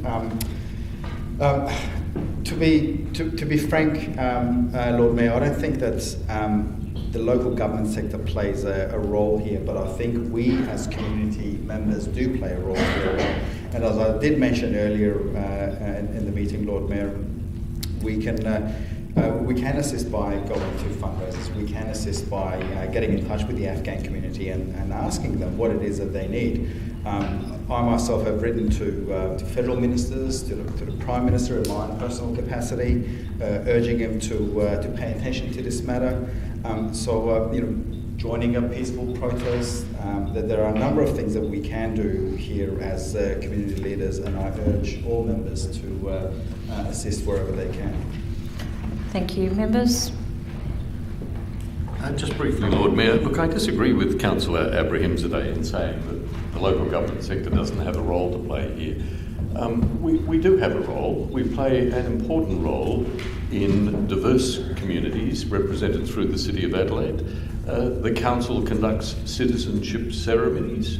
Those are well-attended events, but more particularly, they actually provide a great contact point for culturally diverse communities and memories which stay with them forever.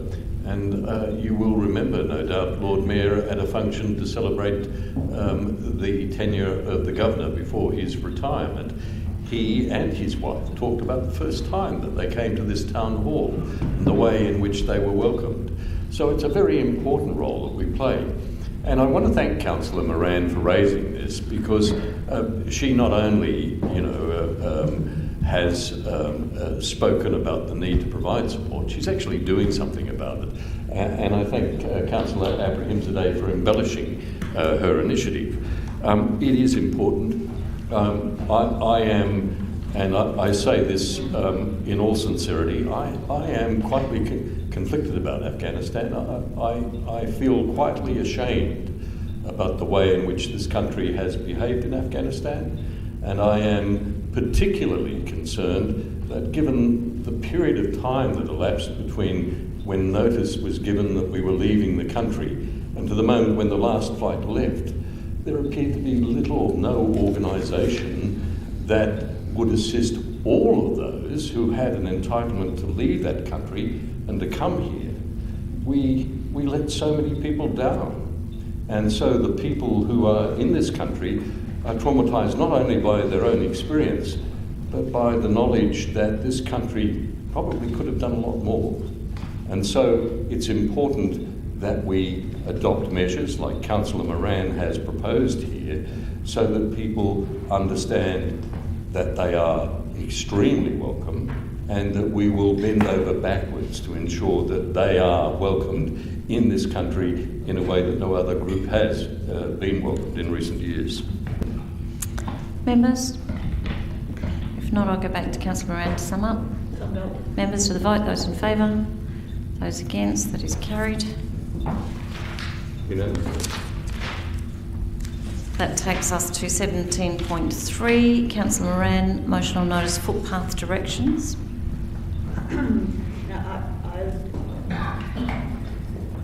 I regret the wording of this motion to an extent, but I think the spirit of it's the same. Request the administration stencil, keep left, signage on footpaths of busy pedestrian main streets, e.g. King William Street, to help direct traffic. I don't think Hutt Street and O'Connell Street are appropriate. The main part... I have a seconder in Councillor Snape, is that correct? So did you want to amend the... I don't think I can, can I? You can make a variation. What I'd really like to do is to keep left signage on wide footpaths such as King William Street and wide pedestrian crossings. Microphone, I can't hear. Oh, sorry. I'll leave out Hutt Street and O'Connell Street. They probably don't need it. And I'll just check that the seconder's happy to accept that. Councils, streets, for example, wide pedestrian streets such as King William Street and wide pedestrian crossings. Now, people have been complaining anecdotally about this for years, that people no longer walk to the left of the footpath. I remember it was always the way you did it. With 25% of our population very multicultural now, which is great, coming from other country, perhaps they walk on the right, or perhaps people just forgot that. But it doesn't really matter, except now we're in a COVID state. And if you cross, as I do every day, across Pirie Street, Grenfell Street, North Terrace, it really is like a case of Red Rover all over. And over the years, many people have asked, why don't the young people walk on the left? And it's much more regulated and you don't have so much contact with the people going the other direction. I don't really mind if you don't vote for this, but the head of the pedestrian association was quite amusing on the radio. He said, "Oh goodness me, what, we're going to throw people in jail, and there's many more things to worry about, scooters and speeding bikes." I thought, what a defeatist attitude. I'm not suggesting that this become a law. I'm just suggesting that it becomes a reminder, and if nobody does that's all it is, a gentle reminder. And especially in the COVID days, we're all wearing masks and we try to keep 1.5 metres away. But look, I really haven't got too much skin in this game. It seems that such a simple, easy thing to do, to put a decal on the footpath. Goodness me, we put everything else on the footpath, sticky things. Just remember to keep left, or keep it left if possible, especially when going across the big barn dance crossings. But as I said, it's just an idea. When you go to London and Paris, they all have, in London, keep right, London keep left, and Paris keep right. And also they give you directions which to, in case people come from countries that drive on the other side of the road, they remind you, look to the left or look to the right, which you're often caught out as a foreigner looking the wrong way, expecting the traffic to come from the other direction. And one day we might have tourists back again, and that might be handy. But I'm not suggesting anything large, just a gentle reminder on the footpath. But as I said, I don't think this will get up. But I would like it to not get up for the right reasons, not because you think I'm bringing in a bylaw, a law, something that's fine, or I'm littering the place with large signs. This would be a subtle reminder. Councillor Snape, did you wish to speak? I'll support any attempt to bring Anne Moran to the left, so humour aside. It's quite a simple request. I don't think there's much danger. It's not compulsory, it's just a suggestion. Once again, to echo Anne's point, if it doesn't pass, it doesn't pass. Can't hurt. Members? Councillor Donovan. Thanks, Lord Mayor. I appreciate the intent of the motion, but it is actually against best practice for pedestrian management, and some of the issues are identified in the administrative comment. So, yeah, although I appreciate there's a good intent behind it, I will not support the motion. Members? If not, I'll go to Councillor Moran to sum up. Well, I think I've heard it all from Helen now. Best practice is to, as we do on the roads, to keep to the left. When you're in America, you keep to the right. That is best practice. Regulated footpath and regulated road crossing is best practice. So I really thought I'd heard it all, but no. I can see this is going down. Rushing across crossings and crashing into people and pushes and prams and everything because people have forgotten the convention of, as you do on the road, driving, walking on the left, is indeed best practice. The reasons given in the report, which she may be referring to, are that blind people need to use the curtilage of the building.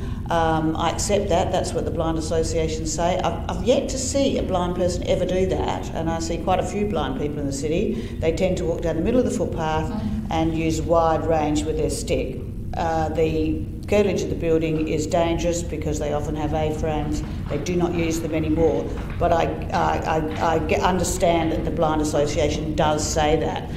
I'm not suggesting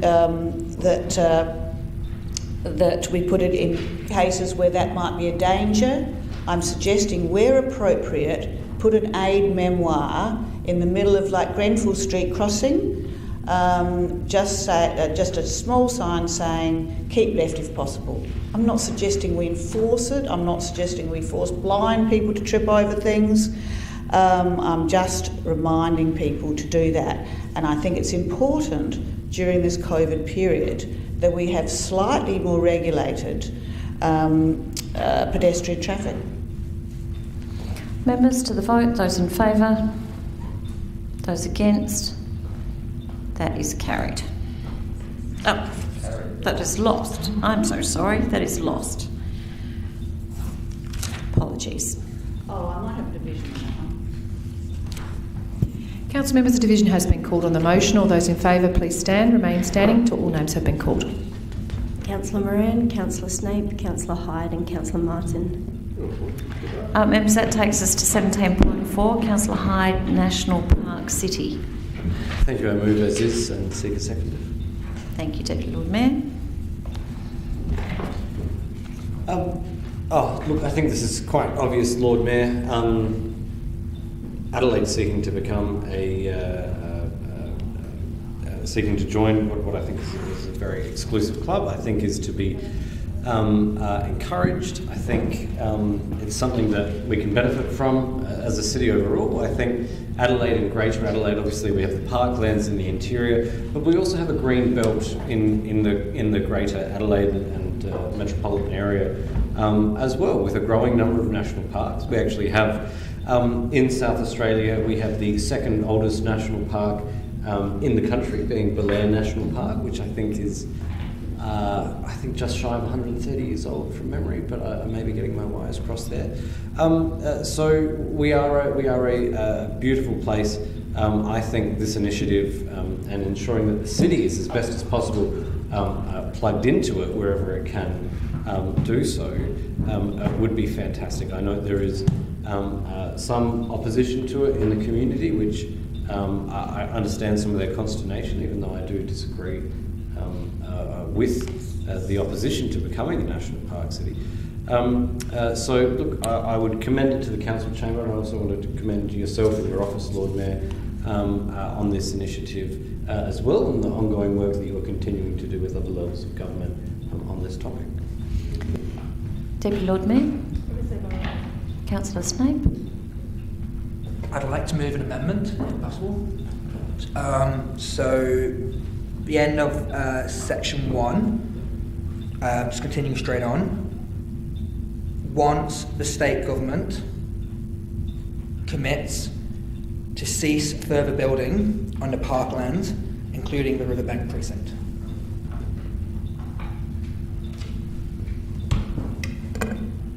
just get you to repeat that again, just to make sure that we've captured that?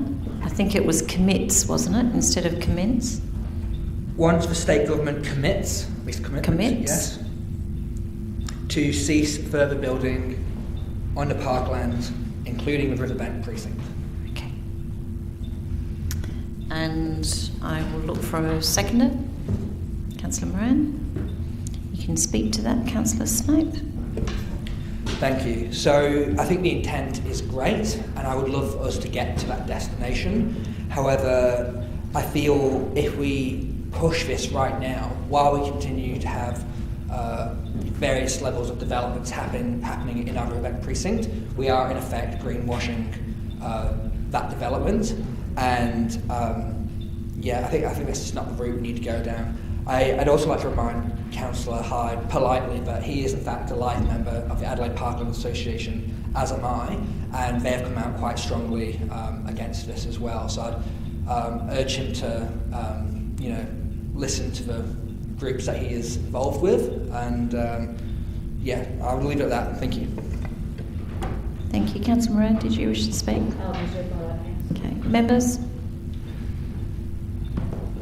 Thank you. You said yes, Lord Mayor? Yeah, thank you. Look, I am a bit perplexed that this should be raised on the very evening that this council votes to participate in a working party for a land grab on the parklands. So at one moment we're saying we want to support and explore the notion that this is a national park city, and on the other hand, we agree to steps that the government is contemplating that will ultimately lead to a reduction in parklands. And in fact, the government plans will, by my estimates, and it's only my estimates, but I'm using council documents and previous reports, the government plans are going to take perhaps another 4.5 hectares, probably a bit more when we take Lot 14 into consideration. And yet we're fiddling by endorsing a national park city. Now, I get that. I see that's a reasonable thing. It's worth promoting. But it's an awful contradiction to be proposing second prize when on the very same evening we're signing up to a discussion about a land grab and the end of the national heritage listing of our parklands. And that is implicit in the papers that the administration has supplied to us. No more national heritage status for the parklands, and instead, as with another of other cities in the world, the possibility of status as a national park city. Frankly, Lord Mayor, I would prefer that we took up the fight for the parklands and didn't acquiesce, as some of my colleagues have been proposing tonight. A seat at the table to discuss the land grab is the wrong step. An endorsement of the national, talking about this one, so an endorsement of the national park city is no substitute. It's no alternative. We should instead, as Councillor Moran pleaded, do the right thing. Go back and correct what we did earlier, not support this. Members? If not, I'll go back to Councillor Snape to sum up. Summed up. Members to the vote. Those in favour? Those against? That is lost. That goes back to division.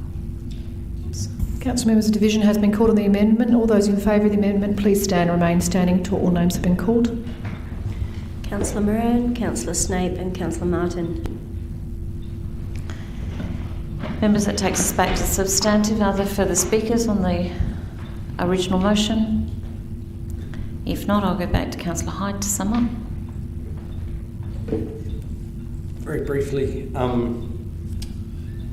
thank you to Councillor Snape for reminding me I didn't forget. I'm quite pleased to be a life member of the Preservation Association. It was when I joined as a life member, but I'm a member of many institutions and organisations, and I disagree with them frequently. Case in point, many state government policies too come through this room. And that's the beauty of the liberal democracy we live in. It's a little liberal. But Lord Mayor, the key difference in my view there is I think we're quite capable of opposing a land grab for a multi-storey car park and working with them to reduce the impact of that, ideally to nil, but reduce the impact of it nonetheless. I think we're quite capable of doing that while also concurrently supporting Adelaide's bid and the ambitions of our city, the greater city, and also our state in achieving this. And I think the best way, and I say the same thing in this chamber about heritage, our built form, the best way to preserve it is to make sure people are using it.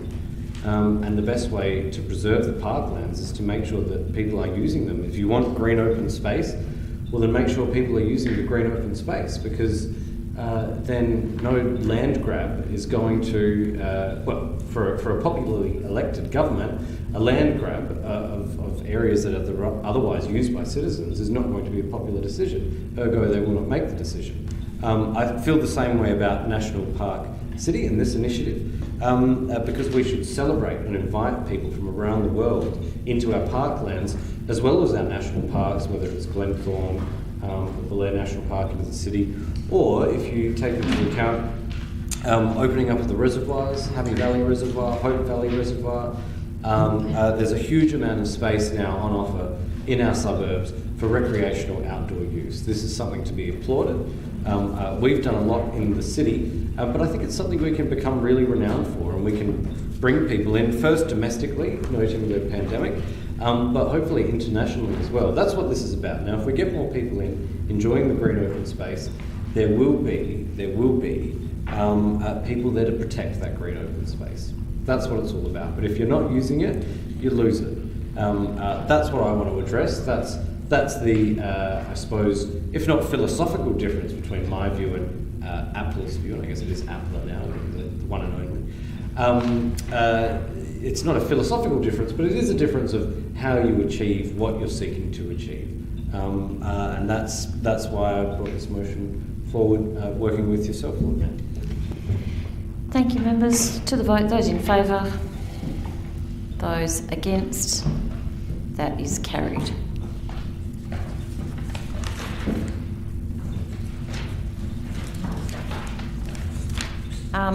We've done, 17.5 we have done. 17.6, Councillor Martin, support Business SA trading hours policy. Yes, thank you, Lord Mayor. I appreciate a seconder somewhere. I suggest we collapse the meeting and use these minutes. No, we did that. Sorry, Councillor Martin. You're moving the motion? Yes, I am. Thank you. As printed, Lord Mayor. And Councillor Snake, was that your hand as seconder? Okay. Thank you. Lord Mayor, look, this arises because of the Business SA policy called Charter 22. In the lead up to that, Business SA began its most ambitious polling program of businesses in SA, including retail businesses and other commercial operations in the City of Adelaide. Until that time, it had been the conventional wisdom, as indeed put forward by the state government, that 24-hour open slather trading was the kind of liberalisation that South Australia needs, the liberalisation of its trading hours. And yet, when the survey began, very quickly, some home truths emerged. And it was that most businesses in SA, according to Business SA, do not want to see open slather trading. They fear that there will be an invasion of big retail.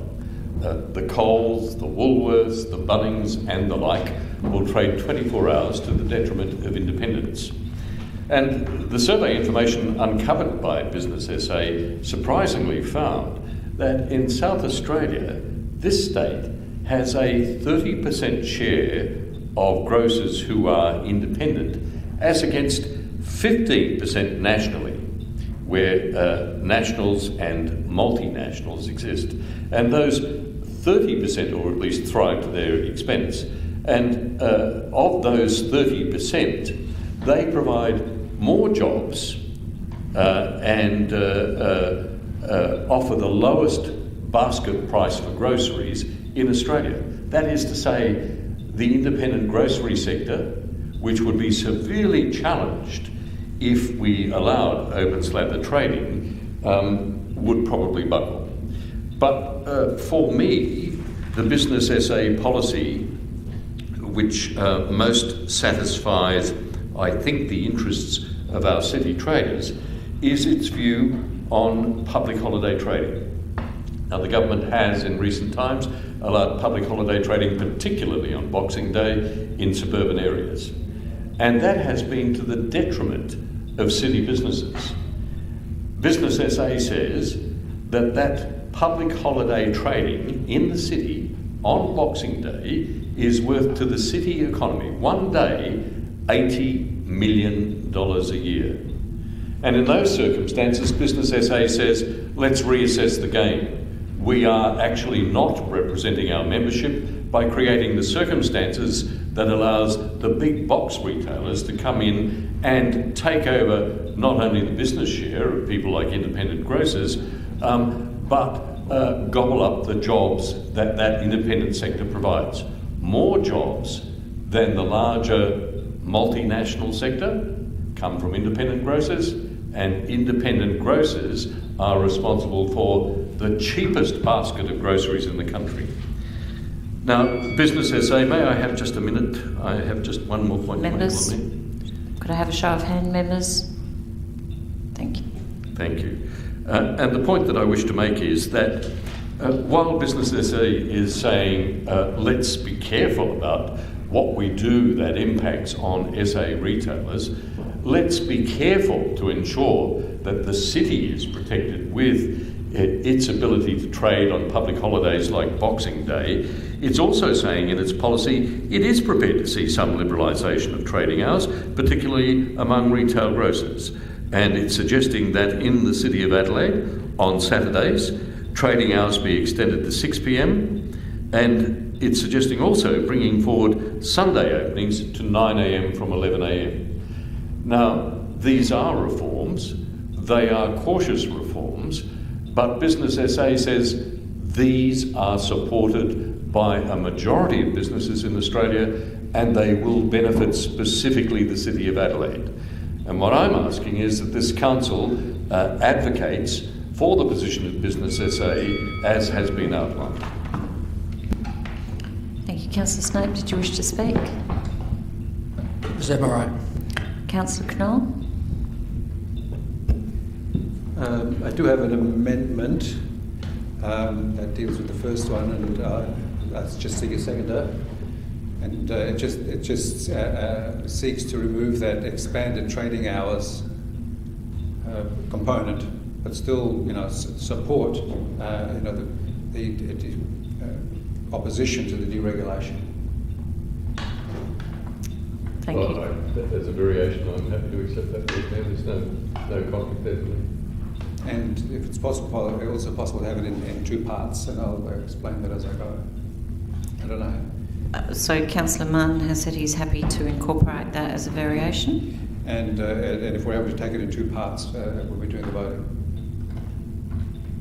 Wouldn't you have to break up one? So that one, but then... so we can take it in parts, Councillor Martin, yes or no? There's two parts to it, so can we take it in parts? Lord Mayor, I'm happy to accommodate the wishes of my colleague. What I'm pointing out to you is that if you take out right to Business SA, then two makes no sense. And so the appropriate amendment is that council writes to Business SA 1 in support of, 2 advocate, then it works. I would have thought they were different things. One's writing to Business SA and one's going to the state government. That's right. Yeah. So yeah. Okay. I just also need leave of the seconder, Councillor Snape. Are you happy to incorporate that? So, Councillor Knoll, would you like to speak I'll to explain it this way. And that is that obviously I have an interest in the trading hours and how it affects small businesses, etc. I think it's really wonderful that the Businesses A has moved across from having a 24-hour trading policy, moving across to limiting the actual trading hours. But if we're looking at it from the other angle, and it's the Independent Retailers Association, etc., they do not advocate for any loosening of trading hours, and that is because it is to the detriment of the small industry, the small sector, so as the grocers, as well as the other small businesses. And the predominant reason for that is, in the overall context, is that by extending the hours, you're enabling an unfair advantage to large businesses, and where they don't need to have a staff directly engaged with selling to people and within the transaction, other than accepting money in a lot of instances. Small businesses need their staff to be there to serve directly, and without that interaction, they're at a disadvantage simply because it's the extra hours. It means that a leaching of the potential customer to the other larger stores who don't provide the level of service, and that's where the employment comes in. And if we're also talking about in the supermarket sector, the independent retailers, we are strong here, and it's simply because of we don't have the open slather, which means that they're able to manage their businesses and their staff, and it is about quality of life included in that. But also, small businesses already are able to operate at 128 hours per week. The thing is that they do not have the customers for that. So, and so that is the limiting factor for the consumer. So the consumer, we're enough of them, considering we have the greatest amount of retail per head of population in Australia. We disadvantage our local businesses by doing that. Now, if we take, and hence any extension of the trading hours is to their detriment, particularly here in the city. And if we take the second component, with the extension of trading hours, again, small businesses will suffer under that. And if we look at particularly in the city, and our role here is to support city businesses against all business. Because if we do not see some form of advantage, and that's why when we argue with governments, etc., we're taking it from a perspective of our own point of view, as all others do, then we look at it and saying, the city, an extended trading hours, particularly on a Saturday, is not a time that is of any value to a small business, because people don't want to shop at that time. It may be somewhere on the way home during the week, and you say 6 o'clock closing is because of that's when that need and their desire meet. Where here they're leaving the city to going out to those. The next one in regards to the Sunday trading hours, in particularly they're opening now during the week at 10 o'clock and sometimes later, simply because there isn't a demand, and that's where the same issue again. We need people to serve customers, and unless the two happen at the same time. Members, thank you. And unless they concur at the same time, again, small businesses are at a significant disadvantage because they need, say, two staff for that transaction, where the large businesses only need one. So that's an issue. And we're talking about Boxing Day. The city, in the way this also reads, the Boxing Day was the exclusive purview of the city Brother Mall. That is an advantage. And at other times it was about Jetty Road and Glenelg. The reason for those sorts of things is that it does give an advantage, but it also means it's a concentration of people that enables those businesses to provide that service, to be highly competitive, and enable them, to get some balance. Because if we're doing it open slather, again, the ones that will benefit with the large shopping centres around the suburbs, the large big box businesses, etc., who are now on an equal footing, and our city is made up of predominantly small businesses, and that's where opportunity and our disadvantage lies. So, anyway. Members, would anybody else like to speak to the motion? If not, I'll go back to Councillor Martin to sum up. Look, I thank Councillor Knoll for his perspective from his business's point of view. This, however, is based on the Business SA survey of its membership throughout South Australia. And for it to have proposed successfully, with the agreement of its membership, One, that we, Business SA opposes the complete deregulation of shop trading hours is an enormous leap forward. But secondly, and I think I'm hearing Councillor Knoll correct, he's saying there's a disadvantage in the hours that are proposed at 2. The intention of Business SA is to provide an advantage to the city. The words City of Adelaide are prominent in those words. And it says, and I'm adding in parentheses, advocates for the state government to extend shop trading hours in the City of Adelaide on Saturdays to 6 p.m, giving it a competitive advantage over suburban shopping centres, so that people might shop continuously in the city and then walk to an area to have a meal. That is the intention. And by also allowing shops in the city, not in the suburbs, in the city, to open at 9 a.m. on Sundays, where other shops are closed until 11. And furthermore, Business SA is saying we'd like to see the introduction of normal trading hours on Boxing Day in the city, where they do not apply in the suburbs. So this policy is about applying an advantage to the City of Adelaide, and that's why it's so welcome.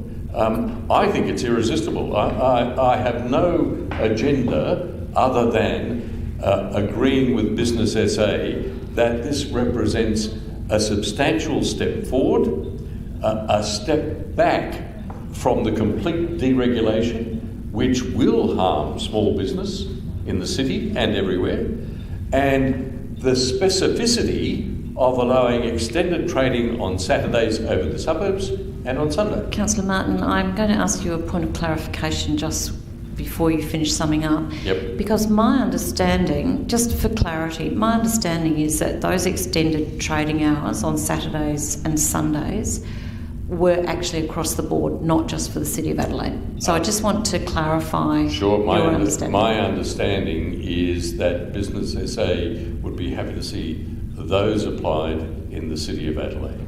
Now, it may be at some other point in time there's a policy that permits that throughout the whole of the state, but what they're advocating, and it is only advocacy because it's a matter for the state government, but what they're advocating is that the City of Adelaide introduces trading at 6 p.m. on Saturdays, trading from 9 a.m. on Sundays, and normal trading hours on Boxing Day. Thank you. I think that is something that we ought to endorse on behalf of not only retail but all commercial activity in the city. Members, we are going to take it in parts. So I will go to part 1 of the motion. Those in favour? Those against? That is carried.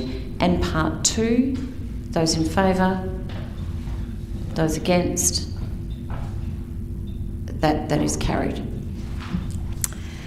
Thank you, members. That goes to, we have 2 motions left on our agenda tonight. 17.7, Councillor Martin, City Laneway Safety Audit. Yes, thank you, Lord Mayor. And the Deputy Lord Mayor is rising to second. No, sorry. Well, I'll move that the motion be put. You must over that. Both motions. Well, no. Sorry, thank you. I'd like to. I'll second it, but you've got one. Okay, well look, I don't need to talk long about the City Laneway Safety Audit. All I need to say is this was proposed to me by a couple of property developers in the City of Adelaide. They were impressed with the work of the city in Vaughan Place following the fire, which could have been catastrophic, and they suggested that though the city, and we all recognise the city does not have authority in this area, that it would be a useful exercise if the city was able to write to landowners adjoining laneways where there are problems with health and safety, but particularly safety in relation to fires, and ask landowners if they would attend to any safety threats. The administration has proposed, and I think it's entirely reasonable, that given that there are 250 laneways, and I emphasise again, we have no control over those, most of them are private laneways, the administration has suggested that we have a sample and pick perhaps those laneways that are known to them, a small number, which present a threat, and provide that sample audit. I think that's entirely reasonable. And with that, I'll sit down. Thank you, Councillor Moran. Councillor Kira.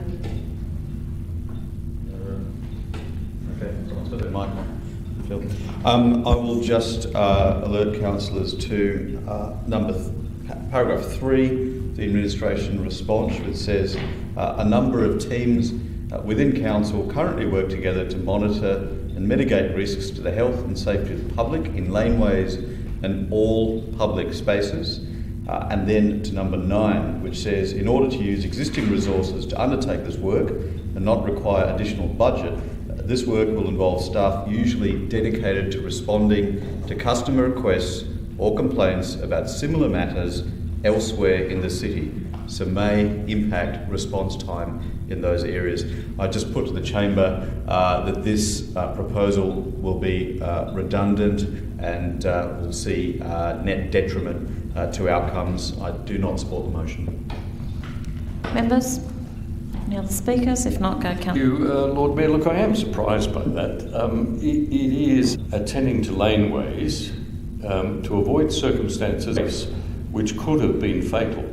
Could have been fatal. Or sample of laneways where such a threat exists. Fighting to landowners that protecting human life in this way is not a good priority. That it may deflect. What is the invitation? What I'm saying, Lord Mayor, is safe to come up with a strategy that ensures that laneways are sufficiently safe to avoid injury. Councillor, yes, but that comes at a cost of some other service being delayed in response time. Now, and again, a point of clarification. What I pointed out is the administration's compromised holistically. If this gets up because of the redundant use of resources. It's very clear from the administration comment, and I would ask clarify the comment. Councillor Martin to cease the saying that this motion, laneways where there is a threat to human life, where there is a threat where people may be injured, where property may be damaged, and in the absence might suffer. I'm just surprised. I have spoken to the administration about this today. The head of the department seemed quite enthusiastic and offered his support. Round and say, as councillor opposed by the administration, is quite wrong. That we do not do this, and he successfully persuades colleagues that we do not do this, that is the outcome. Members.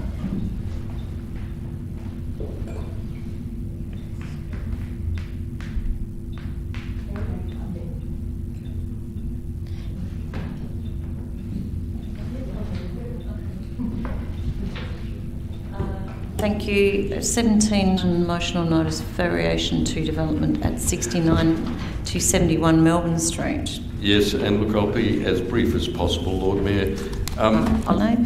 This arises from of the order of 15 or 20 who live in close proximity to 69 to 71 Melbourne Street.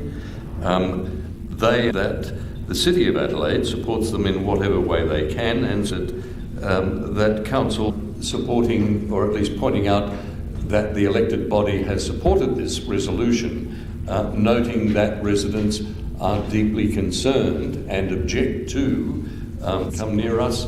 It is a state planning matter. It involved the demolition of a property and the creation of retail tenancies and 20.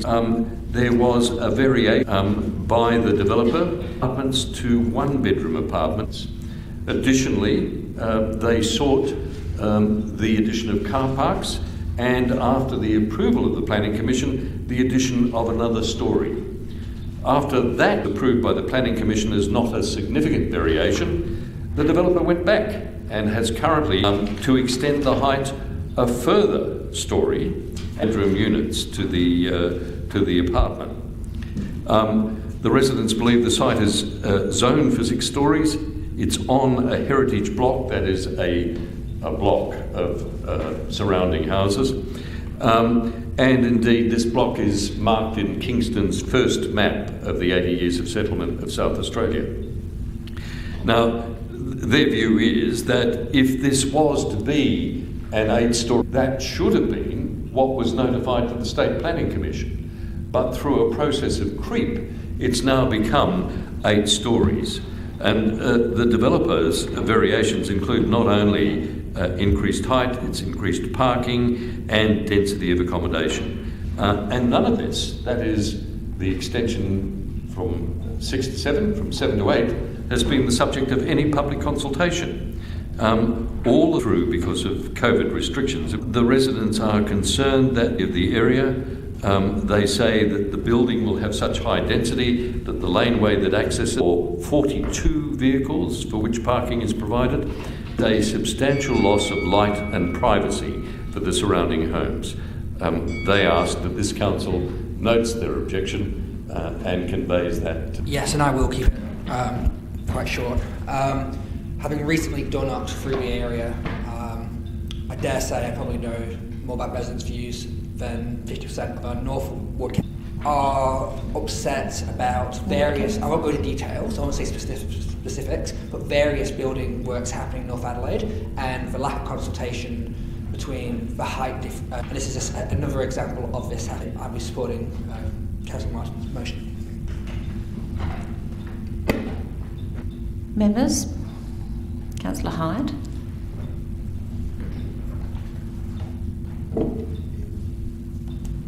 Thank you, Lord Mayor. And it's a little bit late, but if the administration could refresh me. What is the height in this part of the city? This block of land? CEO? 6. The maximum height? 6 is the regular. Through the presiding member, I'm unable to confirm that. I've heard Councillor Martin provide feedback down the side to you, Councillor Hyde, but I don't have that information. Mine said 6. My understanding of Melbourne Street was 8 is the maximum, but look, I'll take that as it is. A group of residents who are concerned with this, and those residents have my sympathies, but we do have a process for officially noting these sorts of things, and it is through a petition which can be received by the council in a prescribed form. Given there is a few of them, I would encourage that to be used, and so I may just, Lord Mayor, notes the developers, etc., have asked for further increase in height, yes, and asks delete all the words after the.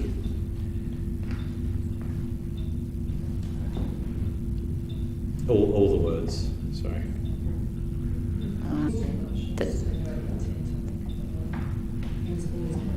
Well, all I wish to do was to change it so that it says and asks those residents who are concerned to lodge a petition with the council in the prescribed form, noting their concerns.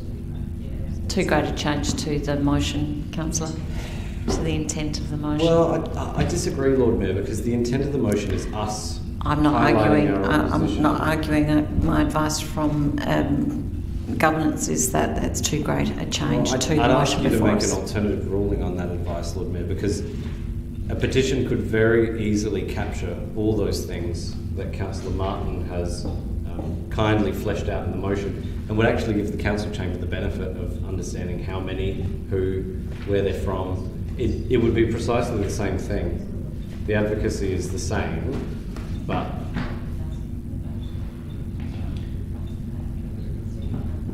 Lord Mayor, may I make a submission? A submission? That might help the discussion. The process closes. I am not certain, but I think it's in the next 7 to 10 days. And so it would be important for us, if we're going to do this, to do so in the next 7 or 10 days, or just forget it, just vote it down. I mean, I'd be happy to work with the councillor, Lord Mayor, but I inquired with the administration and they informed me that as yet regarding this one, which is out to consultation now, there was nothing They've received no submissions from members of the public, so it would be very useful to see on paper in the prescribed format.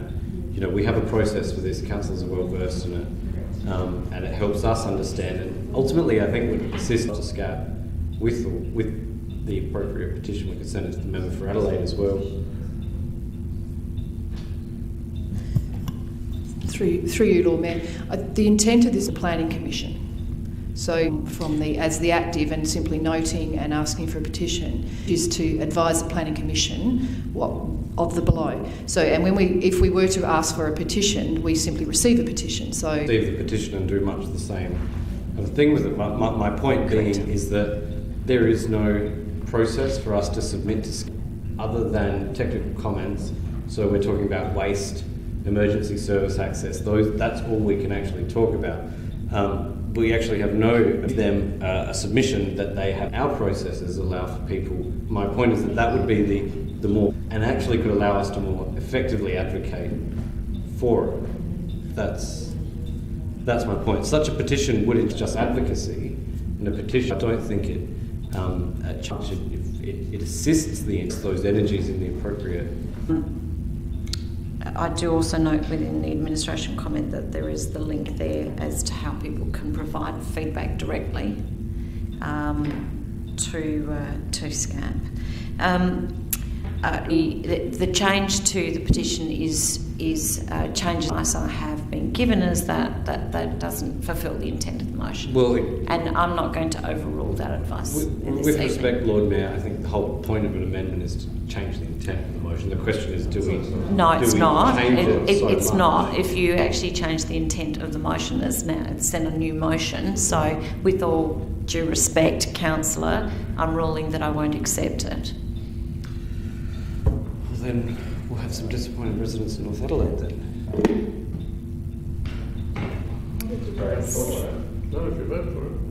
We have more time. Well, as per the submission of Councillor Martin, we don't have a lot of time. We've got about 7 days or 10 days or something. 3 days. We've got 3 days. Are there any other speakers? If not, I'll go to Councillor Martin to sum up. Thank you, Lord Mayor. And look, the matter is closed to consultation at the end of this week. The council meets in 1 month. The residents have turned to us, asking us that we note their concerns and their objections and refer the motion of the floor of council to SCAP. Its status is not similar to the process by which the administration has provided already comment in relation to the development. The administration's comment, which I have not seen, would, I believe, address issues related to garage openings, concrete balustrades, window sizes, and the like. This is simply a plea in substitute of a petition asking us to acknowledge their concerns. It is no more, no less. It has no particular impact on SCAP, but it does have an impact on the residents of the area who believe that we as a council ought to, on their behalf, whether they are correct or not, ought to at least say we understand their objections and concerns and we're passing them on to SCAP. That is what this is, no more, no less. And if council refuses to accept this or declines it, then that is the end of the matter. There is no possibility of a petition. There is no way that we could forward that in sufficient time for it to be considered. It is likely that SCAP will make a decision at its first meeting in October. If it's too hard, it's too hard. But I just ask, as a means of demonstrating to ratepayers we understand their concerns, this isn't a big thing to ask of the council. Members to the vote, those in favour? Those against? That is carried. Councillor Martin, I would also suggest that you speak to those 15 to 20 residents and ask them to make their own submission on feedback through the appropriate channels, as opposed to us sending feedback through here, because that is actually generally, as you know, administration talks to technical feedback. Yep. But I mean, they're just... I'm sure that they haven't just come out of the woodwork in the last 24 hours. So And they just want us to acknowledge their... Yeah, and I get that, but there are ways to do that. And as Councillor Hyde said, the appropriate way would have been at least a deputation or a petition that would have come through this evening, sure, so that we have something from the residents themselves. Oh, yeah. Because we don't know, who they are. Happy to give you the names. That would be great. Perhaps if you could, then we can contact them directly with that link. Yep. Thank you, members. Meeting's closed.